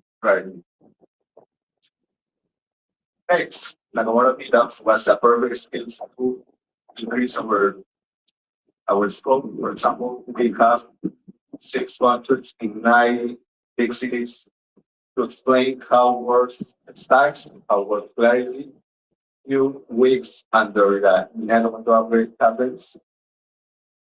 And 1.3 Bitcoin PCA was a big event and our perfect to increase our scope to explain how stacks is working with Bitcoin. In the end of 2024, we execute our first online hackathon with different countries in order to meet your projects and increase our impact for the next year. And that's it. Rolling 25. Okay, thank you, Jonathan. So, what happened in 2025, which may achieve plan? We start growing the ecosystem, we continue growing the ecosystem, but we try to focus more in retention builders. So we did a roadmap for this year when we try to activate every city in North America with different kinds of initiatives like IRL meetups, like technical workshops, and online bootcamp. We can have many developers from Latin America here. You're officially a DeOrganized Canada. Very excited for us to have many projects from different countries from Latin America here in Argentina, building and sharing their projects to all the crypto and Bitcoin community. This was part of the plan. We did a lot of meetups in Chile, Colombia, Peru. We activated the tech partnerships here in Argentina, like Brother Lab, who already won a prize in Tax by Coding Hackathon.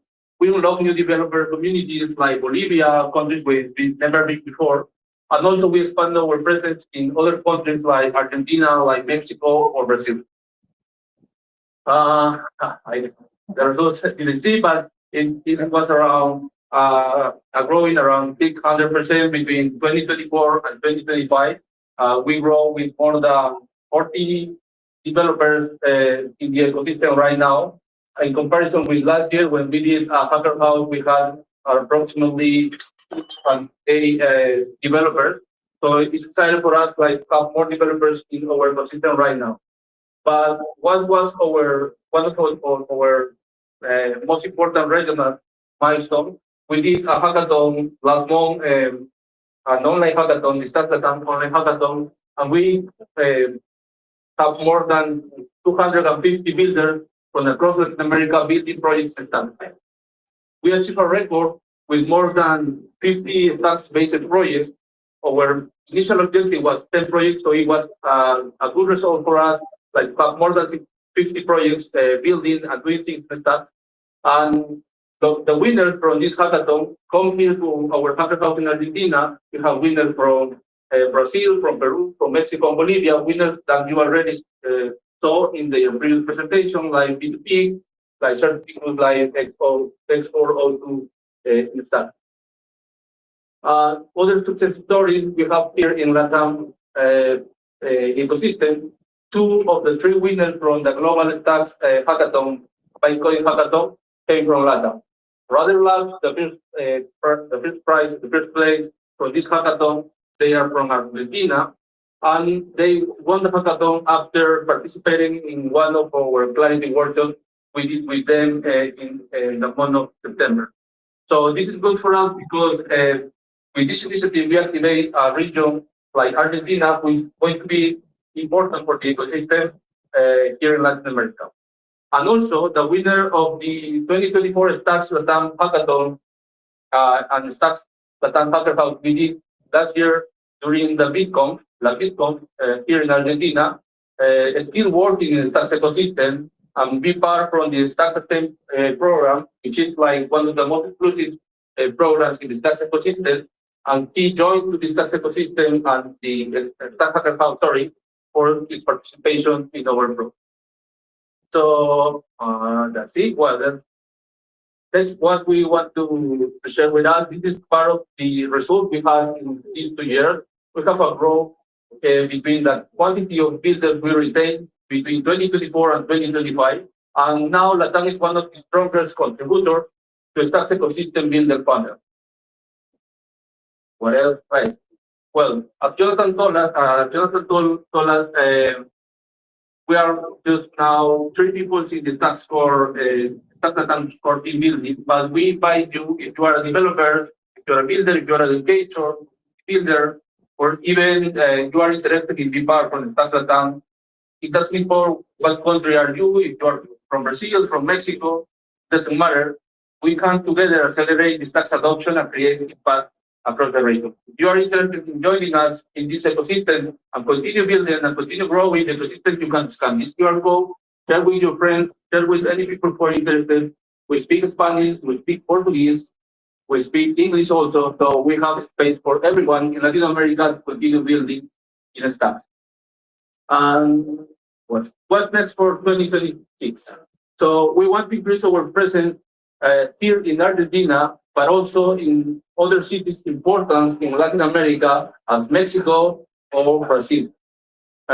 We have the mission to expand not only developer education, we want to continue with community education and also help with other protocols and other the apps or projects who are already building in Bitcoin with the Stacks to connect them with the Latam builders, with the Latam ecosystem, and give more opportunities for our people to work with them. And we are going to continue keep pushing to accomplish that the next major fronts, that the next major Stacks projects come from Latin America.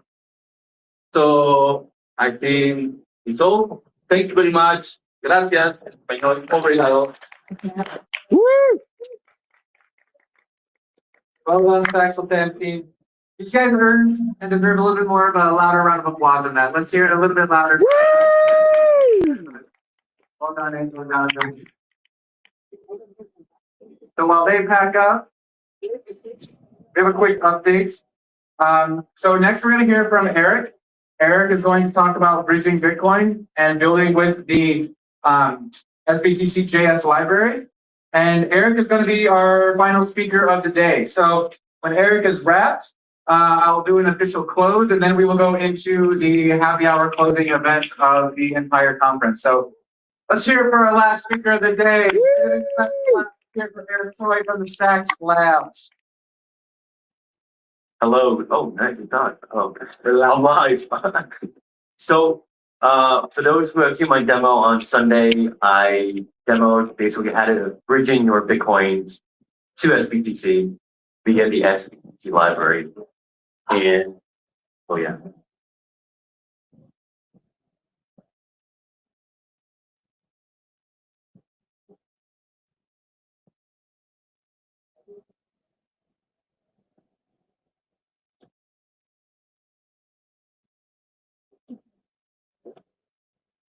Yeah. It's, oh, okay. Well, yeah, they can see it. Okay, cool. This is fine. Yeah, this is the browser. Yeah. All right, so let me see how I can do this. All right. All right, so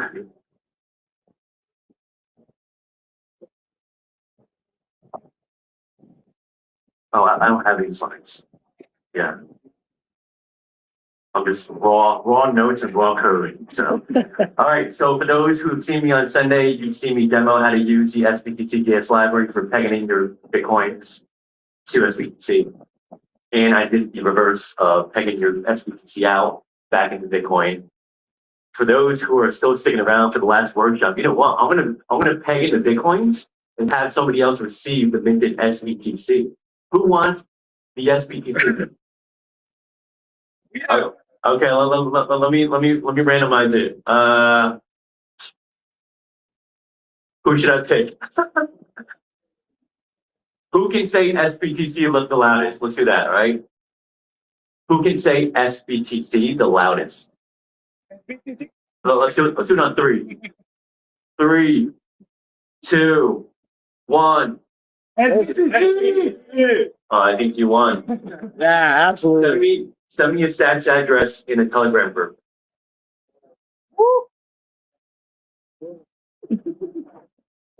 Okay, so yeah, this workshop's going to be about using that library so that anybody, any app, any builder can integrate a peg-in and peg-out process for SBTC for their users.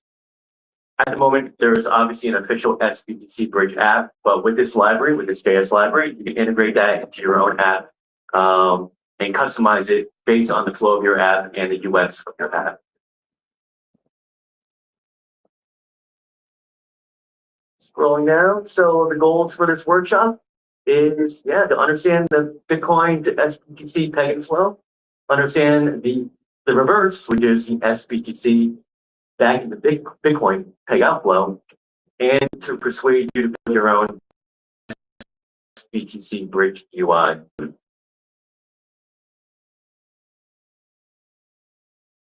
So I feel like everyone here is in the know already. Do I need to explain this? What do you think? No? Yes? No? Give the 10-second version. Okay. What does it mean to bridge Bitcoin?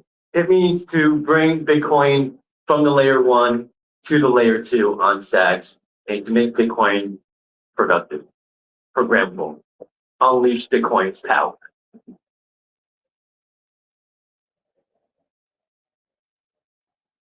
All right, a high-level overview of how the system works.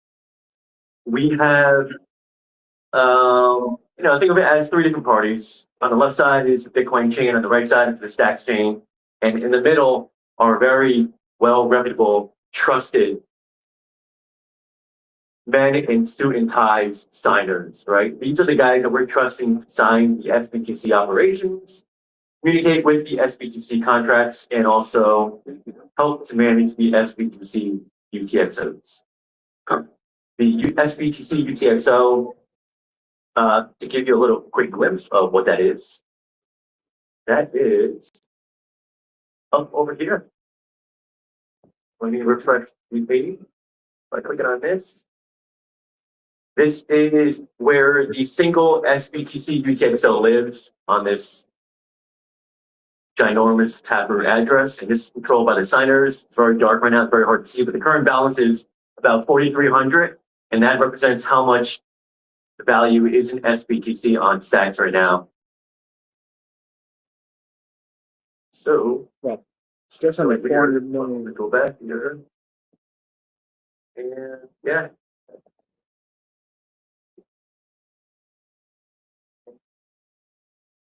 All right. So this is understanding the peg-in flow. We're going to go one level deeper into the peg-in flow. Let me make it bigger. Did you send, Antonio, send your stacks address to me? Okay, yeah. He needs it now. Yeah, he's getting the minted SBTC that I'm going to be demonstrating. Lucky man right there. All right, so this is one level deeper for the peg-in flow of what we're going to demonstrate. The user, that's me. I'm going to be on Bitcoin. I'm going to send my Bitcoin not to the signers, but to a custom taproot address or a custom P2TR, pay to taproot address.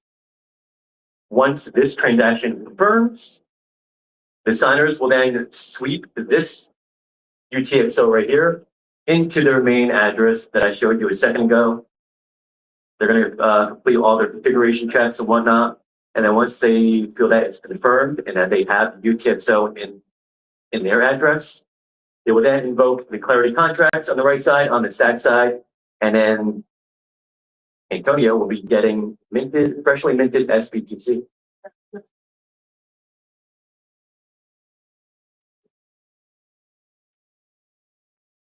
So the overview of the deposit peg-in flow of what I just went through in that diagram. As the builder, you have 4 things that you need to do. You need to build the SBTC deposit address or that custom tablet address, sign and broadcast the Bitcoin transaction, notify the signers that you are making a deposit, and then confirm the user's balance at the end. All right, let's get into the demo.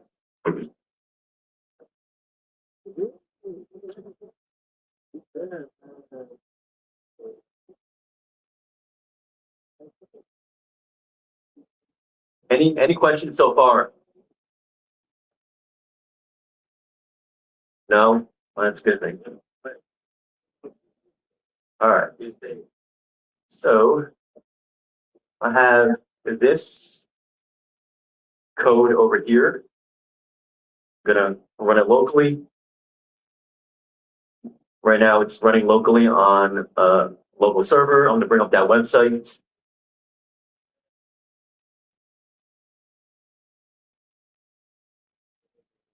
Slide this over. Pretty good. All right. So yeah. I'll repeat it again. What we're going to do now is peg in Bitcoin from my wallet into SBTC to Antonio's stats address. And let me get that address. Oh, send me a tested address. I mean, like, we're dealing with real money here. I'm going to be sending you real SBTC here, not testnet. Yeah.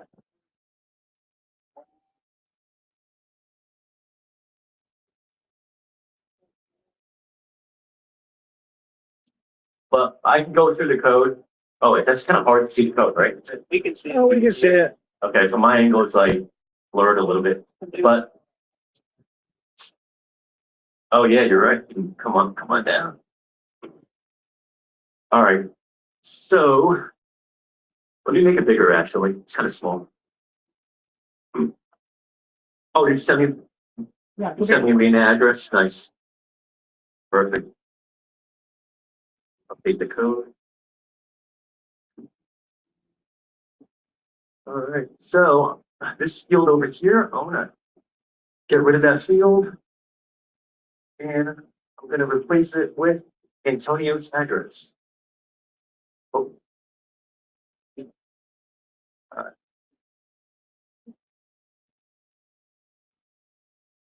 That's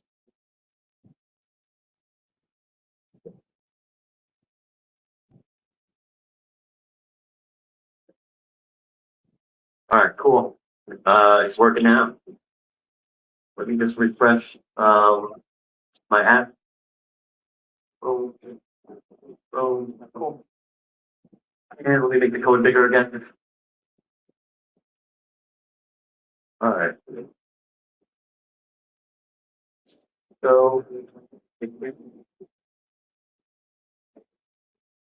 all right. So at the top over here, we're creating that custom Bitcoin or custom Tether address. This address is controlled by me, user, and also the signers. Once we create that custom address, we're going to send it and pass it into this field over here. This method is going to invoke your stats wallet, and it's going to create a Bitcoin transfer. We're going to specify that custom deposit address that we just made, and also the amount of Bitcoin that we want to peg into SBTC. And then at the end over here, we are going to retrieve the TX hex of that same Bitcoin transaction that we just made. And we're going to notify the signers about it, just so that they are aware that there was a pegging process that is being requested, and for them to basically monitor it, check it, and sweep those Bitcoins into their main address. And that's it. It's pretty simple. We're using the SBTC library for that create deposit address method.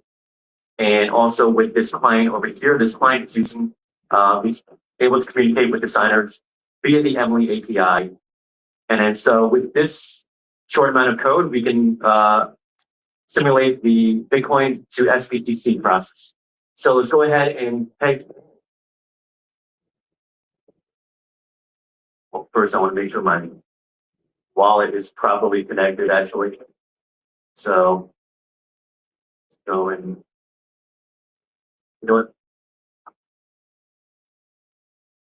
Yeah. Second.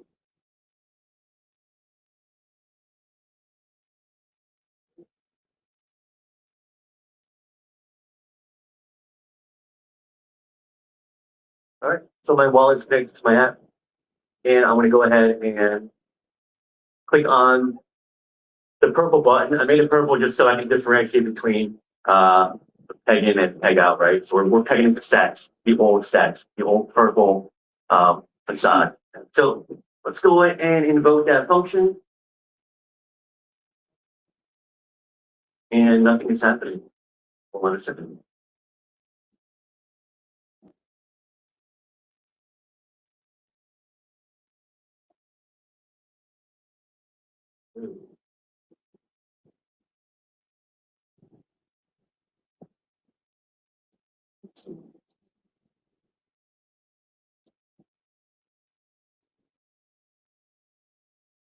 Okay. We're back.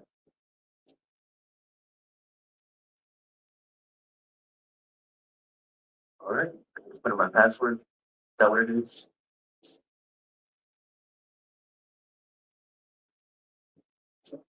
Okay, this off screen, and so nobody can see what I'm typing in, just in case.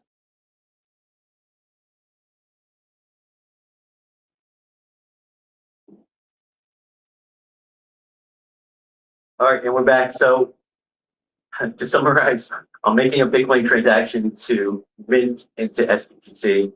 The transaction is going to consist of 0.01 Bitcoin. That is at the moment the minimum to peg in. And then we're going to confirm it.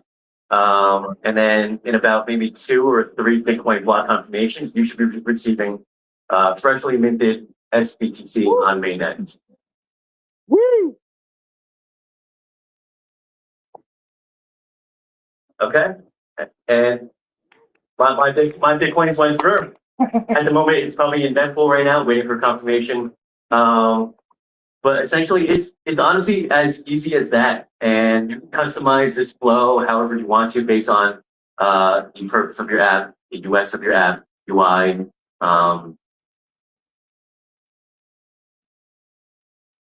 So just a little glimpse as to that custom deposit address that we created.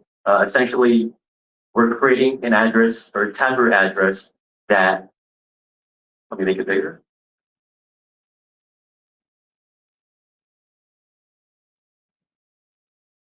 Okay. So we're creating a taproot address that contains a deposit script that is controlled by the signers, reclaim script controlled by me if I want to reclaim back my Bitcoins, and an unspendable pub key that's kind of like, doesn't really mean anything, but essentially it technically means that this address right here doesn't have a spendable private key. So meaning like that, actually nobody has control over this address, but the signers and I have control over those scripts over there.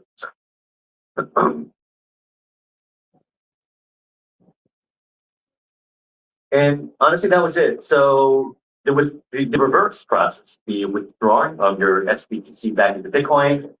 It's pretty similar. The user on Stacks is gonna burn their SBTC in the Clarity contracts, and then the signers will be receiving that emitted event from the contracts. And then the signers, after performing their checks, they will then send back the Bitcoins to your Bitcoin address. And so the process for the developer is just you want to make sure that the Bitcoin address is valid.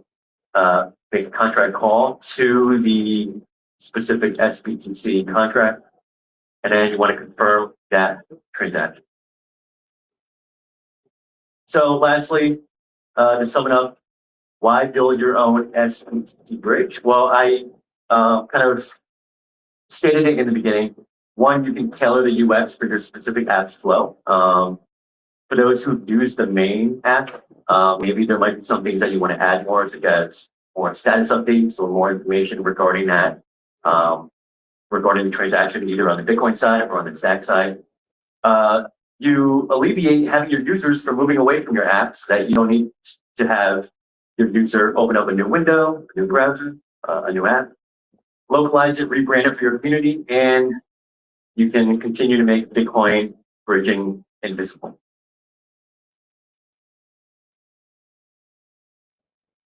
And on the final thing that I want to leave you guys on is the official bridge proves minting SBTC works.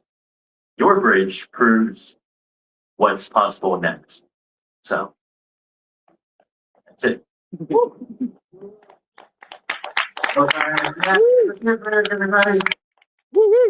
Let's hear it for the winner, the new receiver of Eric's SBTC. He got about $100 worth of it. Let's go. Well, because of his loud voice, sometimes you have to be loud. And also thanks to the current minimum of how much you can pay in. But right now the minimum is about $100 worth of Bitcoin. So okay. Honestly, if there was no minimum, I would have just maybe gave you like $5 or something. But now you have $100 worth of for minimum. So Awesome. Thanks, Eric. Well done. Well done. That was fun. All right, everyone. So that is a wrap. That was our last speaker. Today, we had a panel, and we had a key.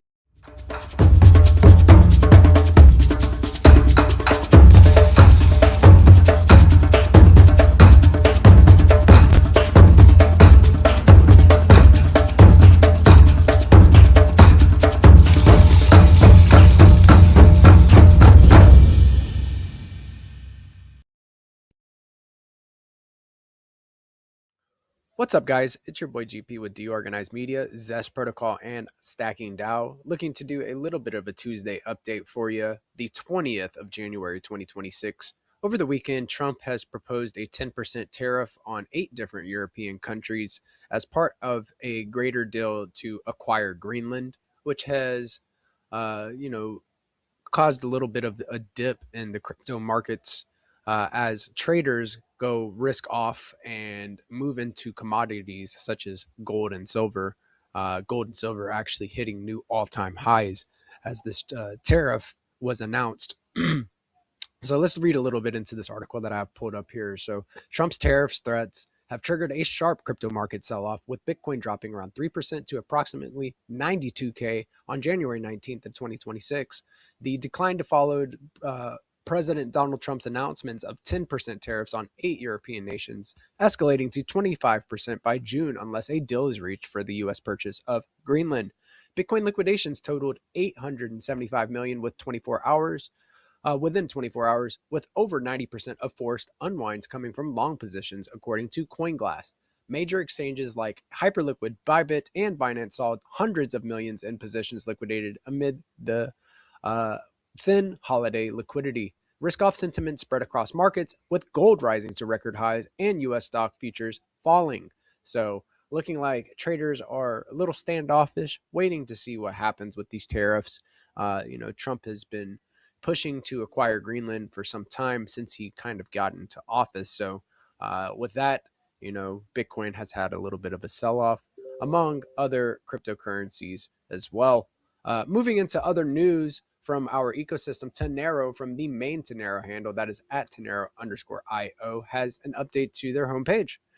This is a rebrand of stxtools.io to Tenero.io. And they aim to become an all-encompassing Bitcoin analytics platform for all of the Bitcoin side systems and side chains, you name it, L2s.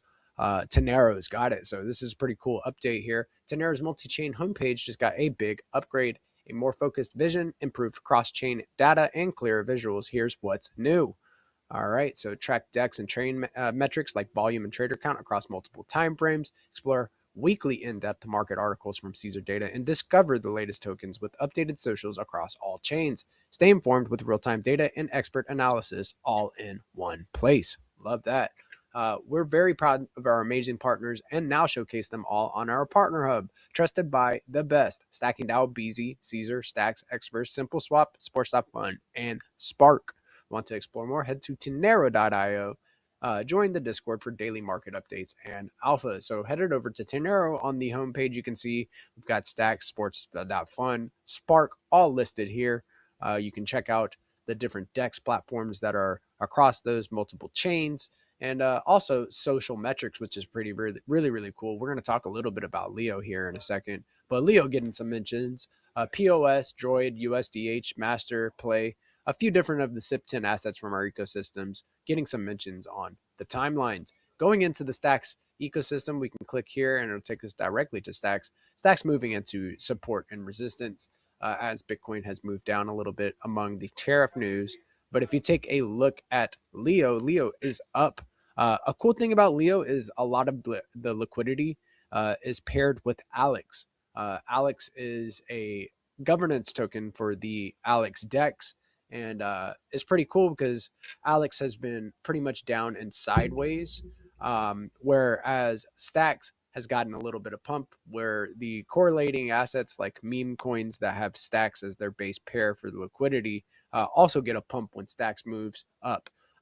Leo being paired with most of its liquidity to Alex, and Alex being down, signals that there are organic bids, new buyers, new speculators buying Leo. So really cool point to make there with Leo. I feel like the founder of Tenero and Leo Coin, Rubes, is a very solid individual that is well incorporated into the Bitcoin ecosystem and other ecosystems as well. So big shout out to Rubes and the Tenero team. Let's take a look at the Leo chart. Acquiring and getting above that $2 million market cap again. Congrats to the Leo Cats. I do hold a little bit of Leo. This is not financial advice, and always do your own research. But this team is based, the founder is based, and a lot of really cool stuff going on. OGs are getting behind this project. Leo up almost 40% in the last 7 days. So solid buys here coming in for Leo. Organic bids, new bidders, new traders coming to take on some more risk with Leo within the Stacks ecosystem. Very cool stuff. Moving on into other news here, right, and my bookmarks.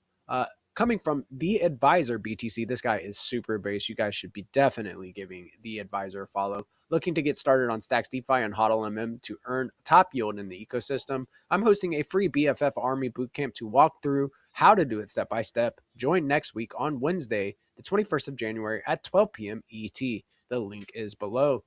This guy is very well incorporated into the Bitcoin DeFi ecosystem and knows the plays. It really is a solid place to go and learn about how to put your assets to work in these boot camps. Big shout out to the Bitflow team. You want to follow them at Bitflow, BITFLOW. They're putting together the HODLMM, which is going to be a huge innovation for our ecosystem, which will allow 0% slippage on trading within our ecosystem, as well as liquidity provision becoming a little bit more efficient. They utilize price bins so you can target specific ranges and price action to provide your liquidity. So the HODLMM is changing the game and is the future of Bitcoin capital markets. So if you scroll down just a little bit here, there is a Luma link. You click here and you can go and see that I am already registered here to join at 12 p.m. ET tomorrow for the Advisors Bootcamp. I would not miss it for the world. If you are looking to break down how to navigate the Bitcoin L2 space and why to participate in real Bitcoin DeFi via Stacks, come listen to the Advisor. It's going to show us the ins and outs and show us how to get it done. Let's go. Moving on here, from the block strategy, buys another 22,305 BTC for a 2.1 billion purchase, and the biggest purchase in over a year, as holdings top 700,000 BTC. Wow, that's huge. The dip came and Sailor bought the dip again. So this is a big buy coming from Sailor, signaling confidence in the markets. Let's go. Coming from the Stacking DAO handle, another weekly cycle wraps up, marking 2 years of Stacking DAO. I feel like Stacking DAO, just launched yesterday. So congrats to the team. 2 years is a huge deal. Happy anniversary. The protocol continues to grow with another positive inflow cycle pushing TVL above 109 million STX. That is no small feat. Congrats, stackers. If you're stacking with stacking DAO LSTs, earning up to 10% APY with 0% fees, you are based. This is a lot of fun. Learning about these different plays that you can do with liquid stacking tokens. And the native stacking pool is also 0% fees. So you can earn Bitcoin sent to your wallet every 2 weeks for stacking your STX, with stacking DAO. Very, very, very based. Let's get into the transactions. So finally, stacking DAO has processed another 127,021 STX for STXX yield and 0.3159 SBTC for STXX BTC in stacking rewards. And as you can see, you can click on these transactions here for transparency to see that those rewards were actually sent. So really, really cool stuff with stacking DAO. Coming from Watcher Guru, just kind of looking at silver hitting a new all-time high of $95. Amidst the move into commodities with these tariff news. Michael Saylor just talked about this. Now the strategy holds 709,715 BTC worth $64.5 million or billion dollars. That's a billion with a B, and 3.3% of the total supply. This is another cool one from the main Stacks handle, and you guys, you need to be following at Stacks. Stay ahead of the curve. Starting today, we're ranking the 50 most impactful builders on Stacks, ship on-chain products that gain traction, contribute to public repos, and build with Stacks SDK. 15,300 STX up for grabs until January 31st. So this is a partnership between Talent Protocol and Stacks. So this ongoing, partnership puts the proper incentivization rails for builders in our ecosystem in place so that they can come and build on real Bitcoin DeFi via Stacks. Coming from the Runelings handle, and that is Runelings BTC, they're getting ready for an airdrop. So if you minted your Runelings late last year, be prepared for the 29th of January. You will be receiving an airdrop. This airdrop is primarily for Runelings holders. Over the next days, we'll be showing how it works and what to expect. If you're holding, you're already in position. So very exciting. Everybody knows that GP does love an airdrop. Very cool stuff. Coming from the Stacks handle again, we're thrilled to continue our partnership with Talent Protocol for a special event in Lisbon. This will be a drop-in event for builders to hang out, collab, and pitch their ideas. One project will unlock $2,000 in Build Battle bounty with the chance to win more. So really love this partnership. I can't wait to see what is built via this partnership with Talent Protocol. Our devs are very, very based. Who's ready for a builder competition? We're teaming up with DoraHacks for a series of builder challenges with some amazing prizes. Programming USDCX on Stacks. The prize pool is $3,000, and one lucky winner will win that. So it's no, wonder why Circle selected Stacks as the premier Bitcoin layer 2 with the most Bitcoin locked within the ecosystem as their premier into Bitcoin DeFi. So if you take a click here, it'll take you to the DoraHacks platform.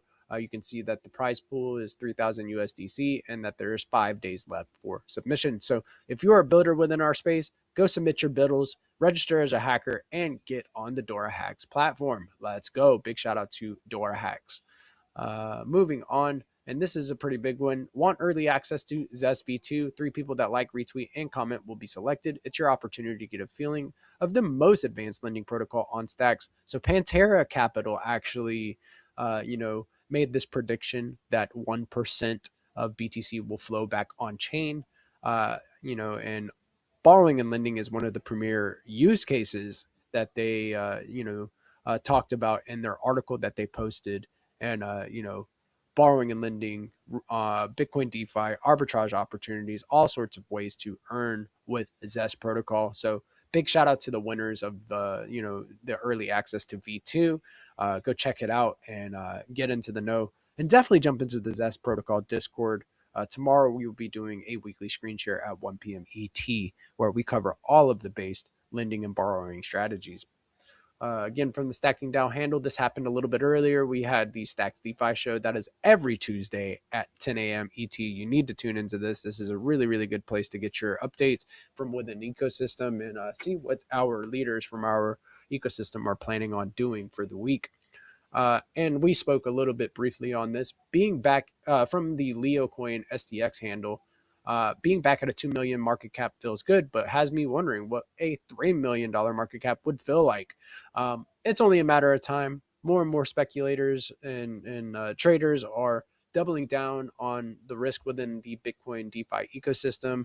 And, meme coins are a really good way to get outsized gains. And Leo has a very, very solid team and founder that is pushing the narrative. So big shout out to Rubes and the Tenero team and the Leo Coin squad. So let's go, guys.